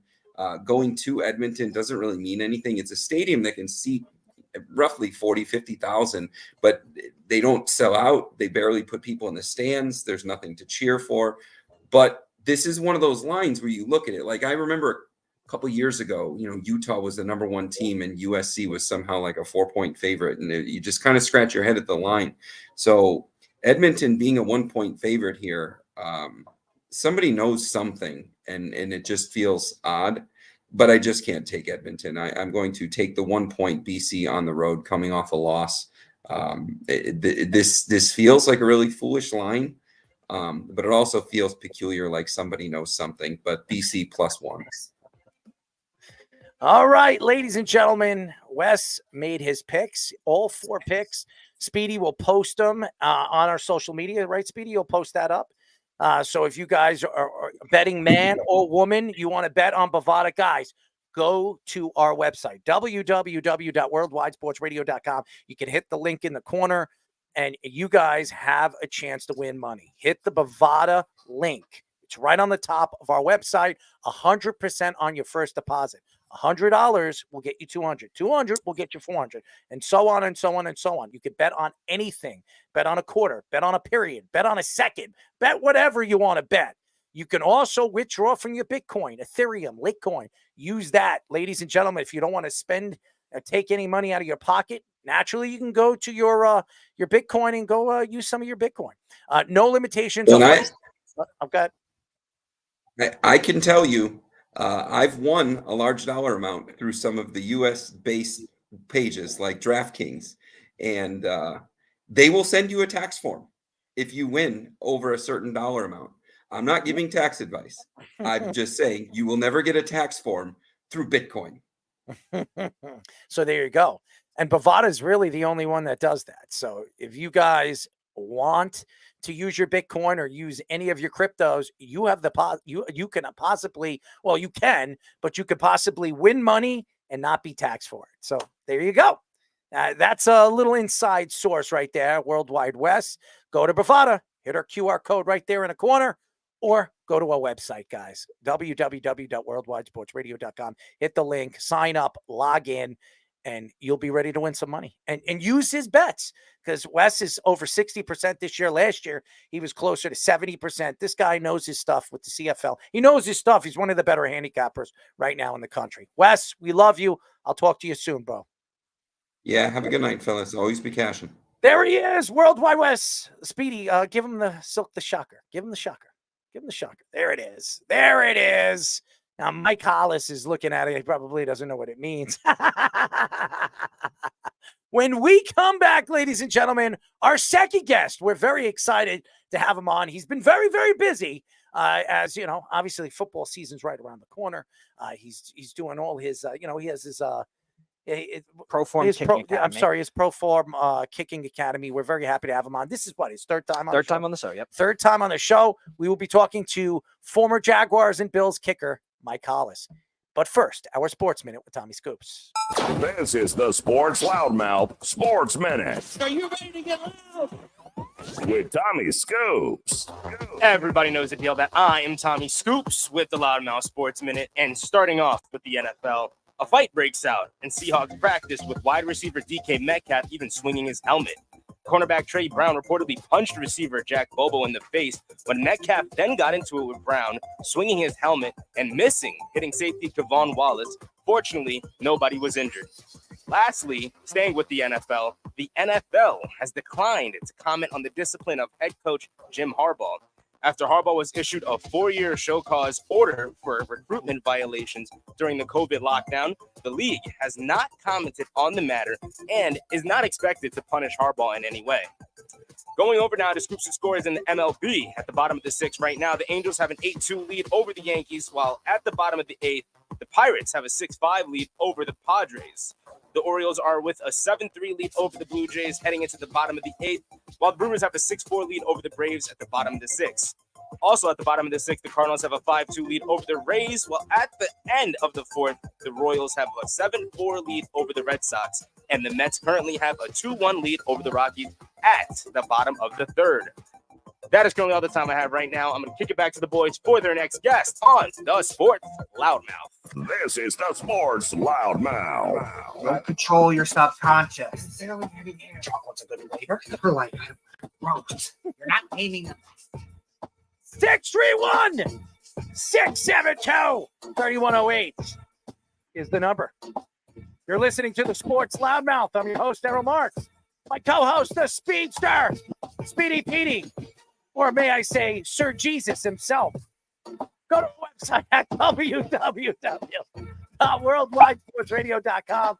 Check out all those shows throughout the week, including the Loudmouth with me and Speedy Petey every single Tuesdays and Thursdays at 7 p.m. All you have to do to tune in and check out all our local listings for all our shows, go to our website at www.worldwidesportsradio.com. And I'm sure everybody's wondering why our show is on Wednesday night. It's because we're not doing a show tomorrow, ladies and gentlemen. Our executive producer is going on vacation with his wife, and we decided to do the show this week on Wednesday nights. But stay tuned, guys. We're going to be doing live shows at Miller's Ale House. Stay tuned. We'll let you guys know. You'll have a chance to win prizes. Tons and tons of people for the football season. We're going to be doing the kickoff, our first show, live show at Miller's Ale House on Thursday Night Football, September 5th. I think it's the Baltimore Ravens and the Kansas City Chiefs, week 1 and Thursday Night Football. So we're very excited to do that, entertaining everybody for the pregame show. So stay tuned. A guy that won't be there, he's been working and doing stuff at his camp. Very happy to have him on. We are now talking to former Jaguars and Bills kicker, our friend, Mike Hollis. Mike, what's up, buddy? What's going on, fellas? You look good, man. You don't age a bit, man. The last time, you look the same. You look the same when you were kicking in the NFL, and you look the same now. You've been out of the NFL, for 5-6 years now? Still look the same. No, a lot longer than that. I retired in 2004, so you do the math. All right, stop. I'm trying to help you here. But I did play a game for the Sharks, which is our local indoor team. I played a game for them 2 years ago at the age of 50. So I'm 52 right now. So yeah. Dude, you are only 10 years older than me. Okay. All right. That's not much. It just tells you how ancient I'm getting. But we're very happy to have you on. I know you were busy. You had some stuff to take care of on Tuesday. So to get you on Wednesday, I'm just happy to have you on. So let's get into the new NFL season. There's a lot of new rules. To me, I just don't like them. And the kickoff rule, it just doesn't make any sense. It really benefits the offense again. And when you look at some of these teams, like the Kansas City Chiefs, they just drafted Xavier Worthy, who's one of the fastest guys we've ever seen. If they set him back there and all he has to do is catch the ball, and he's running and he gets his full speed at 20 or 30 yards, how are you going to catch him? So it just doesn't make sense. The advantage goes to really those fast guys in the backfield. What are your thoughts to the new NFL kickoff rule? Well, I knew about it a long time ago. Not necessarily the NFL knew that they would pick it up. I knew about the actual rule when the XFL was about to make a comeback, but COVID happened. So there was an organization called Your Call Football that was in Jacksonville, and Solomon Wilcox and I can't remember the other coach, Merrill Hodge were coaches on both sides, and it was a technology company that would have people play on an app that would, you could call the plays basically. So they had two actual football teams that would play against each other, and I was coaching the kickers. Well, they had the XFL there too at the same time, the executives and coaches and things like that were going over some things, obviously scouting for their league and everything too, but they were looking at different rules and things like that they wanted to add to their league, and that was one of them. The kickoff rule was one of them, and so I saw it firsthand. When people were talking about the kickoff and trying to keep it safer for the return guys and less concussions, things like that, I got to thinking about you don't see a lot of concussions on punt returns. Why is that? Well, the teams run down the field together. So why wouldn't they have come up with some sort of same kind of concept where the teams run down the field together, which I think is exactly what they're doing now. I think it's going to be a good. I don't think there's any advantage, honestly. In my personal opinion, I mean, you've got guys running down lanes from the 30 back when I played, and by the time they reach the 40 and 35 of the other side, they've kind of made their way and they've kind of established where they're going to be going, to. That's kind of where it is now. The kickoff coverage starts on the 40 and the return team starts on the 35. Plus, the returners are back, in the end zone or close to it.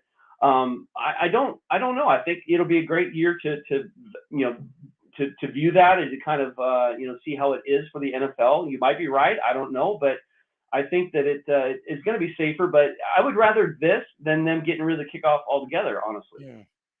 What about the onside kick? That's another one that just changed recently. You can't do this. Tough.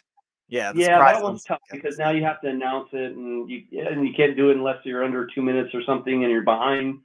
I don't remember those rules. What exactly? You guys probably know what they are, but yeah, that was the only issue. It's like, how are you going to do an onside kick when everyone's down on the 40 and 35 on the other side? So they had to come up with a workaround with that. But yeah, that part's going to change the game a little bit more than I anticipated. But we'll see. As everybody knows, we are talking to former Jaguars and Bills kicker Mike Hollis. Another guy that got a lot of money this offseason was Mr. Lawrence, who is one of the highest paid quarterbacks in the NFL. Now, I like Trevor Lawrence. I thought when he was drafted, he was going to change the league with his ability. We saw him in Clemson dominate and really all the way to the NFL. His first 3 years in the NFL, up and down, there's a lot of questions on why the Jaguars paid him that kind of money, but it's a going rate right now. These quarterbacks are making this kind of money, so you're going to have to pay him. Do you believe this year is going to be the transition year under Doug Peterson? I hope so. Players, when they get a lot of money, which he's not that kind of guy that would be kind of like, oh, I got all this money, I'm going to kind of chill and just kind of coast. He's not that kind of guy. He's a competitor. So, one of the things that I know a lot of teams are very, adamant about, especially the scouts and things like that, is they look at the stature of the athlete. They look at his speed. They look at his throwing ability clearly. They look at a lot of the physical attributes that an athlete would have. Now, where Trevor needs to improve probably is his decision making, and that comes with time. So, this will be year 4 for him, and so hopefully by now he's kind of gotten things figured out. And I think he's been through. I don't know. Was Doug Peterson was he the coach when he was drafted? I can't remember, but No, was. Okay. Yeah. So, I mean, he's doing a whole – I mean, now this is the NFL. It's a lot more complicated than the college, leagues. I don't say a lot more, but it is more complicated. A lot more memorization on plays, a lot more options on plays, things like that. So there's a lot, learning curve there too. So, 4 years into it, I hope he is worth the money we paid him. So the Jaguars obviously getting a new stadium. They're trying to get the big deal to get the London shut down, but the NFL still wants to try to expand internationally too, especially with a lot of more internationally born football players. Now football is going to be an Olympic sport in the next Olympics. So what are your thoughts on the potential? Stop! It's flag football. Stop this. What are your thoughts on the potential? Tyreek Hill did this. That's what he did. Yeah. What are your thoughts on all the potential international expansion? Well, if it's flag football, I mean, are you referring to flag football or actual real NFL football? No, NFL if they get a team somewhere else. Oh, I'm not sure how well it'll work. Do you guys remember NFL Europe? Do you remember the World League football? Yep. Those NFL leagues, and they didn't work. So I don't know. You look at the talent in different countries. Gosh, I remember back in 1994, I'm aging myself now, but in 94, I was with the Chargers. We went over to Germany, to Berlin to play the Giants in the American Bowl over there. And there was a team out there practicing on the same field we were that was a German football team, and they were smaller than us. They were less coordinated than us. They weren't that great of athletes, and they were just in awe of us, so I don't think that the talent is that great. It's not as big now. Fast forward however many years ago that was to now, maybe the talent has gotten better. But I know just by personal experience, just not personal, but just knowing that the World League didn't work, the NFL Europe didn't work. They had a couple seasons, I guess, but they're still they're no longer. So we'll see. I don't know. Now, Mike, when you were in the AFC South years and years ago, as we just mentioned, 2004 was the last time you played in the NFL. That was one of the better divisions in football. If you really look at it, the Colts were good. The Titans were good. The Texans were good. I mean, that was a good division. Now, I mean, over the last couple of years, this division has just been crud. It's been horrible.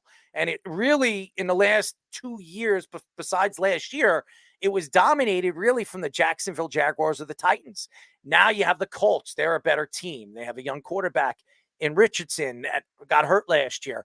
And then the Texans, C.J. Stroud became a superstar right in front of our eyes. He had one of the best rookie seasons we've ever seen a quarterback have. When we speak about quarterbacks and what quarterbacks are going to produce their rookie season, he was just one of the greatest runs we've ever seen. This is going to be a very, very tough season for the Jacksonville Jaguars, especially when they had the lead. They had the number 1 seed in the AFC South all season long until the last 4 games of the season. Then they fell apart. Trevor Lawrence couldn't get it into the end zone. The defense fell apart, and the Texans and CJ Stroud took over. Where do you see this season going with the Colts healthy with Richardson back, the Titans a little bit better, adding some wide receiving help with a young quarterback, and the Texans coming back with another wide receiver from the Buffalo Bills, and you know who I'm talking about. So where do you see this season going? Well, I mean, I think the Texans are going to be still pretty good. I think they're going to be a contender. I really do. We're still improving. I'd like to think that we would be on top as well, but again, I'm the worst person when it comes to projections. I'm terrible at projecting seasons or records, things like that. But I saw last year the Texans. I'm kind of surprised. I'm like, holy crap, these guys are good, and they were very good. And so I think they're going to be the team to beat in the AFC South this year.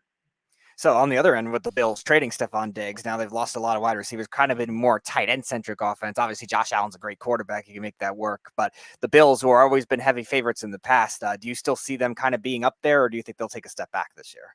No, I still do. I think he's an incredible quarterback, great leader, and I think they've got a very talented team. They've always had, for the most part, some pretty good teams. After the Jaguars, and I had a little bit of role in that. Obviously in '96 we took them out of the playoffs. Ever since then, they kind of haven't really had much of some strength in their seasons. But I think over the last few years they've really dominated. They've dominated some games, and they were actually the teams to beat as well. So I think they're going to continue to improve and get better. And they've got a ton of support. I can tell you, obviously being there, playing against them as an opponent, but then also being there as a player for the Bills, they got incredible support there in Buffalo, and I think they're going to do really well. We are talking to former Jaguars and Bills kicker, our friend Mike Hollis, busy guy, doing and running his camp, his pro camp, working with a lot of kickers around the country, around the world. The New York Jets. This is a team that everybody expects high expectations. Okay. Aaron Rodgers going into the season last year, running on the field with the American flag, the lights off, the cameras sparkling. Everybody can't wait to see this guy go on the field. In 4 plays, this guy is injured for the season, tears his Achilles. The season's over. The Jets depend on Zach Wilson. Where is he now? As the 3rd and 4th string quarterback, who's probably going to be brushing up crap in the back of his barn. I don't know where he's going to be in the future. But the New York Jets, this is a team that added some talent. Mike Williams added a bunch of weapons. The offensive line solidified the offensive lines with Smith and Morgan Moses, who is a good prototypical right tackle. Where do you see the Jets this year? Do you see them one of the elite teams right now? Do you see that this team makes that run into the playoffs? They haven't been in the playoffs for 12 years now? It's the longest drought any NFL team has right now in the NFL. Do you see the Jets making the playoffs and making a run and maybe knocking off Kansas City? I hesitate to say yes, because the Jets have always just let a lot of the fans down. They always seem to do something to screw up their season. One note though, a good friend of mine, teammate of mine, Brant Boyer's a special teams coach for them, and he's done very well with the Jets, and their special teams have always been pretty good ever since he's been there. So that's about it. Hey, look, pretty much, yeah. Wonderful.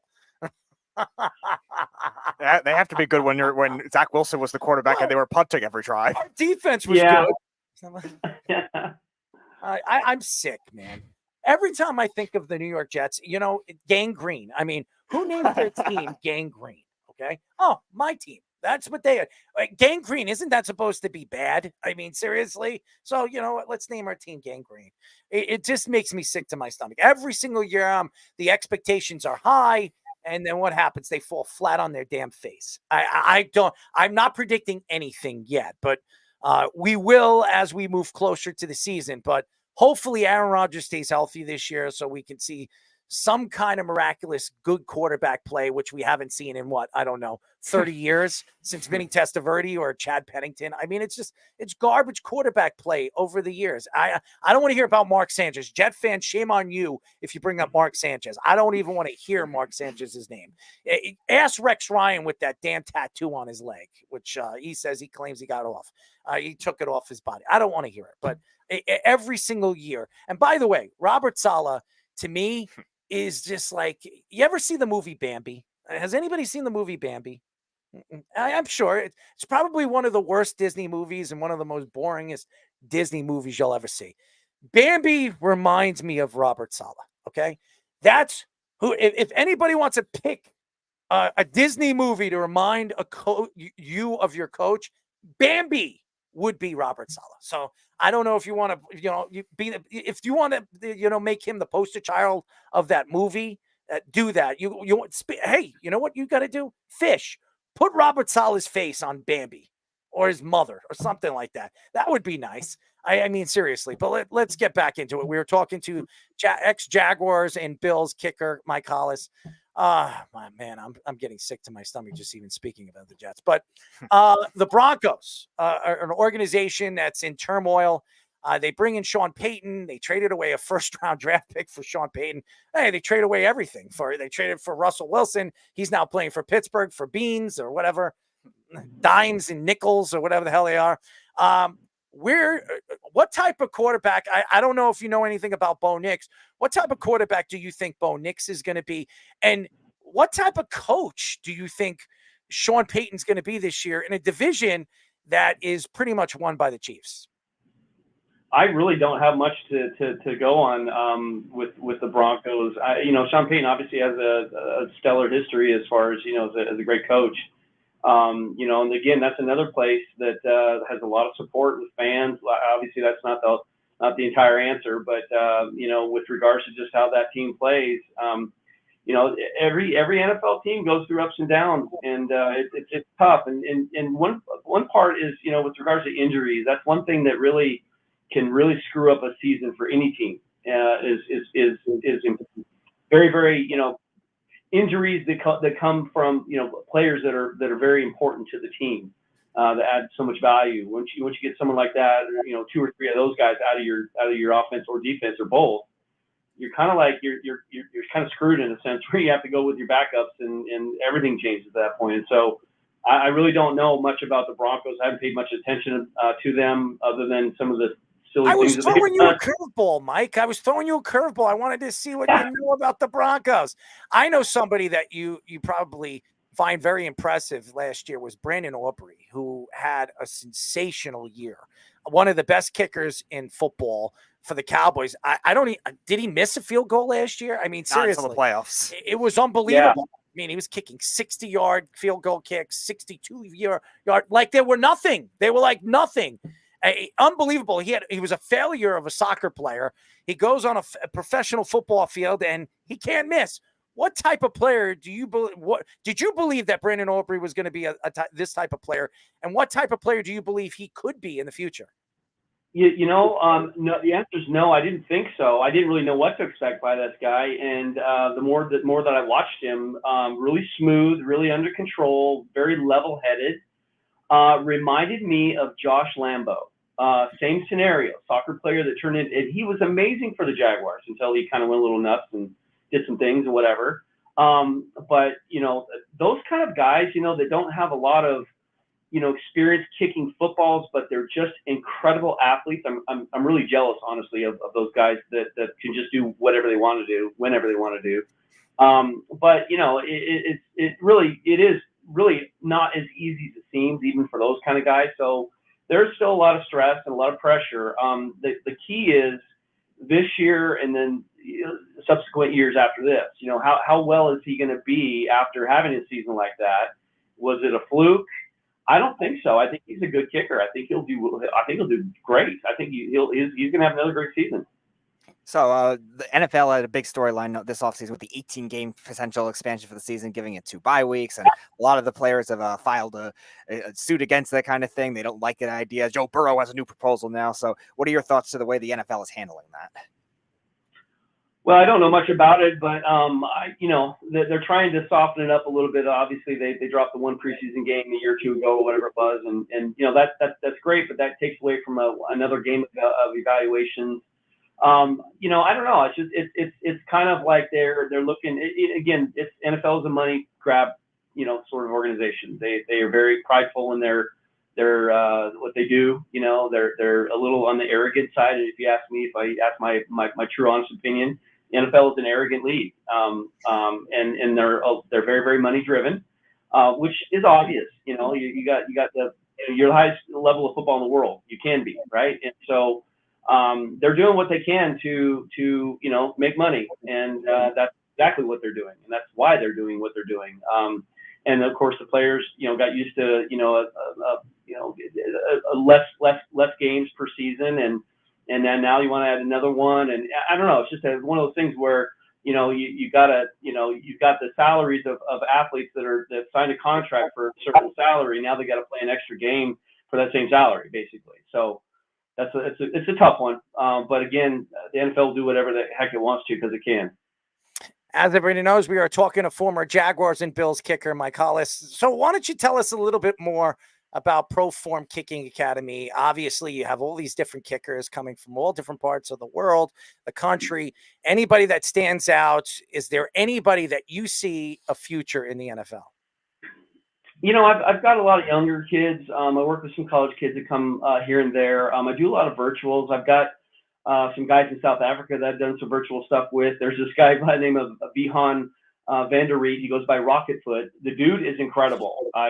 He's older though. He's like 34, but he's gotten this form down almost to an addictive level where he's WhatsApping me almost every day, talking about his issues or what to do about this and this. And I'm coaching him through WhatsApp essentially, but he's really good.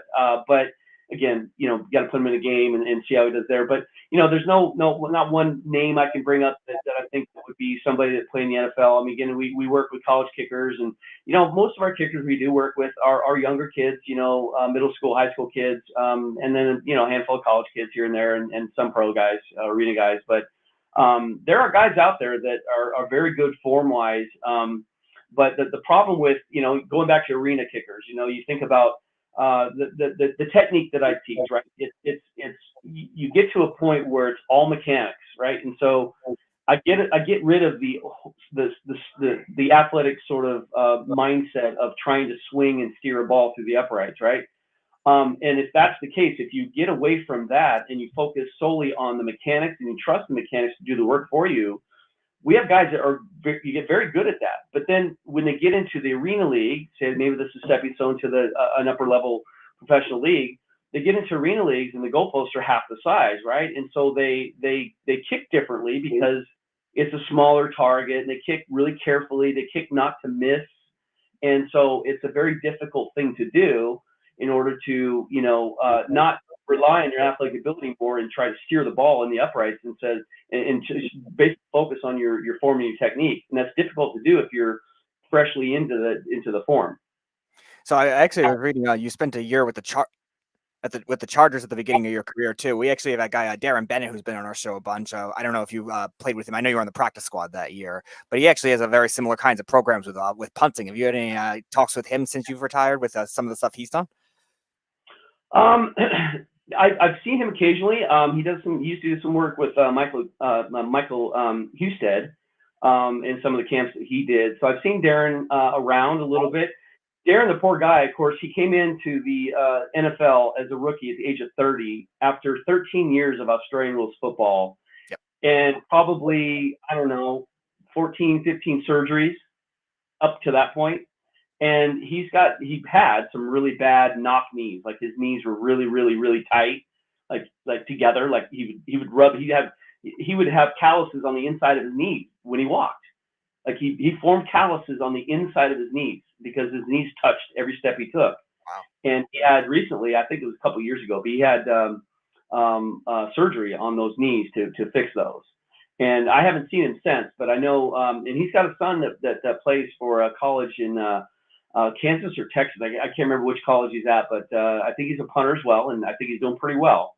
Yeah, Darren's such a good dude. I mean, Australians are just really nice to begin with. They're just very, very, they'll take sure up the back for you, and that's the same kind of guy that Darren was. And he taught me a lot. He was a professional rugby player, of course, but me as a 22-year-old kid coming in the NFL, he kind of took me in my wing and kind of gave me some pointers on how to deal with pressure and things like that. And so I love the guy. He's such a good dude. As everybody knows, we are talking to former Jaguars and Bills kicker Mike Hollis. Last question for me, Mike. Actually, it's from our friend Carl from Tampa. He says, please ask Mike if he would light up a returner on this new kickoff setup. I mean, if I had a chance to make a tackle, if they came through, I would definitely give it a shot. I mean, these guys are, that's I guess that's a good point, because as a kicker kicking back in the old days, last year and prior to that, you get to see things develop. You get to kind of get an idea where guys are running, where the hole's about to open, and you get to see where you're about to, have to step inside of a hole, right?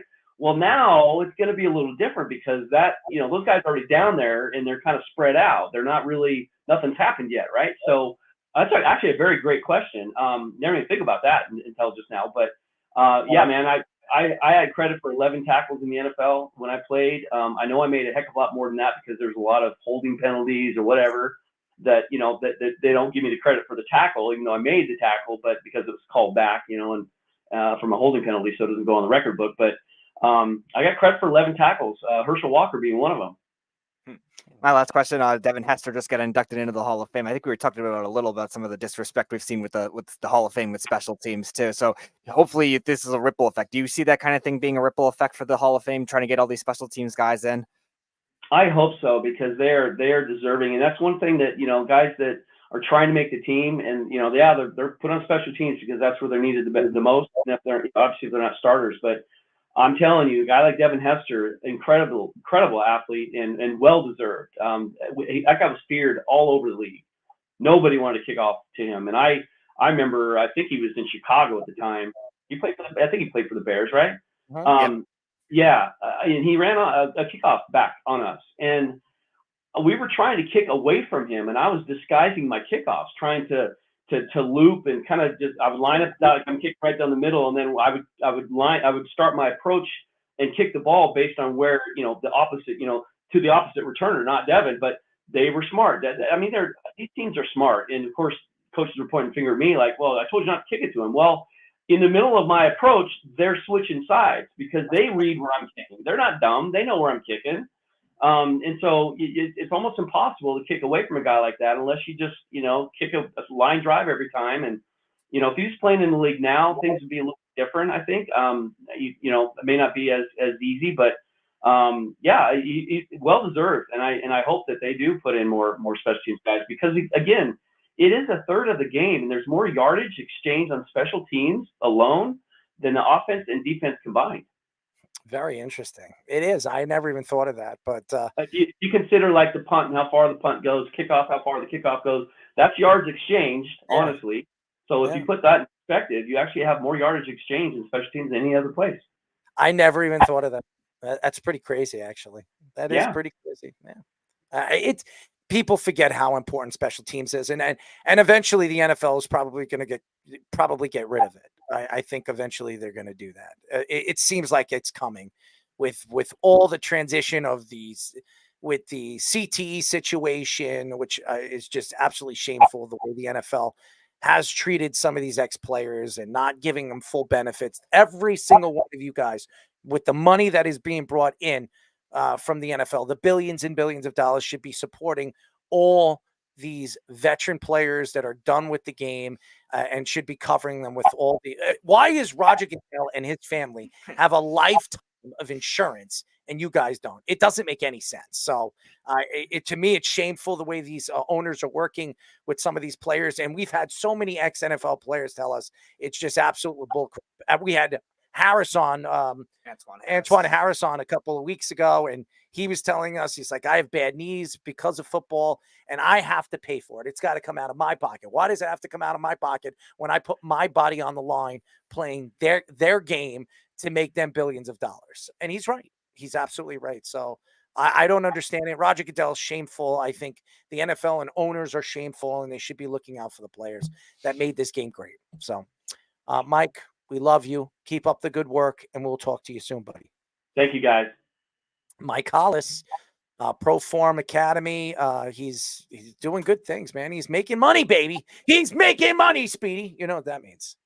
I know how to make. I know what the concept of making money. Maybe he means. should teach you how to kick. I mean, your No, rocket kicks are not going to work on a football field. I wouldn't be able to do that for a football. I mean, I think you should Mike record yourself. Mike is a great teacher. I don't think you would be able to do it with me. It was struggling. I mean, you should show him your rocket kicks. I mean, that wouldn't be good kicking form for football. How do you know? I mean, it might be fun to watch. Yeah. See, now you scared Mike away. Listen, Mike's busy. Okay, I know he's busy, but you also scared Mike away. I scare a lot of people away. Comparing rocket kicks to what's wrong with the rocket kicks? Nothing. I'm saying they're a completely different kicking form. How do you know? Have you done it before? No, just watch. Use your eyes. I have watched. I've watched football my whole life. You're telling me to watch it now? It doesn't make sense. Comparing it to a stage show is completely different. Oh, so you're a stage show? Not me. The actually skilled Rockettes. You're skilled. Like that. Give the actual Rockettes more credit. I love, the passion of the Christ. There it is. The passion of the speedster. And there he is. Robert Saleh on Bambi. I love it. This is great. What do you think, Speedy?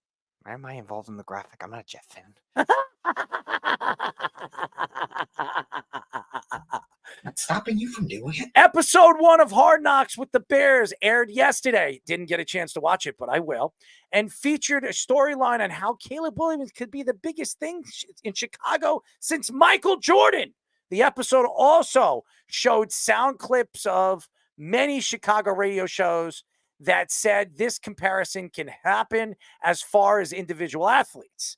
Nick Saban also appeared in this episode as he coached Matt Eberflus when he played for Toledo in 1990. Saban said that the media and social media today are big reasons why quarterbacks with a lot of hype don't develop like they should. Eberflus said that it will be a 3-year development process for Williams to become a generational talent he's projected to be. The Bears are the only team in NFL history to never have a quarterback to throw 4,000 yards or 30 touchdowns in a season. Well, that's going to change, ladies and gentlemen. I do believe that's going to change. Now, here's the thing. To compare Caleb Williams to the greatest athlete in professional sports history is ridiculous. Absolutely ridiculous. And why would they actually sell that to this show? I don't understand it. Again, it's all about selling, and it draws people to want to watch this and try to compare these guys and the comparison to the great Michael Jordan. And if Caleb Williams becomes a superstar player in Chicago, they're going to compare him. This is what always happens in Chicago. Look, they have a young kid like Connor Bedard. Connor Bedard is going to be a superstar. He's going to be the next Connor McDavid, some people think. The ability that he has. We'll see how he transitions in his game transitions as he gets older. He's only 18 years old, going to be 19, going into his second season of his career. But he showed great promise. Chicago is a city which a lot of pressure. It brings a lot of pressure. It's just like New York. Everybody calls New York the Mecca of basketball, but what Mecca has it brought? It's brought nothing. The last championship the Mecca of basketball has brought for the New York Knicks was in the 70s. The Knicks haven't won a championship in 40 or 50 years. Okay, so it doesn't make sense on why they still call New York the Mecca of basketball. But again, Rucker Park is here, and a lot of great street ballers come from New York.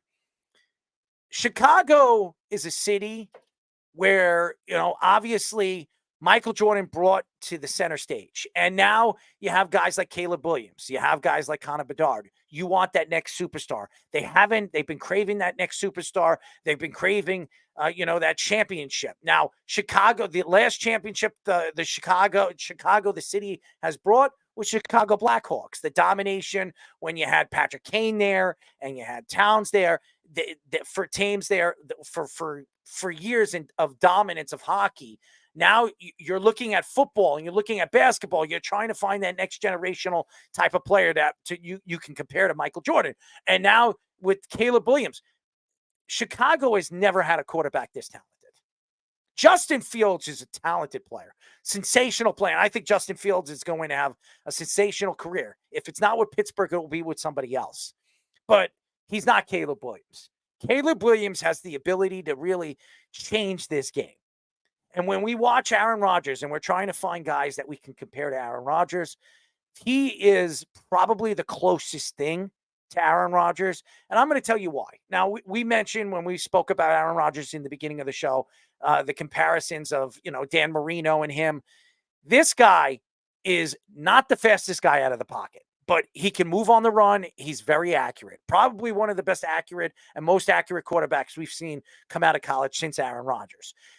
He's got all the arm strength. He can throw 60-yard passes down the field. He can throw 70-yard passes down the field. His comparison of his arm could be Patrick Mahomes-esque or even Josh Allen-esque. But we have to see how his development in the NFL is going to be. And Matt Eberflus, I don't trust him. I don't trust him in a hole in the wall. I don't think he's a good coach. He's a defensive coordinator. He shouldn't have kept this job. If you're going to get rid of Justin Fields, I would have gotten rid of Matt Eberflus. Matt Eberflus has done nothing for this team or even some of these young players. Now, in the second half of the season, they started playing better, but under a third-string quarterback. You brought in DJ Moore, and you had a weapon like that. Why didn't you use him as much as – now, everybody's going to say, well, if you look at DJ Moore, he had a great season. DJ Moore, for the 1,300 yards that he had and the 9 or 10 touchdowns that he had during the season, it was in spurts. There were games that he had 2 touchdowns. There were games that he had 3 touchdowns. There were games that he had 1 touchdown and 250 yards. He never had a straight 5 weeks of dominance. And why? Because of the quarterback play, because of the play calling. Now they brought in a new offensive coordinator this offseason. We'll see how that works. Caleb Williams is a different beast. He's an emotional kid. He goes out there. He wears his heart on his sleeve. He can't do that in the NFL. He has to play. He's got to be cold-blooded. Ask Aaron Rodgers. Ask Patrick Mahomes. Ask Josh Allen. Josh Allen, the reason why Josh Allen never played in a Super Bowl, the reason why he's never beaten Kansas City in the playoffs is because he's not cold-blooded. He needs to figure that out if he wants to be a dominant force in this NFL. Now, I did not watch Hard Knocks. I don't know much about, obviously, episode 1. I will get a chance to watch it tomorrow. What I do know about the Chicago Bears is they added a lot of good pieces this offseason. They brought in a Dunze as their 9th pick. I think he's going to be a special player. Keenan, we all know what Keenan Allen is. When he was on with the Chargers, the numbers he put up last year with a backup quarterback, a third-string quarterback at some points of the season last year, we know what he could be. They paid him a lot of money. They extended him, and they gave him a lot of money. How old is Keenan Allen? He's 32, 31 years old. He's at the tail end of his career. And you gave DJ Moore an extension as well. If you sit here today and you look at the Chicago Bears team, they're in a division that's very competitive, okay? The Lions are going to be competitive. The Green Bay Packers are going to be competitive. Even the Vikings are going to be competitive this year because of certain players. If you look at Justin Jefferson, you think Justin Jefferson isn't going to go out there every single week and try to put up big numbers and try to give his team a chance to win every single week? He will. The Green Bay Packers, Jordan Love just got paid big bucks. He's going to go out there and try to put up big numbers. And Jared Goff and that team is expected to win or go to the Super Bowl this year. So they're in a division that is just very competitive. And now you're putting this team together, a mega team together, an offense with Swift and Keenan Allen and obviously Adunze and DJ Moore, and now Caleb Williams. You put a lot of pressure on this kid. There's a lot of pressure on this kid to compare him to Michael Jordan right now, as early as you have, when he hasn't even stepped on a professional football field yet in an NFL game. That's scary. I think it's a big mistake. I think this is a lot of pressure on him. And we saw what happens when you put pressure on Caleb Williams as he was crying away in USC. I think it's less about the player as much as it is about the storyline of the team, because we were watching The Last Dance and we were seeing how dysfunctional the Bulls were before Michael Jordan came there. They were, like, as Jeff would say, a poverty franchise with the NBA. Like, they were not competitive at all. Now the Bears, I'm not saying they are that low of a poverty franchise, but they haven't been a very well-run franchise in the 21st century. And they've always had trouble finding quarterbacks. Even the one Super Bowl they won, it was Jim McMahon. Jim McMahon is an average quarterback at best.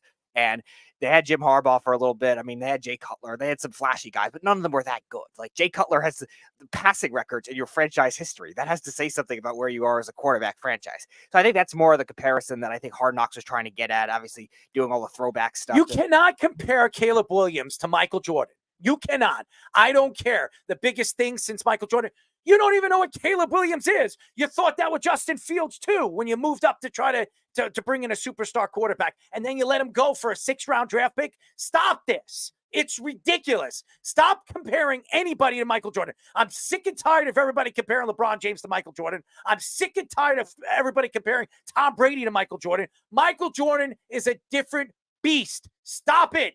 It's a different sport. He brought Chicago championships. He brought superstardom to Chicago.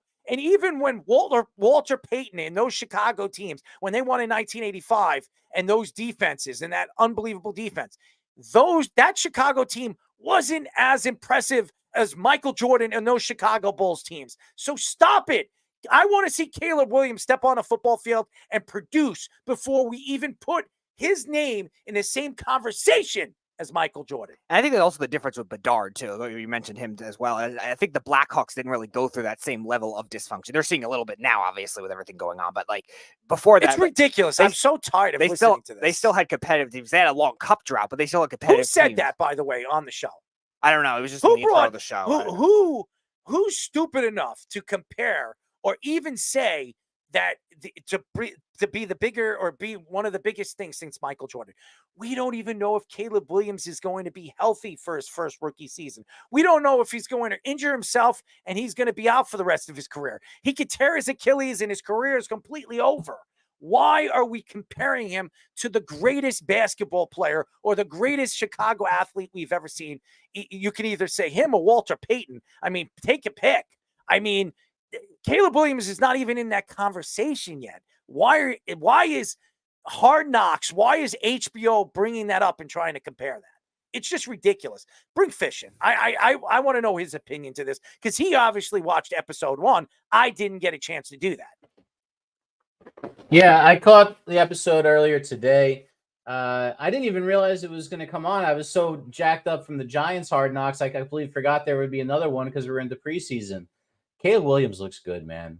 He does. That guy is going to be really, really good. Let me tell you something, Fish. And I'm gonna, and I've said this many, many times. Speedy will acknowledge my thoughts to it. I've been saying that Caleb Williams is going to be the greatest quarterback we've seen since Aaron Rodgers 3 years ago. When I've been arguing for years that Aaron Rodgers is better than Tom Brady, I've watched this kid play. I know everybody's going to say, well, you thought Zach Wilson was going to be good. Yeah, I was wrong about that. I've said a lot of things, but I've also said a lot of right things.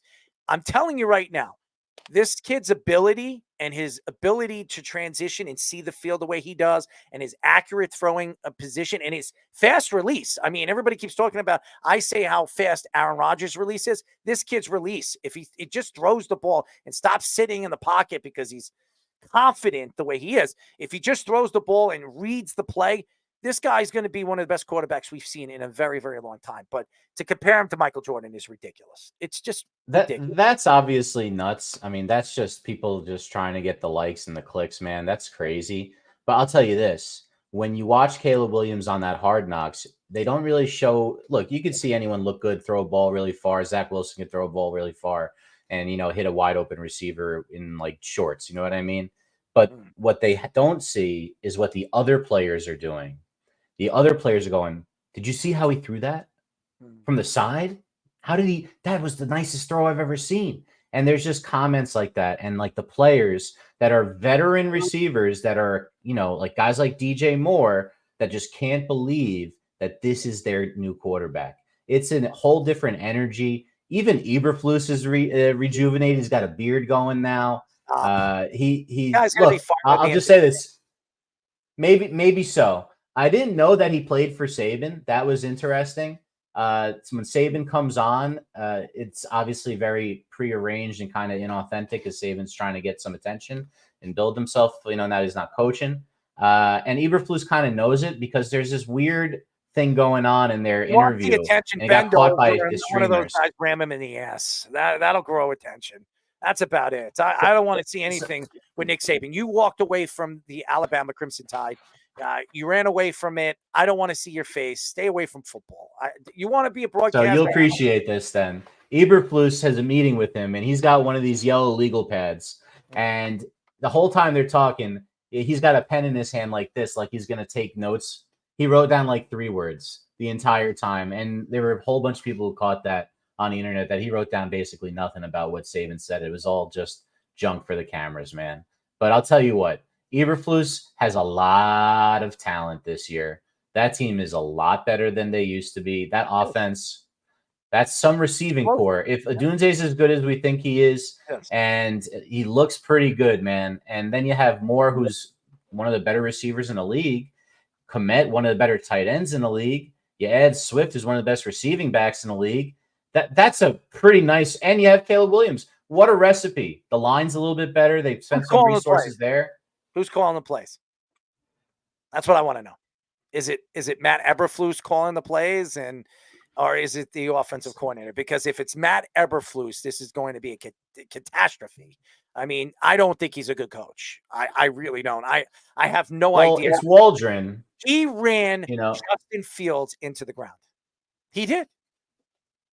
He gave up on Justin Fields. He did. All he had to do was stand and support his young quarterback. And what did he do? He had him sit the bench. He had him ride the bench a couple of times. He would bring in, this guy and that guy over him. It's embarrassing. You never gave Justin Fields a chance to succeed. And that organization, if Justin Fields flourishes and he goes to Pittsburgh and gets a chance to prove himself, it might be a big mistake. It might turn out to be a big mistake. As good as Caleb Williams could be, it might make that organization look really, really stupid, because all you got for a Justin Fields was a 6th-round draft pick. Look what you had to trade up. You had to trade up with the Giants to get Justin Fields. Look what you gave up for him. It just embarrassment. Really an embarrassment for an organization that is very well respected around the league. Okay, so Speedy, you could probably talk a little bit more about this. They were really bad offensively, Arrow, last year. And Eberflus, you're right, he did have to take over. They fired that guy. And now they have Shane Waldron. Now, Speedy, you might know a little bit more about Waldron than I do. I know he was in Seattle last 3 years. Is there a connection with him and Caleb Williams over there in the West Coast a little bit? I couldn't tell you that, but definitely getting Luke Getsy out of there was a big up, because we'll see. Because he was much more run first. That's why even a lot of their random running backs did well last year, but like they never really able to flourish as a They passing should have game. fired Matt Eberflus. He should have been fired. I don't care what anybody says. He ruined that kid. And he was the one. I'm not blaming the offensive coach. You're the coach. You hired the offensive coordinator. It's your fault. You should have went with the offensive coordinator. He should not have a job. The fact that he's on Hard Knocks with his stupid beard, running around, bringing Nick Saban around. I don't want to see Nick Saban. I'm done with Nick. He had a lot to say about the NCAA and the portal and the money that these players are making. Do you think I give a crap what you think? Honestly, I could care less. There was a lot of controversy involving NFL Network's NFL Top 100 list, with Tyreek Hill being ranked as the number 1 player. Lamar Jackson, Christian McCaffrey, Patrick Mahomes, Myles Garrett were the other players in the top 5. Chris Mad Dog Russo says, throw these lists out the window after Mahomes wasn't voted number 1. Both Damian Woody and Richard Sherman said Players that didn't vote for Mahomes as number one lose all credibility. Myles Garrett won Defensive Player of the Year. Christian McCaffrey won Offensive Player of the Year. And Lamar Jackson won the MVP last season. Oh, man. A lot to get into with this, but let's try to keep it to a bare minimum here. I do not believe Patrick Mahomes is the best player right now in the NFL. I don't. I know everybody's going to say, well, he's won 2 Super Bowls in a row. He's won 3. Look what he's done. It takes a team. It takes also a good coach to help you win a championship. It's not just him. I do not believe Tyreek Hill is the number one player right now in the NFL. And I do not believe Myles Garrett is the number one player in the NFL, or Christian McCaffrey, or Lamar Jackson. Okay? I look at game changers, game wreckers, guys by himself could ruin games. And it doesn't matter who your quarterback is. It doesn't matter what your defense is. You can't stop him. The number one player right now in the NFL is Justin Fields. That's who the number one player in the NFL is. It's not even an argument.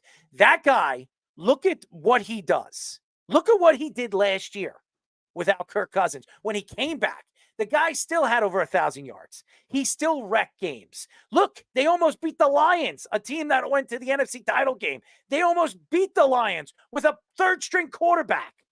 Okay? Justin Fields. I'm so tired of Jefferson. I'm sorry. Justin Jefferson, because we were just talking about Justin Jefferson. I mean, Justin Fields. Justin Jefferson is the best player right now in the NFL. It's hands down. It is hands down. 18th.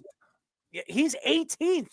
That's where he is. 18 on this list. They rated him 18th when this guy has been the best wide receiver in football. The only reason why Tyreek Hill was rated higher than him is because he played the full season. If Justin Jefferson played the full season, he would have had over 2,000 yards. He had 1,000 yards in what, 7 games playing? How many games did he play last year? 10, I believe. 10 games. I don't even know how many games. He had 1,000 yards in 10 games. So if you do the average, how many games are in a season? 17 games. So he had 7 more games. If he played those 7 games and averaged what?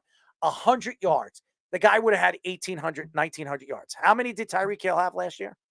16 something before he got hurt. I think CeeDee Lamb had 1740. Okay. Yeah, CeeDee's ahead of him too. Look at that. CeeDee's at 13 and Jefferson's at 18. Justin Jefferson is the best player right now in the NFL. He is the best player in the NFL. And my second best player in the NFL is Trent Williams. When Trent Williams is on the field, how many offensive linemen or how many linemen could you compare to him? Nobody. Nobody's comparing to him. When he's 100% healthy, the San Francisco 49ers win. They win. And everybody's like, well, look at the team. Look at the talent that they have around him. He is the one that protects his blind side. Brock Purdy is not a good quarterback. And if you watch the Super Bowl and Trent Williams was not healthy, he was not. He was not even 60% healthy. He was like 50% healthy. He still played, but he was a shell of himself. When Trent Williams is on the field and he's 100% healthy, he is the most dominant force we've ever seen on the offensive line. And to me, that's the guy I look at, the guy that can take over a game, the trenches, the guys that take over the game. So Trent Williams would be my number 2 guy. Where's he? Yeah, he's at 7. They have him in the top 10 as the highest O lineman. Trent Williams is my number 2. My number 3 is Patrick Mahomes. Patrick Mahomes right now is my number 3. I know everybody's going to sit there, and I'm sure, who's that? That's Keith. That's Keith. And I know Keith is probably saying I'm out of my damn mind. But this is what I see. When I watch the game of football, I watch guys that take over games, that change games. And that doesn't mean that Patrick Mahomes doesn't change games. He's got Travis Kelce. He's got Chris Jones. Chris Jones is one of the best defensive players in the league. And by the way, why was Kansas City so good in the playoffs last year? It wasn't because of Patrick Mahomes. It was because of their defense. Their defense was otherworldly. What they did in the playoffs last year. They shut down good offenses. So I know everybody wants to pat Patrick Mahomes on the back. Oh, he's fantastic. He's great.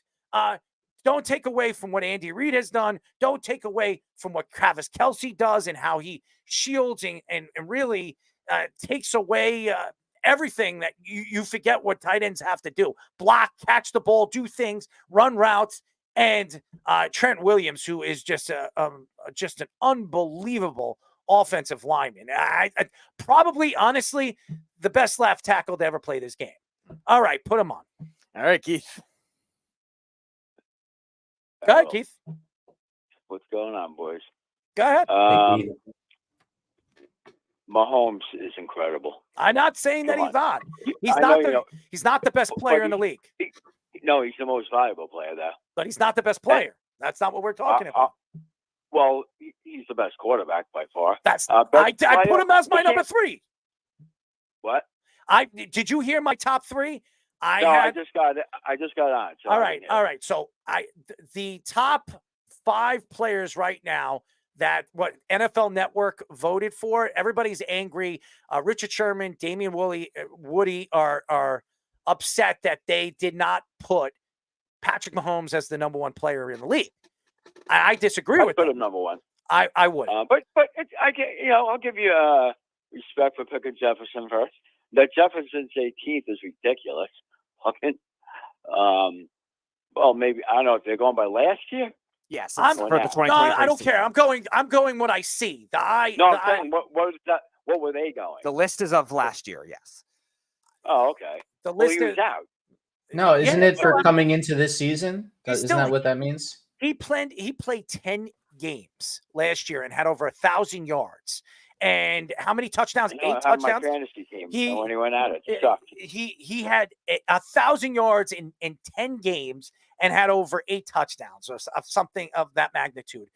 Justin Jefferson, to me, that tells me he's the best player in the league.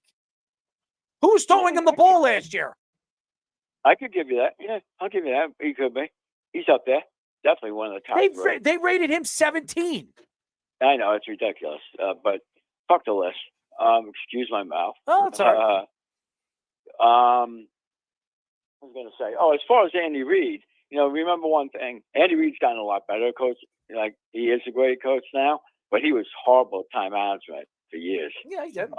Took him years. But he never won anything without Mahomes. Well, he went to Super Bowls, did he not? So what? I said he never won anything. No, it's not easy. Listen, you need everything to work in your favor. But hey, they almost beat the Patriots last year. But Mahomes didn't have many weapons last year, as you know. Stop. And he still lost. They had Rice. Did you see that? Rice is a good player. Kelsey's a good player. No, they didn't. Yes, they did. They didn't have the same offense they've had.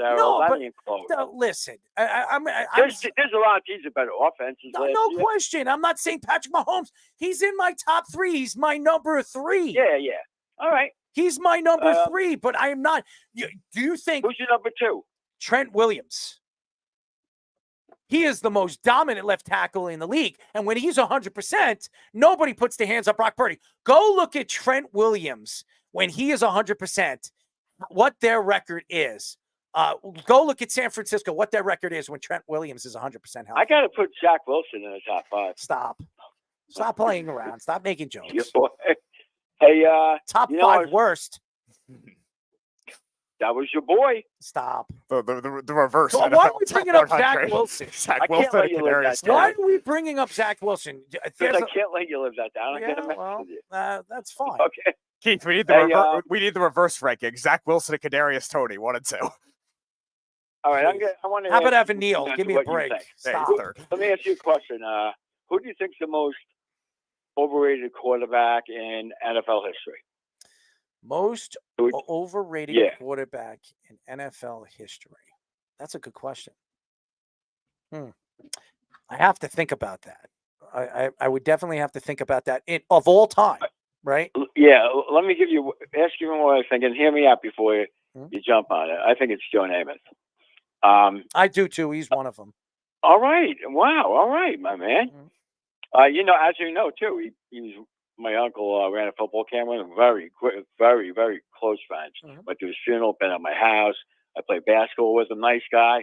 But, he made him in the Hall of Fame even is ridiculous. But the reason he is, he got the Super Bowl. It was his personality, his style, but he's like the 154th ranked passer rating. I think. Now, I also think, and you know me, as a Giants fan, that Eli Manning is big time overrated. And I love him, and he got 2 Super Bowls, but he was a 500 quarterback.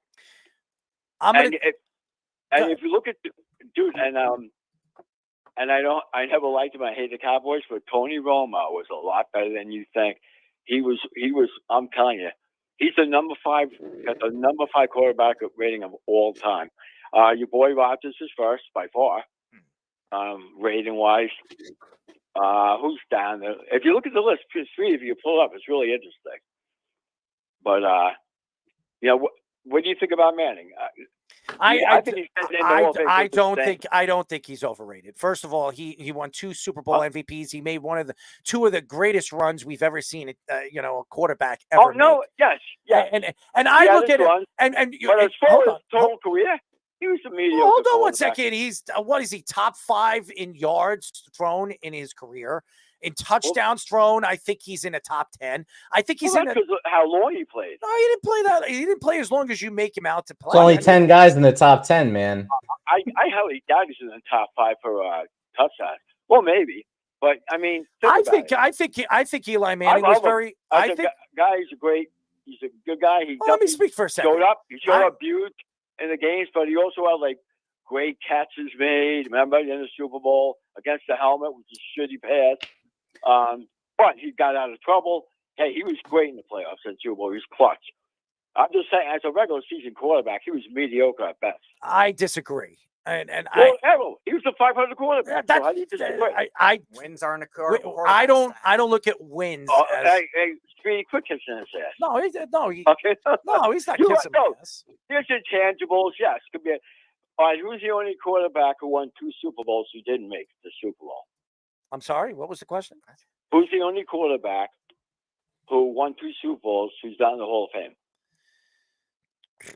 2 Super Bowls that's not in the Hall of Fame. Don't Google it. Don't cheat. I'm not. 2. No, I mean Speedy.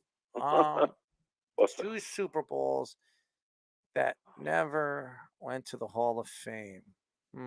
That's a good question. I don't know. Brad Johnson, a backup somewhere that won. Who? Jim Plunkett.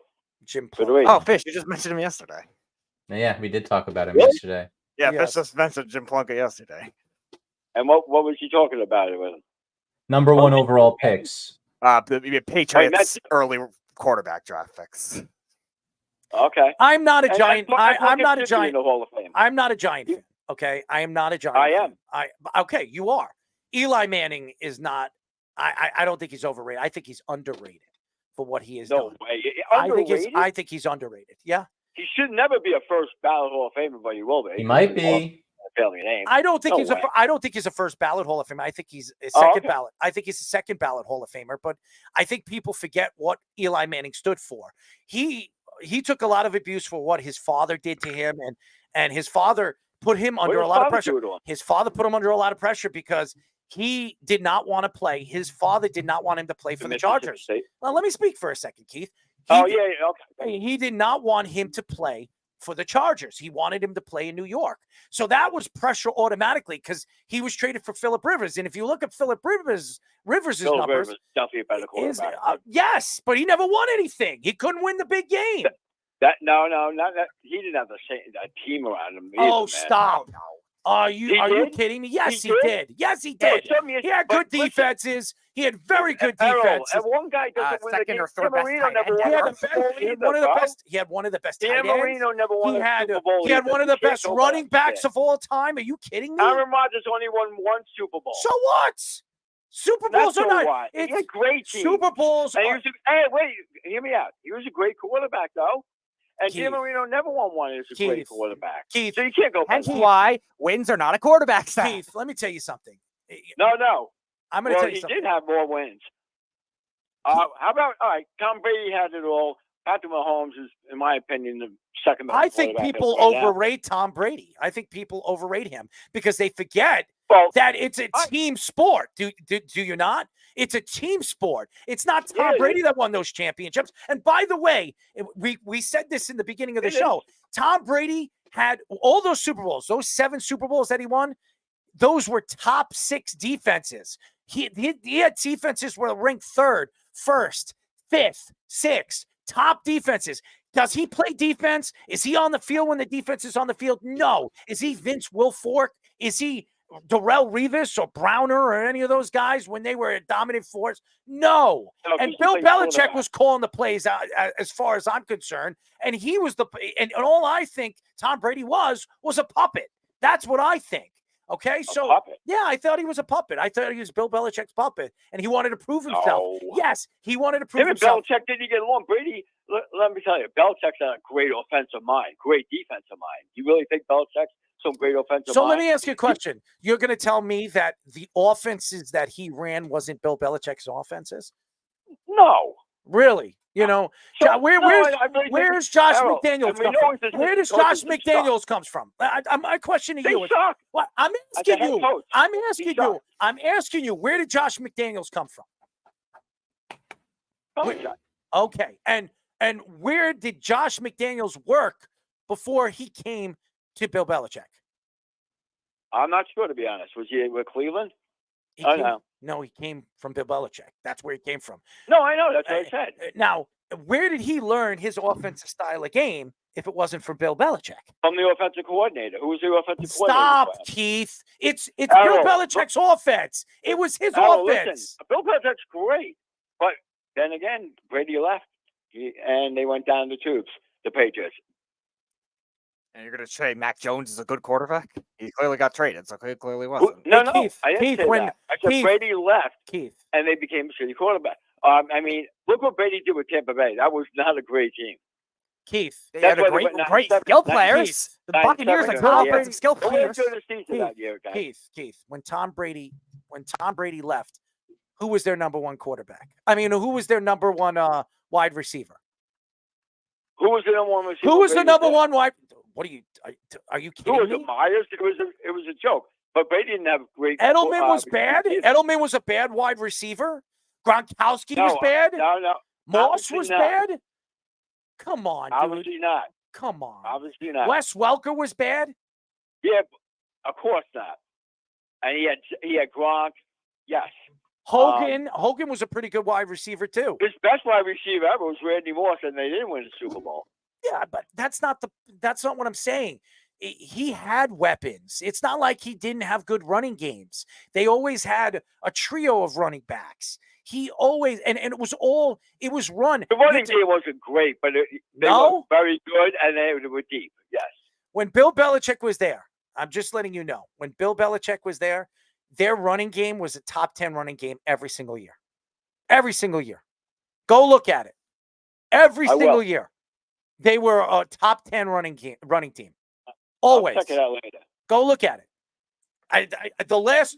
Even when Belichick left, I think even last year they were a top 10 running team. Even if it's not volume, if definitely efficiency-wise. They were a top running team. They always were. And they ran his offense.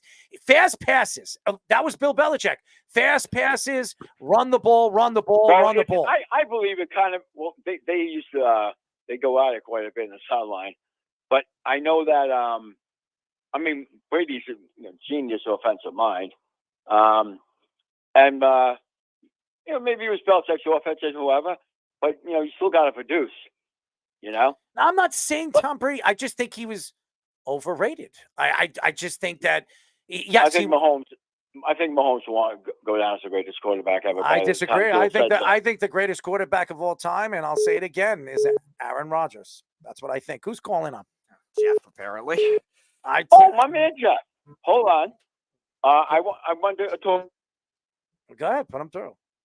You want to put him on as a duel? Oh, put him on too. Can we both talk? Yes, you should both be on. Jeff, you there? I am. What a dumb, buddy. How are you, buddy? How are What a dumb argument. Like, literally the dumbest. Because Errol sits there and goes, oh, Tom Brady, not that good because of Vince Wilfork in the defense. Let's see. I didn't say that. Again, you're taking words out of my mouth I did not say. I did not say that. Tom, you did. No, I didn't. No, I did not. No, I didn't. I said he's overrated.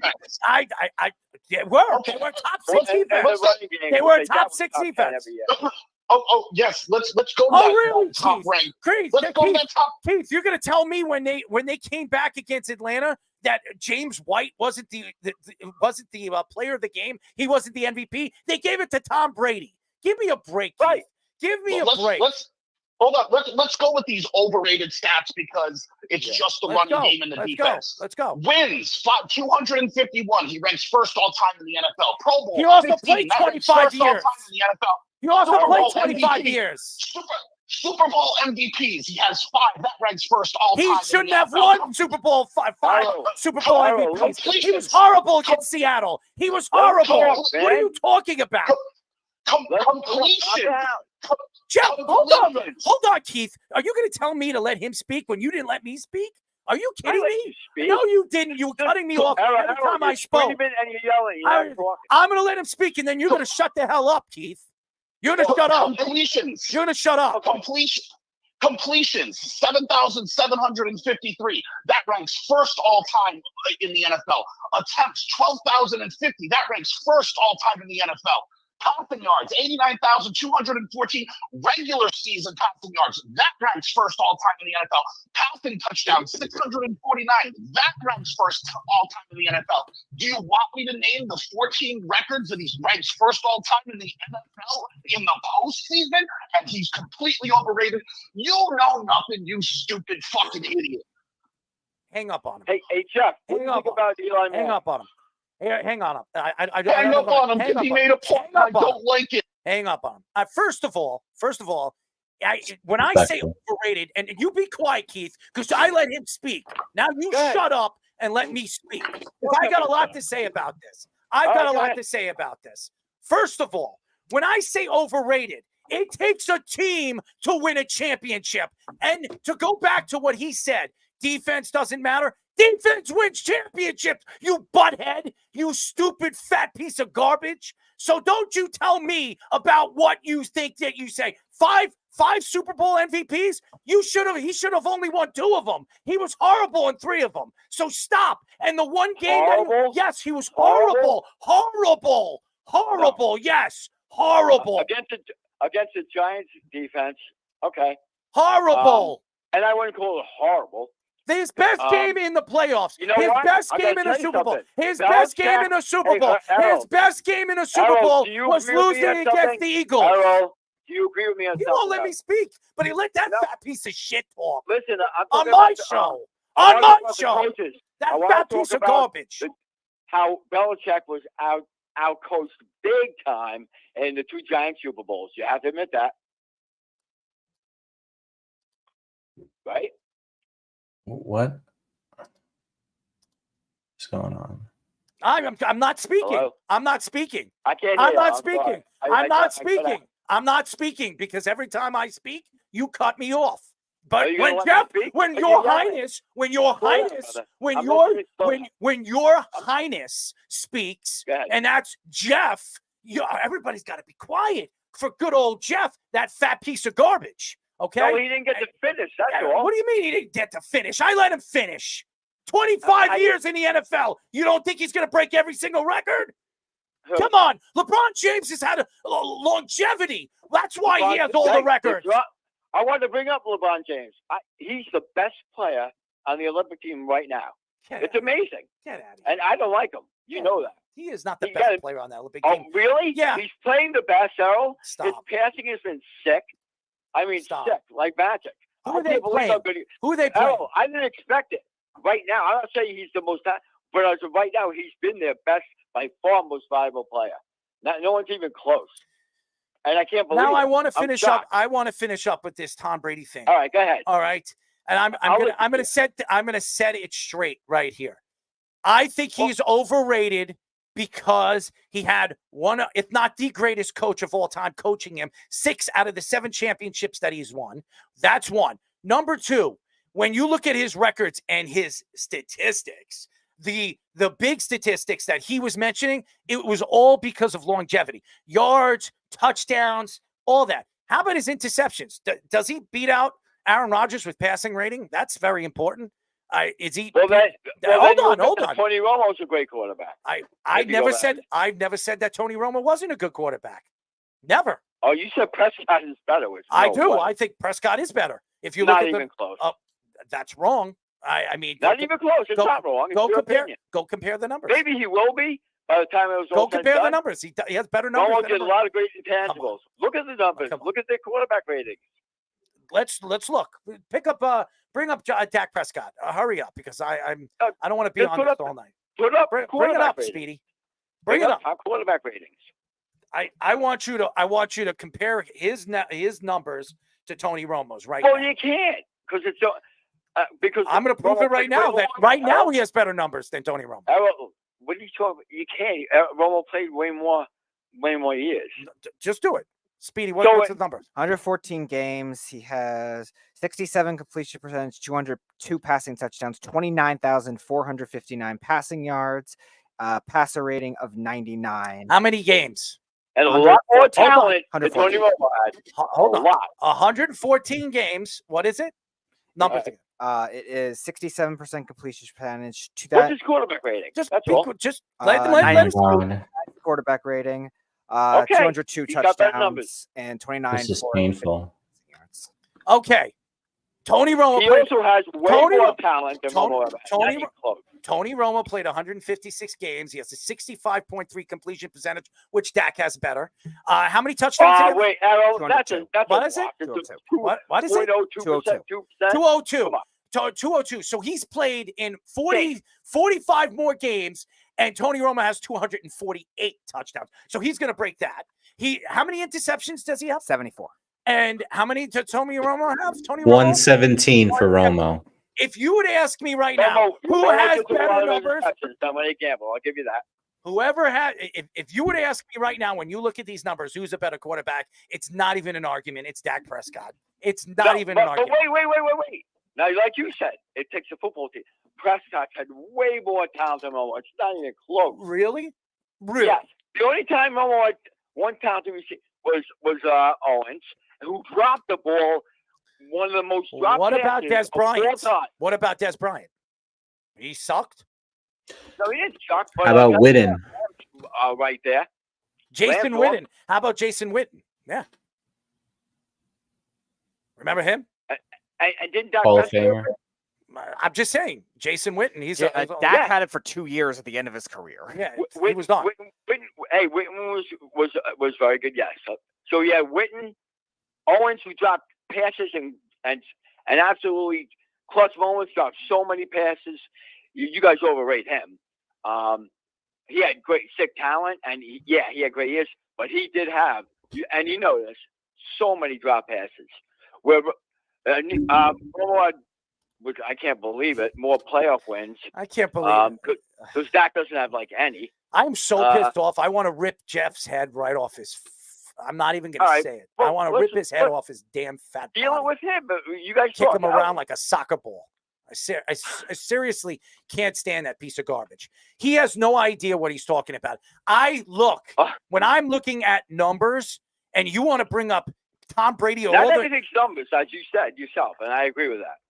Intangibles like Eli Manning. He played for 25 years. He played longer than any quarterback in NFL history. Of course, he's going to have all the records, just like LeBron is going to break all the records. Does that make LeBron James the greatest basketball player of all time? You're nuts, Jeff. I say he's overrated because he is overrated. He didn't LeBron win. James isn't overrated. Yes, he is. No, he's not. LeBron James is overrated. I think Jordan's better than him. But you know what part of greatness is? Longevity. Also, while performing at a high rate. Yeah, you know, I can't stand James. You know that? I can't stand him. I just realized watching him during these Olympics how great he is. Especially, dude, he's almost 40 years old doing this shit. There's a longevity graphic for Keith. You know, it's the truth. I'm shocked what he's doing. I really am, because I didn't realize just how great he is. And you know what? Him and Anthony Davis is awesome too. If they get a couple players around him, those guys should still They're be never up there. winning anything. Hey, listen. He's won enough with shit. His team's on Cleveland. Yeah, he was. were Listen, awful when he at was times, younger, when just he to was get younger, him to the finals. I don't like him as a person. I think Larry Bird was as good, if not better. But James, the fact that he's had that longevity and the quality of play for so long does make him look so great. That's same as Tom Brady. Well, again, And Aaron Rodgers to me is the most talented quarterback, no doubt about it. and I'm going to but say he's this. a douchebag. Yeah, that's fine. That's what you think. Because You know he everything is. I've met. No, he's not. Oh, really, Errol? Really? Come on, man. Really? What makes Look, him? it's always What makes about him him. that way? He's always got. Really? I like him until near the end of Green Bay. Why do you think the Green Bay fans are like, fuck him? Keith. He We've was had better than Keith, Bob, no doubt about it. Keith, I don't care that Bob won Keith, 2 rings. Keith. What? We've had teammates on this show of his. 3, 4, 5 teammates. I don't even know. I can't even count. Players that played with Aaron Rodgers and Who? told Tell us. me who. Speedy, give me one of them. Jarrell Worthy. Jarrell Worthy. Okay. Oh, yeah, he's a big time player. Who cares if he's a big time player? He played with Aaron Rodgers. Yeah, and there's a lot of teammates who didn't like him, a lot who do, and a lot who won't admit it. The only 2 players that came out and attacked him was Jennings and Jermichael Finley. Those are the only 2 guys. And they were both great. Really? Really? Finley was great. Really? Not great. Very good. Finley was great. No. Very good. Don't tell me what to do. Very good. Not great. He was good. He got hurt. Very good. Jermichael Finley. Hey, listen, Rodgers, the most talented, and as far as being physical, he's doing amazing passes. His arm strength, his accuracy. I'm not taking that away at all. He's also been around the game forever, and he's still going. And we'll see what happens this year. I love you. But, I love you, Keith. We got to finish the show. Keep listening. all right. I love you, man. Thank you for calling. All right, we'll talk about the Olympics next time. No, we'll talk about it on hang the in phone. there. No, we will talk on the phone after tomorrow. I'll call you. Yeah, All right? tomorrow's a better day than today. All right, we'll call. I leave it with you at the end of the show. We have a shit. I told you I was going to call him while you up. You did. You wilded me up because you let I warned you you. let Jeff speak, but you wouldn't let me speak. But thank you. Thank you. No. Thank Because I guess because we've been talking. I haven't heard Jeff in so long. I don't want to hear his garbage that comes out of his mouth. Anyways, So let him call and you guys talk to him. all right. I'll talk to you later. All right, bye. First of all, I just want to set things straight right here. And I want Jeff to hear me out on this one. When I say overrated, it doesn't mean that I don't think Tom Brady is one of the top 2 quarterbacks of all time, because I believe he is. Okay.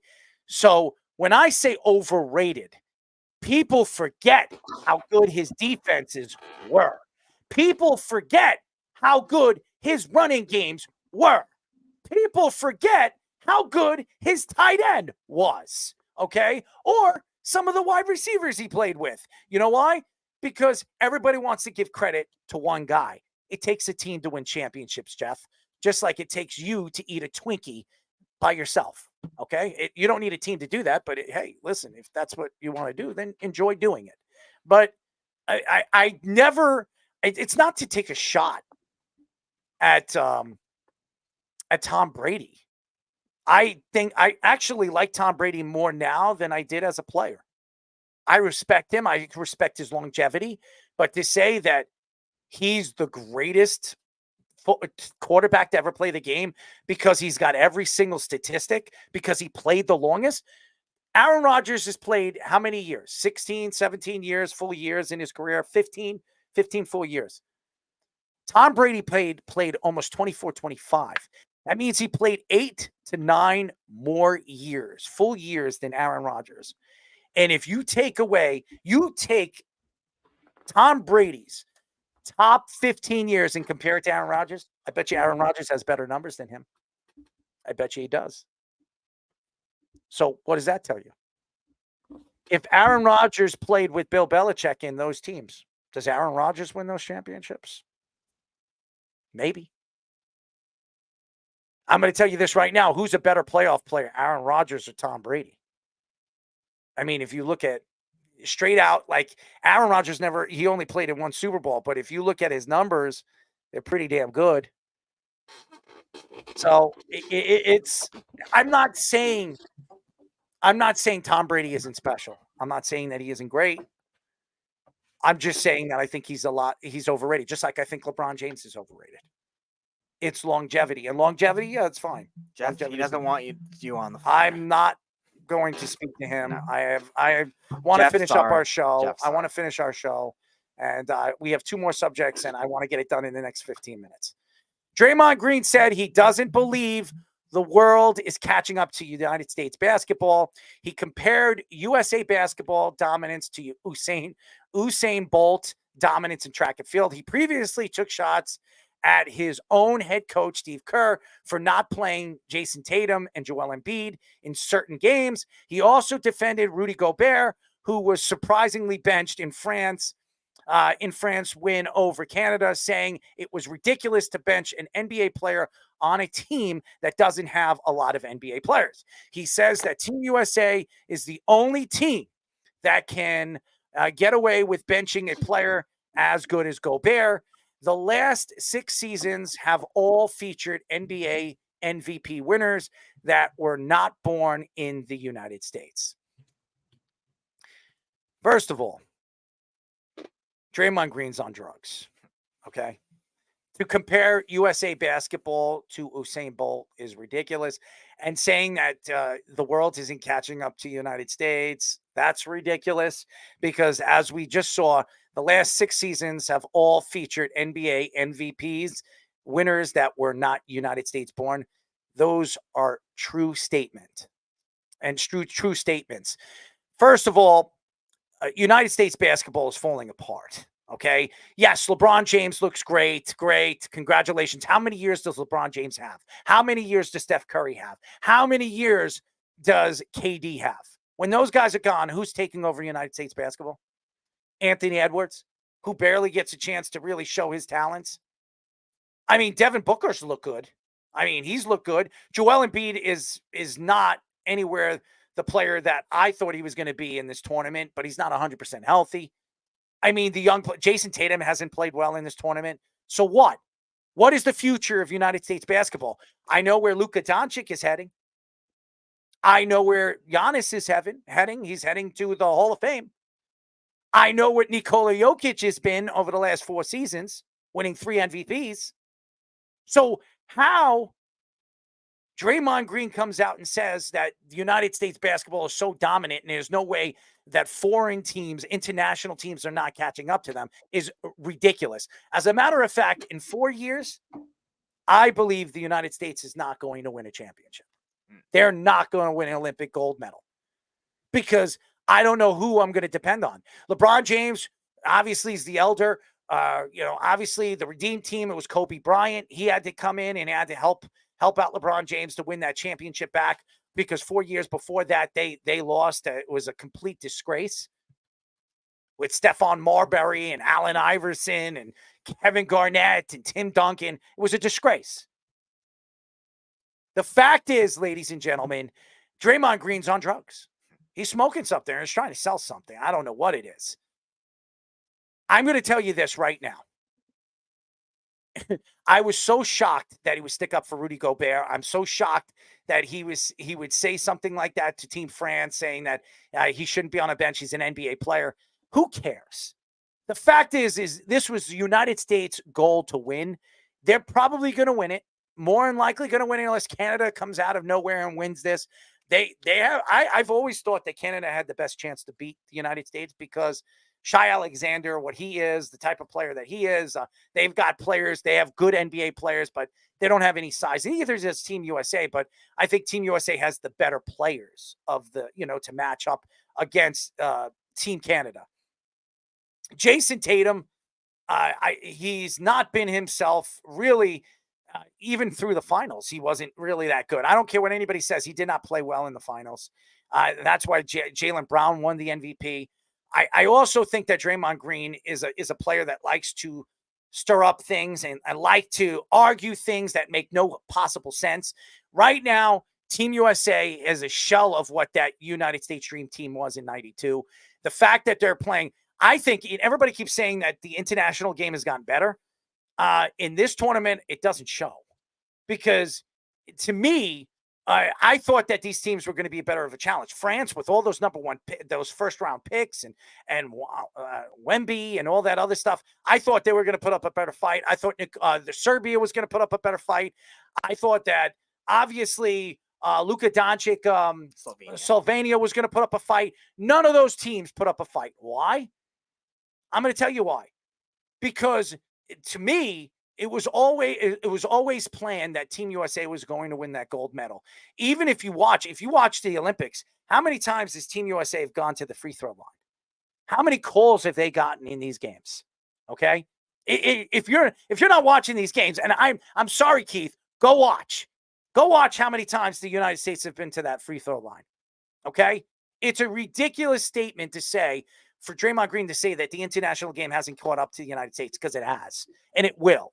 It maybe not yet, because there's still a guy named LeBron James still running the league. But when he is gone and Kevin Durant is gone and Steph Curry is gone in the next 4 years, who's the next up-and-coming United States champion? Who's the next guy that you're going to depend on to win a gold medal for Team USA? I don't know who it is. So I hope the United States, and I'm from the U.S., I hope the USA and United States basketball knows this, and Grant Hill understands this, that where USA basketball is heading, we all don't know.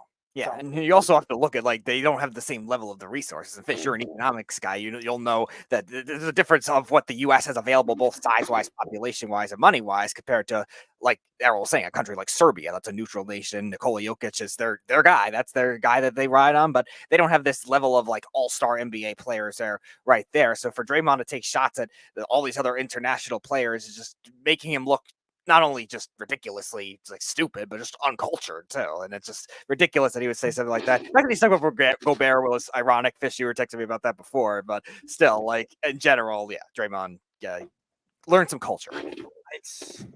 Don't you think it's I kind of see what he's saying. I always make the opposite argument when we talk about soccer, how we don't have our best players playing soccer, and maybe the International League in basketball, not every one of their best guys. There's a bunch of 6'1", 6'2" guys playing soccer instead of playing basketball. So maybe they don't have all the resources put into it, like you're saying, Speedy, that we have in America, because it's the most popular sport amongst younger people. This and football, obviously, if it's not football season, a lot of people are playing basketball. Those are the two main sports in this day and age over here. Soccer is not that sport. Overseas, soccer is number one. Everything else comes after it, So I think there's a lot to be said in that, except Draymond didn't make that argument that way. He just, is saying that they're just not catching up. I think he's just trying, again, to be Draymond. Why he would defend Rudy Gobert after literally having him in a headlock, choking him because he hated him so much, choking him out in the clip that we just showed. And I'm sorry, Jeff is talking smack in the chat now to us. That's wonderful. Fine. Good for him. But good for him. Yep. Thank you, Jeff. Yeah. Thank you. It's very simple. All he has to do is, act like a normal person, and then he can call up the show. But I don't think he knows how to do that. So I guess he wants to call people names and say, listen, if I think Tom Brady's overrated, you want to come back with statistics, I can come back with statistics too. We mentioned, if you actually listen to the beginning of the show, Aaron Rodgers statistics. And naturally, if you put the most important statistics together, Aaron Rodgers has better statistics than Tom Brady. So what are you going to say about that, Jeff? You're going to tell me because Tom Brady won 7 Super Bowls? It's a team effing game, Jeff. Team. It's not Tom Brady winning those championships. It's the team. You're going to tell me that Tom Brady intercepted the ball on the 3-yard line against Seattle? It wasn't Tom Brady, but he won the MVP. He won the MVP. How did he win the MVP? He wasn't even that good in that game. Give me a break. His best game in a Super Bowl was the game that he lost against the Eagles. That was his best game as an NFL playoff Super Bowl champion quarterback. That was his best game. 500 yards. How many touchdowns? 6 touchdowns. I mean, that was his best game. He was so efficient, everything. You tell me what game in the playoffs he ever threw over 500 yards. Please, Jeff, sell me that one. Give me a break. It's so stupid. And you listen, he wants to argue about numbers and statistics when he says statistics mean nothing. Has he not told us that? statistics. Oh, you're a stat guy. He brings up stats, and you're going to tell me he's the best player? I think he's overrated. That's my opinion. That doesn't mean I don't think he's a top 2 quarterback of all time. As a matter of fact, would you look at all Tom Brady's accomplishments? Tom Brady is over Joe Montana. All his accomplishments, he's over. That doesn't mean he's overrated. That doesn't mean that he's not overrated. I just think people blow him out of proportion because of his longevity. And he's going to say, well, longevity is a big part of it, and that's a big importance. Okay, well, Jeff, good for he you. Doesn't want you to. I don't fall. want. Sorry. I have other things to say. MLB insider Jeff Passan said that on the Michael Kay show that the Yankees were not as concerned about Jazz Chisholm clubhouse antics with the other teams, with antics as the other teams were. He added that Aaron Judge leadership in the clubhouse was a big reason why they brought in Chisholm. He added that Aaron Judge might be the best leader in all of baseball. Chisholm also told Passan and many other sources that he feels the same about Judge. Chisholm is hitting 300, 4 home runs, 8 RBIs in 7 games since he joined the Yankees. I do believe Aaron Judge is the best leader right now in the majors. I don't know who the other captains are on other teams, but you could see the leadership. You see him obviously in the dugout. You see when guys hit home runs, he's the first person out. The handshakes, the jumping, and the celebrating. When they win games in the outfield, you see him brings the outfielders together. I think he is by far the biggest and the best leader right now in the majors. I don't see Ohtani being a leader. No offense to him. He doesn't speak English, okay? So how is he going to lead his team? Now, I do believe that Friedman is the leader on that team, him and Mookie Betts, and I think Mookie Betts is a very good leader. But I think Aaron Judge is a different personality. You're in New York. You have a lot of pressure on you. You're being compared to Don Mattingly and Derek Jeter, 2 different personalities than you are. So I do believe Aaron Judge is the best leader right now in professional baseball. Now, Jazz, I do believe the reason why they brought Jazz Chisholm in was because of his passion, not because of his antics. And I do believe that the Yankees believe they can control him and figure out how to control him in that locker room if he's not hitting or if there's certain players he doesn't like on this team. I do believe Jazz Chisholm is everything the Yankees were looking for going into the trade deadline. They needed a guy that had a little bit more passion. They'll give him a little bit more of a spark. And you heard it from Joba. He said it, about Jazz Chisholm. He is a lightning bolt. He's a lightning spark. And he's the kind of guy that the Yankees needed. And I think they added that option to this team. And I think that another thing that I could say about Jazz Chisholm that I didn't know much about because I didn't watch a lot of Marlins games, he has a lot more power than I thought he had for a guy his size. I mean, the guy pulls the ball. He plays in Miami. Miami's one of the biggest ballparks in baseball. And maybe that's why he didn't hit a lot of home runs. If he plays a full season in Yankee Stadium, I could see Chisholm hitting 25, 30 home runs. I think he has that kind of power. He already has 4 home runs in 7 games. I really do believe that he's going to be a lightning bolt for this team. I think he's going to be a big part of this run for the Yankees going all the way into the playoffs and maybe even winning the division. I think it was a great move by Brian Cashman. I think Brian Cashman has been one of the better GMs, especially making moves at the trade deadline over the last 20 years. I think he was the right guy for the job. I don't care about his antics. You want that passionate guy in your locker room, no matter what he does, because it pushes the players and it makes the players understand that passion is what's going to strive to win. Right. And I also mentioned many times, especially in baseball, when you're stuck on a team that's been so bad for so long and it's just so badly run, like it's a relief when you're finally traded from there and you're seeing that a team like the White Sox now that are just awful. Like a lot of those players that got traded are doing well with these other teams now. And the Marlins are that same kind of thing. Like they had all the controversy with getting rid of King Ng after it looks like, oh, the progressive move. You're finally bringing a woman GM into baseball who did great things for them last year. And now this year, they're all of a sudden falling off a cliff. Fish, you mentioned at the beginning of the year, the way they handled with the manager and Luis Arraez, like everything was going downhill. And I think Jazz Chisholm is relieved by that kind of thing. And he's absolutely the spark that they needed. And you look at him going to American League East ballparks, not even just Yankee Stadium, like collectively compared to the NL East, you're going to get to showcase that power a lot more. It's a bigger word than spark. He's a lightning bolt. Mm-hmm. He is what the Yankees need. He's a thunder to Aaron Judge's lightning. Right. He is They needed a personality. Soto, as good of a player as he is, he's a very quiet guy. He's a passionate guy when he hits a home runs and he's dancing around. But everything that I've read about him, he's a quiet guy in the locker room. They need that. Nick Swisher. Remember Nick Swisher? Nick Swisher was a lightning bolt. When the Yankees brought him in, he was the guy playing the music, dancing around, getting everybody together and all that other stuff. For the years that the Yankees were dominant in the 90s, it was Roger Clemens and Andy Pettitte. Those guys, people forget. And I don't know, CeCe Sabathia in 2009 when they brought him in, he was a personality, a leader that they needed to bring into that locker room. People don't understand that you need those kind of guys in the locker room to give you that spark. And I think Jazz Chisholm is that guy. I think it was a great move. I'm going to tell you this right now. I wouldn't be surprised if Jazz Chisholm rides this all the way through the playoffs. Yeah, Joba also mentioned it too. Like sometimes you have those guys that you have to be more humble leaders, but also you need the flair in today's game too. That's the way it is. And even some of the teams we're talking about, like the Rangers and the Diamondbacks, going to the World Series out of nowhere too. They have a lot of those offensive types of players too, both veteran guys like Ketel Marte for the Diamondbacks and then the Garcia for the Rangers. Like there's a lot of those types of guys in the league. And sometimes the value is not shown all the time. Sometimes you can get overhyped with it and then it goes downhill. Like you saw with the whole Jose Batista controversies and stuff like that. But that's a modern concept in today's game. And Jazz Chisholm, I think, really is bringing something, because the Yankees, like Joba was saying, like the Yankees are always this old school stickler type organization sometimes, and sometimes you need those guys with those types of flair. And you're right, Soto's more of that humble superstar. Even Judge, he has his moments, but he's more like that. But that's what makes him a great leader, and that's why Chisholm, I think, is buying into this very well. I got to bring up the previous captain, guys. I got to bring up Jeter and Jeter's tenure over in with the Marlins over there, and why he left. Now, he tried to turn that program, like it's a college sports team, the organization around.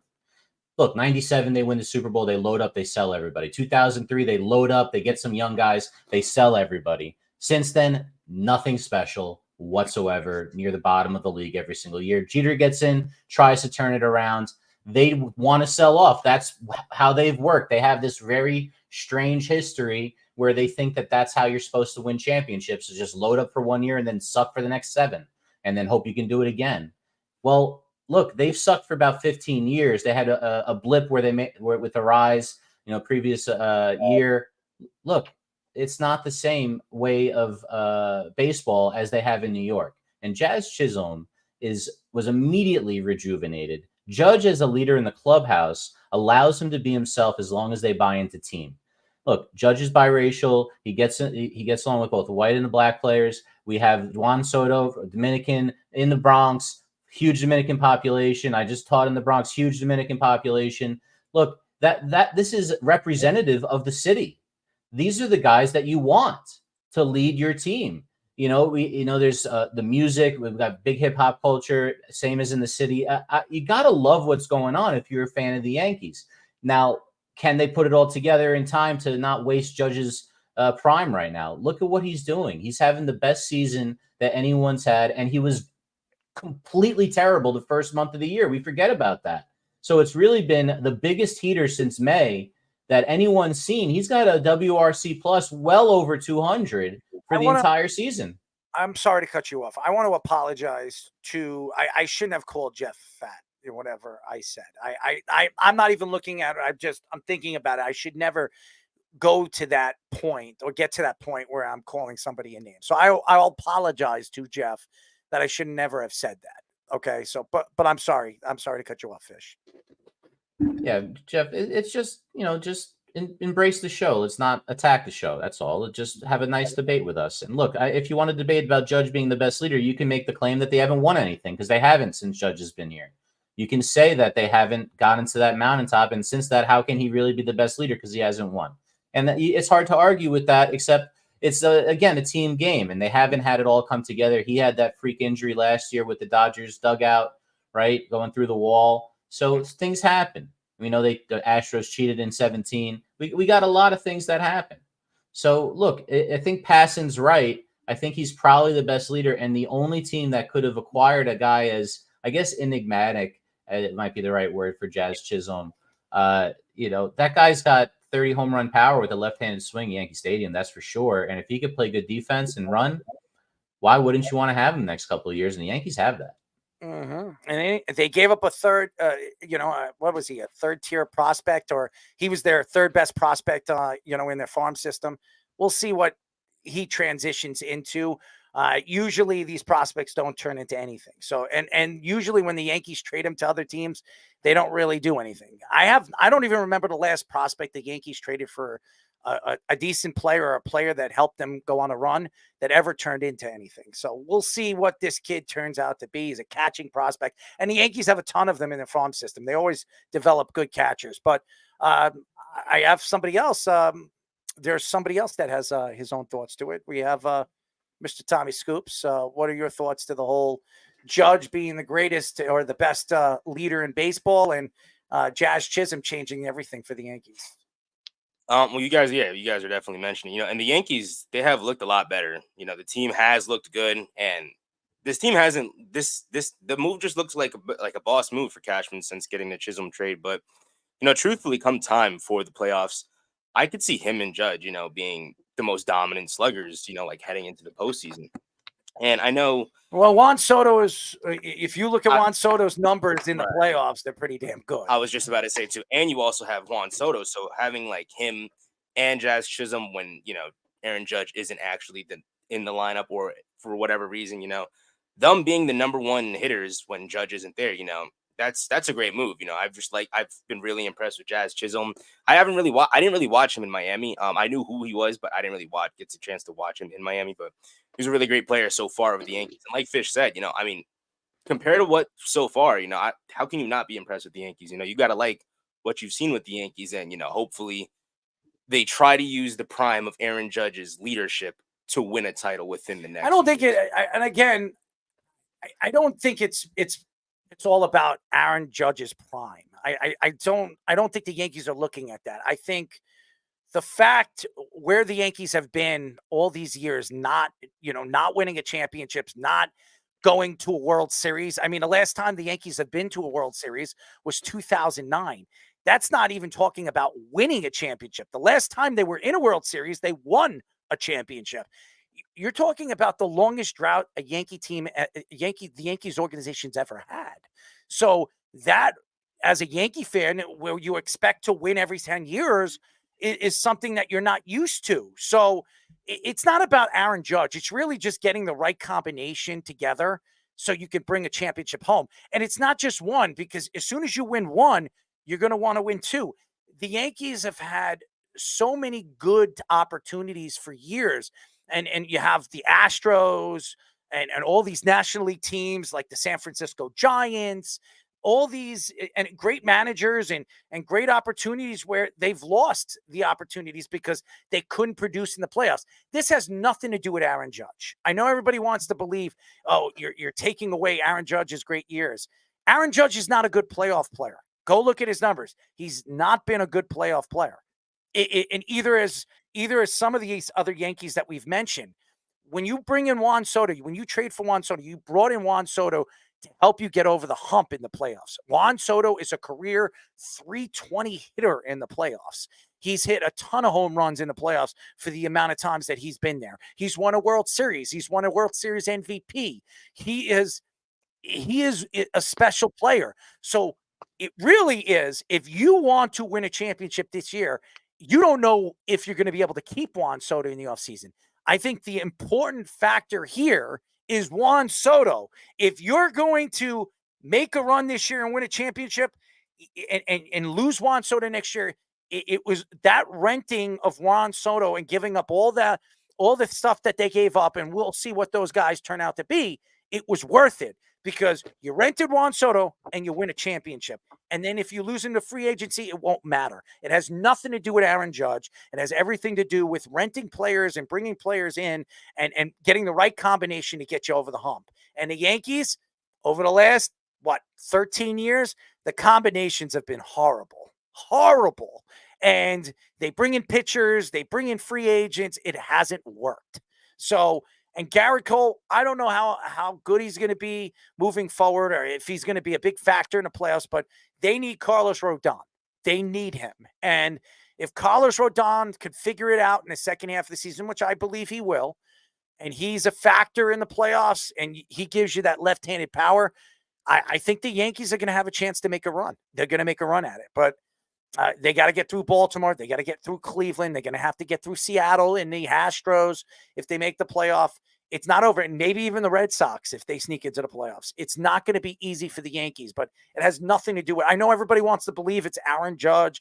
You're taking away his youth. Aaron Judge just wants to win a championship as a team. I don't think he cares if he hits 50 home runs, 60 home runs, or 70 home runs, as long as he brings home that trophy. So I don't think the Yankees are looking at it that way, or we're taking away his prime of his career. His prime's already there. I mean, he's almost done with his prime.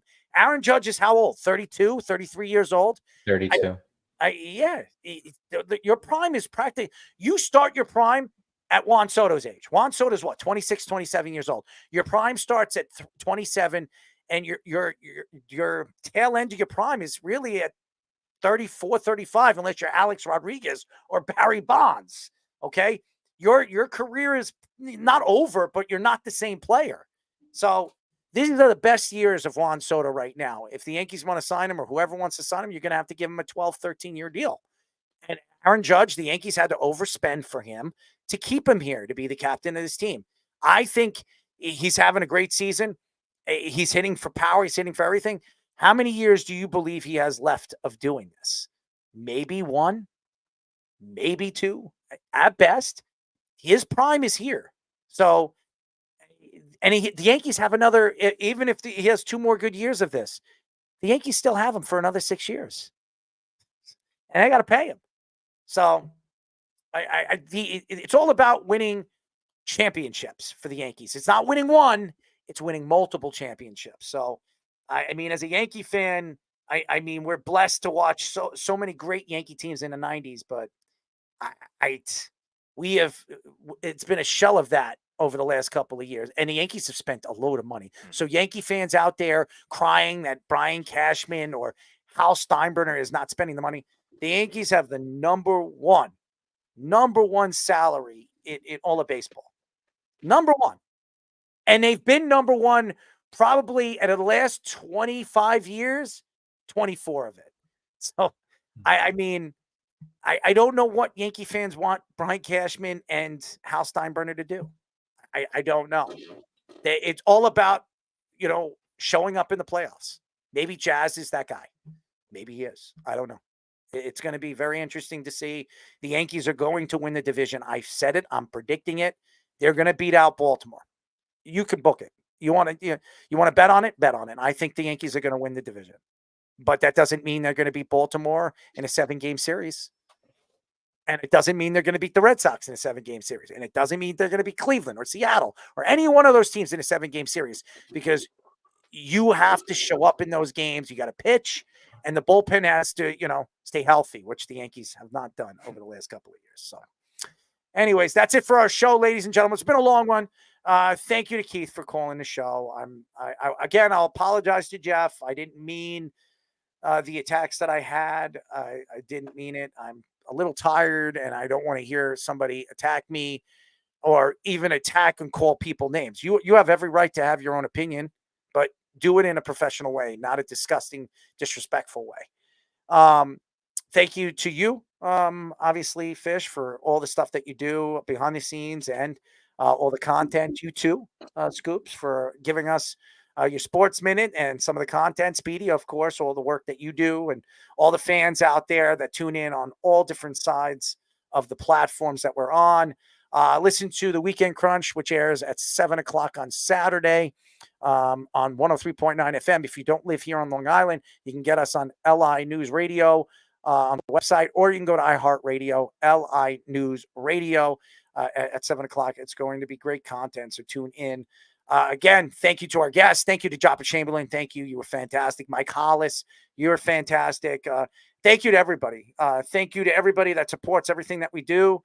A lot of great things coming up. We're going to be doing live shows at Miller's Ale House coming up at Lake Grove week 1 of the football season, Thursday Night Football, the first game of the season, Baltimore and Kansas City. We'll be doing a live show over there. You can call the show. We're going to be airing it live. So all the fans that are tuning in all around the country, you can actually see us live at Miller's Ale House with all the fans that are going to be there. So thank you to Miller's Ale House. Thank you to everybody. Thank you to Bovada. Go to our QR code, 100% first deposit, 100% deposit. So $100 will get you 200, 200, 400. You know how to do it. You could also withdraw out of Bitcoin, Ethereum, and Litecoin. No limitations on what state you are in. You can bet anywhere but the tri-state, just so you know. Here, Connecticut, New Jersey, and New York, you cannot do it here. But in 38 or 40 states, you can. That's it. Fanatic. Check out a Fanatic store on our website. Go check out StubHub on our website and everything. We'll be back next week on Tuesday. Good night, everybody. You're listening to the Worldwide Sports Radio Network.